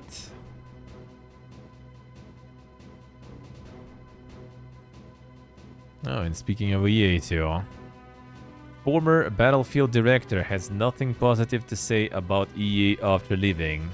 What a twist! What a twist! Not been saying much here since I don't have anything positive to say about EA, my recent departure, and how so many, including my team, are suffering due to the industry sweeping layoffs. The previous guy was kind of like so positive about it, so good, EA so poga. Marcus Leder recently made a personal decision to leave the project. To ensure our work continues uninterrupted, we immediately appointed leadership to Criterion to oversee our single-player work. As part of this change, we'll be winding down a Ridgeline as a standalone studio in Seattle, with some team members joining Ripple Effect. He left himself. Just a day after he made his departure, EA announced it was laying off 5% of his global workforce, and he has nothing good to say. That all seems kinda sus, man, to me. Seems kinda sus. Oh yeah, there we go. That's important lessons. Important lessons for you from big YouTubers, man. Mr. Beast warns aspiring creators against going all in before they are ready. Mr. Beast, who dropped out of college after just 2 weeks, warned aspiring content creators against dropping out of school or quitting a full-time job to make videos before they are ready. The enigmatic, insanely popular YouTuber entrepreneur had some choice words for his followers on Twitter, stressing that it's painful to see people give up on a stable future to pursue content full-time, when the reality is that the vast majority of people just won't make it. And he's not false. 2019 GB Mr. Beast Donaldson regaled his followers with a tale of him dropping out of college, being forced to move out by his mother who wanted him to be successful. Today, with an estimated net worth of $500 million and YouTube following of more than 245 million users, Mr. Beast is one of the most recognizable and most watched content creators in the world. He's also telling people to not try following in his footsteps, essentially. Painful to see people quit their job or drop out of school to make content full-time before they are ready. For every person like me that makes it, thousands don't. Keep that in mind and be smart, please. He's not wrong though. Absolutely. Millions of people trying to carve some kind of living out of content creation. All the while, the market is becoming dramatically oversaturated and less original with each passing day. Ultimately, drastically few people will earn enough through content creation to make a living from it, and even fewer creators will become one of the elite, recognizable, popular, and wealthy folks in that golden circle. According to Streams charts, there are 65,000 Twitch partners at the time of writing. There are 2.2 million Twitch affiliates, billion affiliates by the way, and more than 22 million accounts with no status. That means that just 0.2% of all Twitch profiles, because they're not all streamers, have reached a level that allows them to potentially start making a living on Twitch. And it depends. It depends on your standards of living, dude. Let's put it that way. Truest when true. Almost there. Almost there. Yeah, the college dropouts is like, yeah, it's always a good example. Like, oh yeah, I like, look at that guy. He dropped out and look at how successful he is. Well, yeah, he's also like, you know, only one out of the whole fucking planet almost, so he's that successful, right? Out of billions of people. Took Mr. Beast around 5 years to get noticed, but that was before content creation picked up. Yeah, took 6 years to, you know, get unnoticed, by the way. These days, it's even tougher to make a name for yourself in the industry unless you're an exceptional personality like Jinxie, Speed, Kaisenat, KCO. Tough way to live, a constant grind, and can reduce people to emotional wrecks, desperately scrounging for more clicks, more impressions, and more followers. True. Don't automatically assume you'll be the next Mr. Beast, even if you're good at what you do. Yeah, that's the thing. You might have exceptional personality. You might be really good at what you do, but no one will notice that ever. Basically.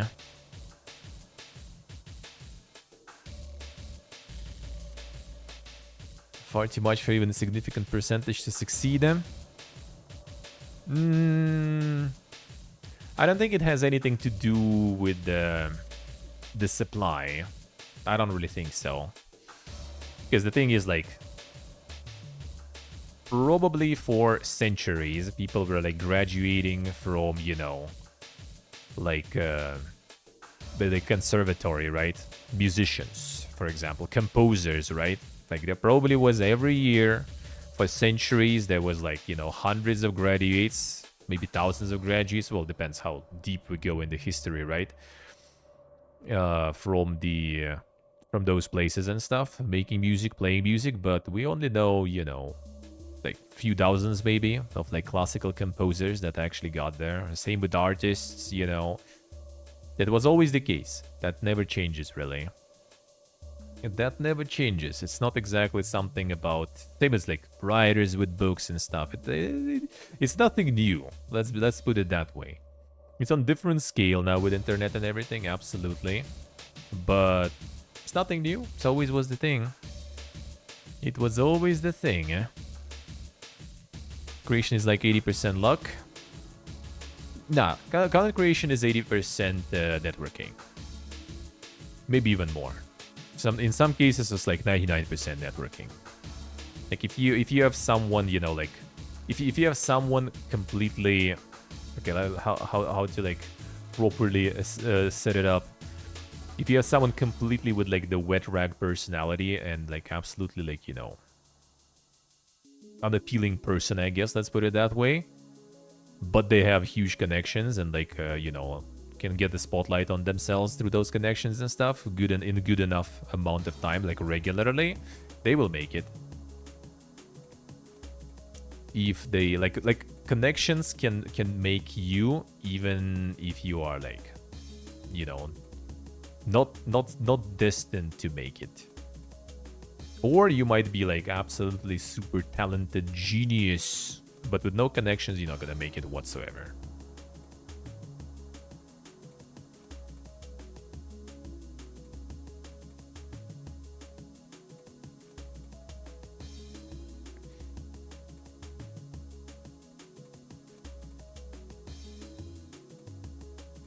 A gigantic grind. I mean, kinda, yeah. Like even though no matter how much networking and stuff you can pull, you still need to have like consistency for sure. Like when you already make it though, then you can already like kinda like there are people who can just like ditch, you know, for like a month in a row and then just kind of appear when the rent is due and like, you know, stream for a couple of days and ditch again, and people still gonna be tuning in thousands. No problems.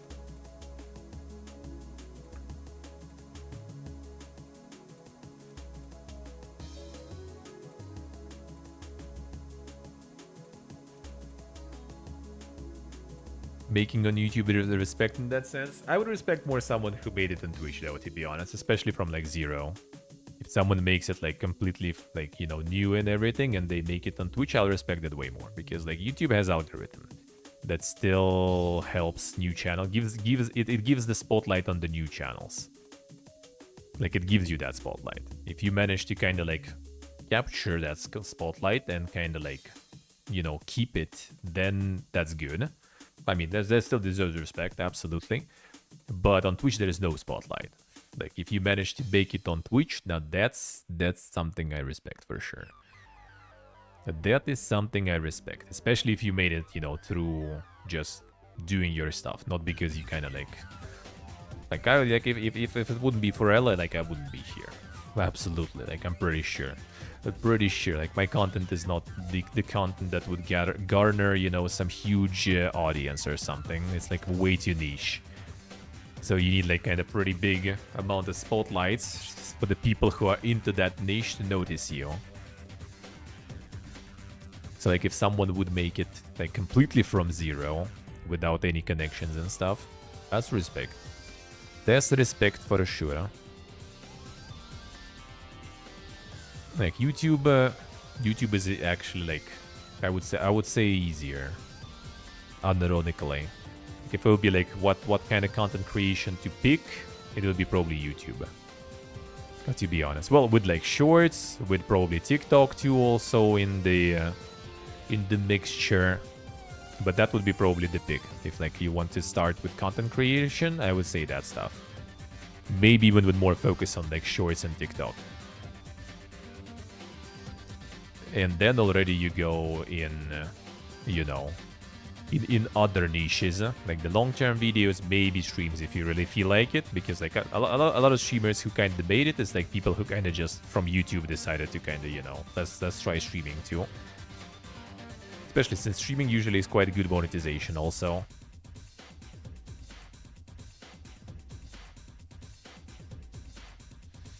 That could be the recommendations. Yeah. Twitch sometimes does recommend side. They had like a moment when they were recommending like really good and relevantly. Like I really had like big influx of people from like channels I wouldn't even be expecting, like from Call Carnage channel and everything, which is kind of like I do feel like we could probably have a big overlap in the audience in terms of our interests and stuff. But that's not always the case. Like they kind of like mess around with that stuff. I'm not sure actually. See, right, and I see. Yeah, see, like it's and it still is the case, right? Like I'm not really like around that much anymore. Like I'm not actively modding. Yeah, I do like some like around the spanking per day or something, right? Like I can't really like I wasn't like my last time I was in a convention, right? Like real life hanging out with the LN peeps was like 5 years ago almost. Soon it's gonna be 5 years. So I'm kind of like out of orbit, you know, out of the circle basically at this point and stuff. And it's still kind of that like highlight that Della like put it on my channel. Well, I mean, I still mean he's like auto host, even though Twitch killed auto host, but I'm still there. So he's still, you know, he still kind of like helps me a lot with that stuff, which I do really appreciate. And without like that help, that is impossible, dude. Like honestly, like you can imagine, you can kind of try to scale, right? Like I obviously not don't do like some poke content and stuff, right? Like I'm kind of like very niche in that sense. But still, like it's like 10,000 viewers pretty much stream, right? Giving like, well, back then, like let's say like 5,000, right? Like in 2018, let's say. And he was actually raiding me back then a few times. We were playing games together, like Far Cry 5 and stuff. We played like the full playthrough and like some other stuff. Like he was actually actively boosting me pretty much. And yeah, you can see like with such active boost from such a big channel, well, where you end up, sort of. Like it's good for me, right? But like I'm pretty sure like if you are like from anywhere more to the west from where I am, you probably with this amount of money you wouldn't be able to survive. Most likely.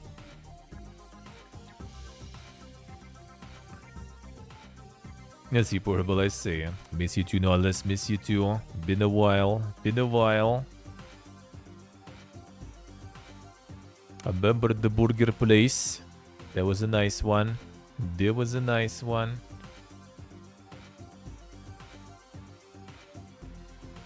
So yeah, like it's like with like the networking is the biggest one. Like you can be the luckiest person in the world, but if no one will like see you, then like, or like you can be lucky, but like that luck not gonna put you like high enough in the Twitch list for people to notice you. Like it's networking, man.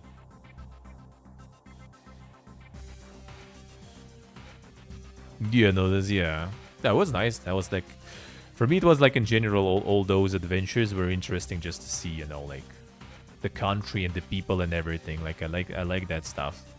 Meet more community people too. It was nice. It was nice.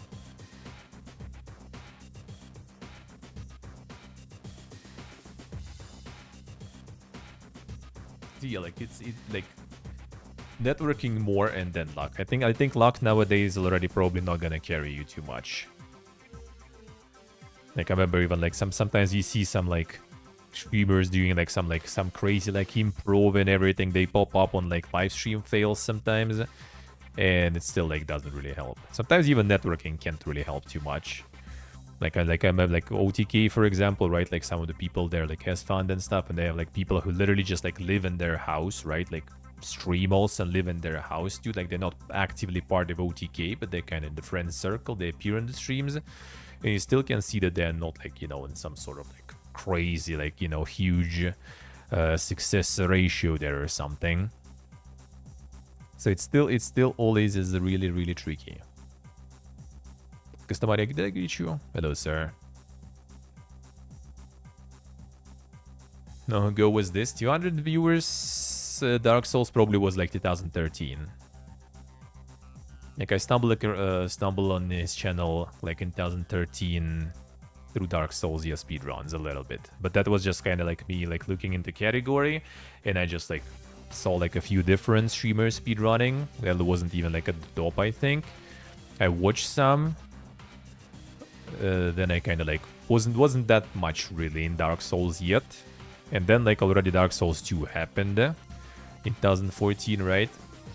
And that's when I kind of like finished Dark Souls 2, and I was like, oh, there was like this guy I remember who was doing this Dark Souls 1. It was pretty cool.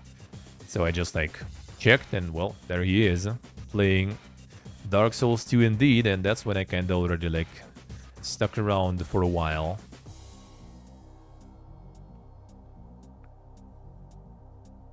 See what Glix I say, huh?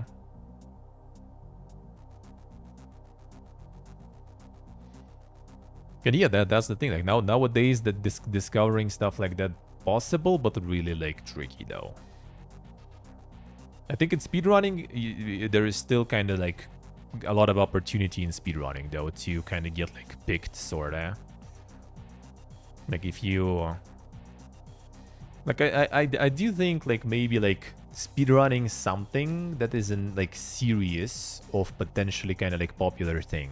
So like for example, speedrunning From Software games, like you can like just speedrun them, get like some small audience, but most likely gonna be kind of like speedrunning Dark Souls, like Souls community. I think does give you like a lot of like consistent kind of views if you do it consistently yourself too.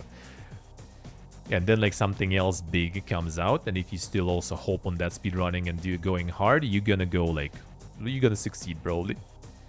Even though I assume there's also a lot of people doing it, I'm kind of like not really in the scene of like watching Twitch much, right? So I'm not sure. But I think Lil Aggie actually, like with Elden, like he was already like Souls streamer for a while, right? I think, but like I think with the Elden Ring, he just kind of like pop off really hard. A little bit of a problem of such growth and stuff and being connected to that kind of game and speedrunning is that it's gonna be hard for you to branch out into variety. Super hard. Like I met like people like that. I remember like actually leaving from DreamHack Summer and in the airport with my like Twitch partner backpack, and like dude was like, oh, the Twitch streamer, yeah, oh, I'm Twitch streamer too, like also with like the partner backpack and stuff, because I was also leaving like week after DreamHack because I was staying at Ella's place, right? So already everyone left, and he was like, oh, what the fuck are you doing? I was like, I'm staying at like my friend's place, and he was like, oh, meet me too. And we're just like talking and stuff about channel, like different shit basically. And like, what you streaming? I'm like, oh, that's just variety and stuff. Like, he's like, oh, I used to be like a PUBG streamer, had like, you know, a few thousand like viewers and everything. Then kind of PUBG on Twitch kind of fell off, and I kind of like moved to, you know, variety and like got to like, you know, 20. And I basically kind of quit. So yeah, that kind of goes that way too sometimes. Huh? Oh, that already doesn't work though, no, Liz. That's over. Extra Life haven't streamed, I think, still since November when the new rules were implemented, and they are gone since then. Now, to some extent, it still kind of works though. To some extent, it still kind of works. Another option actually kind of, well, that not gonna really like give you a lot of growth technically, but it would boost your numbers and stuff, and maybe that you will be able to convert into growth is with drops. That's where you still kind of need to be lucky. This still you need to find like the niche. Maybe actually also kind of need to be, I don't think you need to be like super good or something. You just need to be right place, right time as usual. Like I noticed when I was farming drops in Raven Dawn, for example, there's like a lot of people just kind of like you can sit and watch like channel to farm drops, and like it's someone like, you know, who's just like kind of started recently, and they already like sitting there with like a few hundred viewers, for example, or like 100, let's say, and you see the chat is like completely dead. Like you get in and you see like, you know, past like 2 hours loading in, and then you see they're farming the drop and there is like nothing happening. And dude at some point just kind of like, you know, like during that just for a break went like to play like some chess, like the chess match or something on the website, or they can go AFK for like an hour or something, like to make some food or some stuff. There it is. Hey, Potato Angry. I see. Yeah, that was when Twitch had a huge boost, actually. Yeah, that was like a big boost for Twitch. I think it was like a really big boost, even I felt it back then. Because I think Twitch, I don't remember, did Twitch already kill the host, auto host back then already or not? But yeah, I could easily like pull like 100, 200 back then, no problems. But then, yeah, then it all kind of like went down a little.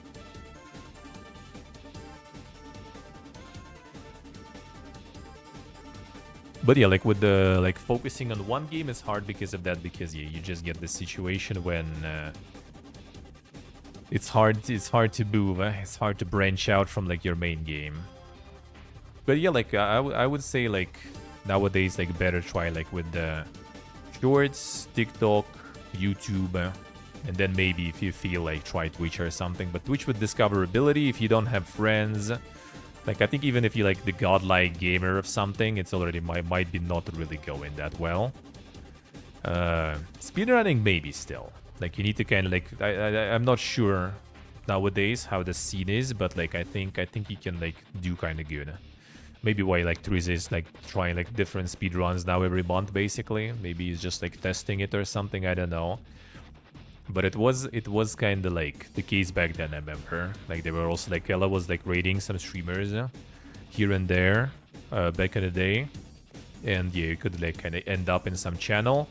And like there was one I remember like Ella was rating the dude and he was just kind of like just started recently and then like I don't know, like few months passes and boom, dude is already partnered. And it was back then before, you know, like before Twitch made kind of like this like application to partner, but it was kind of like, you know, randomly. You just kind of, well, you're a partner, bro. That kind of how it was back then. It was kind of hard. Like the requirements were pretty hard and dude just got partnered because like speedrunning Souls. But then you just see dude try to like stream something else and there's like 2 viewers or something. So yeah, it's kind of also, you know, double-edged sword. Are you ready for that? Because like I know one streamer who basically just kind of like got super tired of doing all the soul stuff, trying to like go variety and stuff, and I think now he's just like got a job and not streaming anymore because like that didn't go that well, trying to branch out from being a soul streamer. Let's put it that way. So yeah, it can be really brutal. So listen. If you don't listen to me, listen to Mr. Beast. He must know. He must know. He must know. Viewers through game retain them with charisma. Yeah, yeah. Like Ellie is one of the few I think. Like I did watch some speedrunners back then. I'm not really like super like though. I had like, you know, a phase, I guess. Let's say when I was like watching different speedruns like GDQ, ESA and everything, right? And like yeah, he's just like naturally like charismatic and entertaining. It's pretty much it. With good like chat interaction. Like you could tune into some stream and it's just like, you know, silence and you just like hear this like clicking. Like they might be good speedrunners and stuff, but that's like, you know, like it can be like thousands of minutes basically of pretty much like silence, no chat interactions, nothing said, just like clicking intensively, you know, with no camera or anything, just like, you know, and you just kind of, all right, I guess, like fine, I'm gonna go somewhere else. That doesn't seem that fun.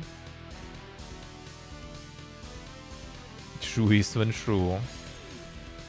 Yeah, no, I know people like that too. Yeah, we invested like a lot in like the setup and everything, and that like, nope. I mean, I gotta like give you an example. Like when I started, I had not even like the C922. I had like the Logitech, like some random 720p, I think, like fucking webcam. I had Blue Yeti microphone for a while actually, right? And I mean, dude, I was doing better than now with like SM7B, with like the DSLR camera and stuff, you know. I tell you that. I'm not sure if there's correlation or something, but I did better that way. You'll see, potato, interesting, alright.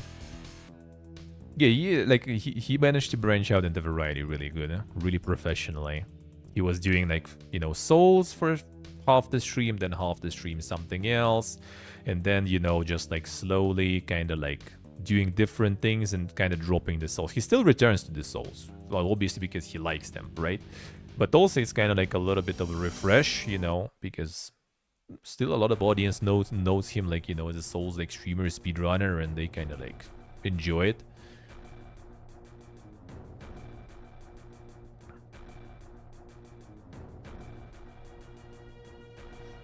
Kind of Belial, yeah, sometimes true. Like a lot of them like don't really care, yeah. Like I remember staying in one of them that like that person actually even like didn't like being raided. Like they didn't like I remember I had this like fear of like raiding people for a while even because like he got like some sort of like I don't know like DM or something being mad that he raided the person. So he was like at some point like literally was like, oh no, I'm not gonna raid anyone. I already did once and I got a lot of shit for that. So nope, I'm not gonna do it. So yeah. Some people are like that. Some people just like, they don't care about the success of stream. They just want to like basically like, I don't know, you get the record, I guess, for the leaderboards and stuff.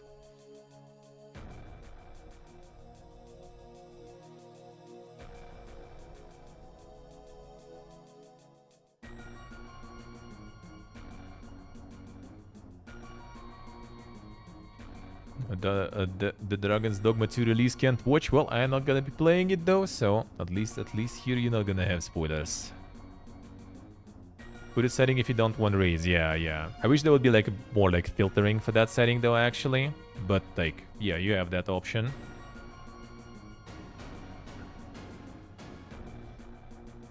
Yeah, the only streamers I was watching ever basically is like Lyric, Ella, Orson, like Wreckful,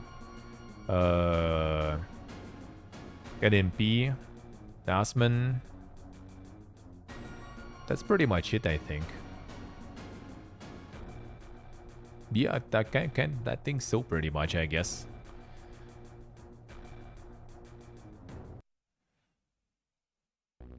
It's like, and mostly like, you know, it mostly like was starting with Lyric, Ella, and Forsen. And then at some point already I kind of like got more into like, you know, just like listening to stuff. That's when like NMP with Osman kind of arrived.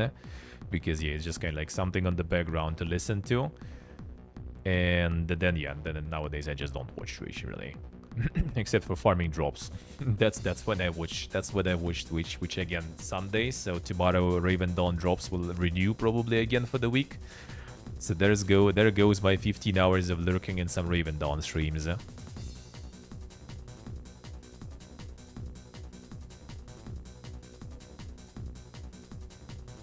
Intimidating several thousand people pop in when he used 20 viewers.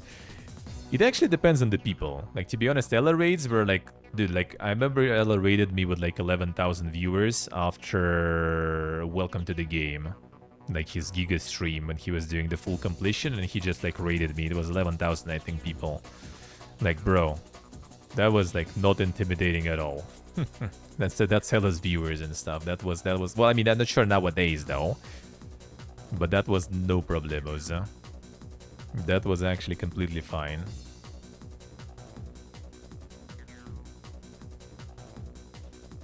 I never watched Forsen. It's not the same anymore, man. The good times are over already there. It's just a husk. It's just a husk now.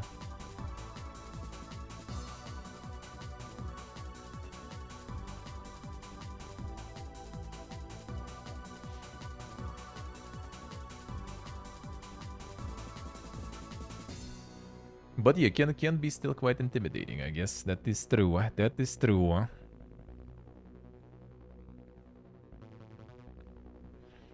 That is true. Yeah, Raven Dawn actually, like, we're gonna return on the program soon. In Drops on Raven Dawn, I also kind of tried to, like, pick some, like, smaller streams to chill.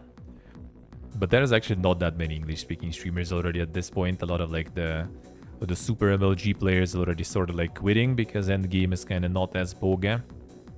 So there's, like, not even actually that many English-speaking streamers left there too. I mean, I did even, like, chill in some, like, the Brazilian streamer, I think, for Drops. Did that. Sees when I see. Yeah, back then I kind of like there was a period at some point, I think before I kind of like started watching Ella regularly when I was playing Hearthstone basically. Yeah, I kind of found Forsen stream and was like chilling there for a while. I was actually even stream sniping him in H1Z1 before it became Battle Royale game, when it was still Survival 1.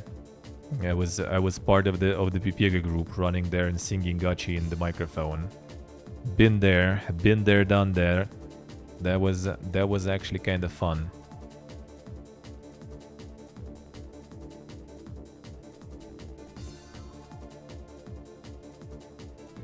But then, yeah, then I kind of like already was watching Ella, and then especially when I became a mod, then I was just kind of like chilling in his channel all the time. Well, let's start the golf actually. We can just like chill and chat when we golf in. So I get some food, yeah, soon-ish already after the golf.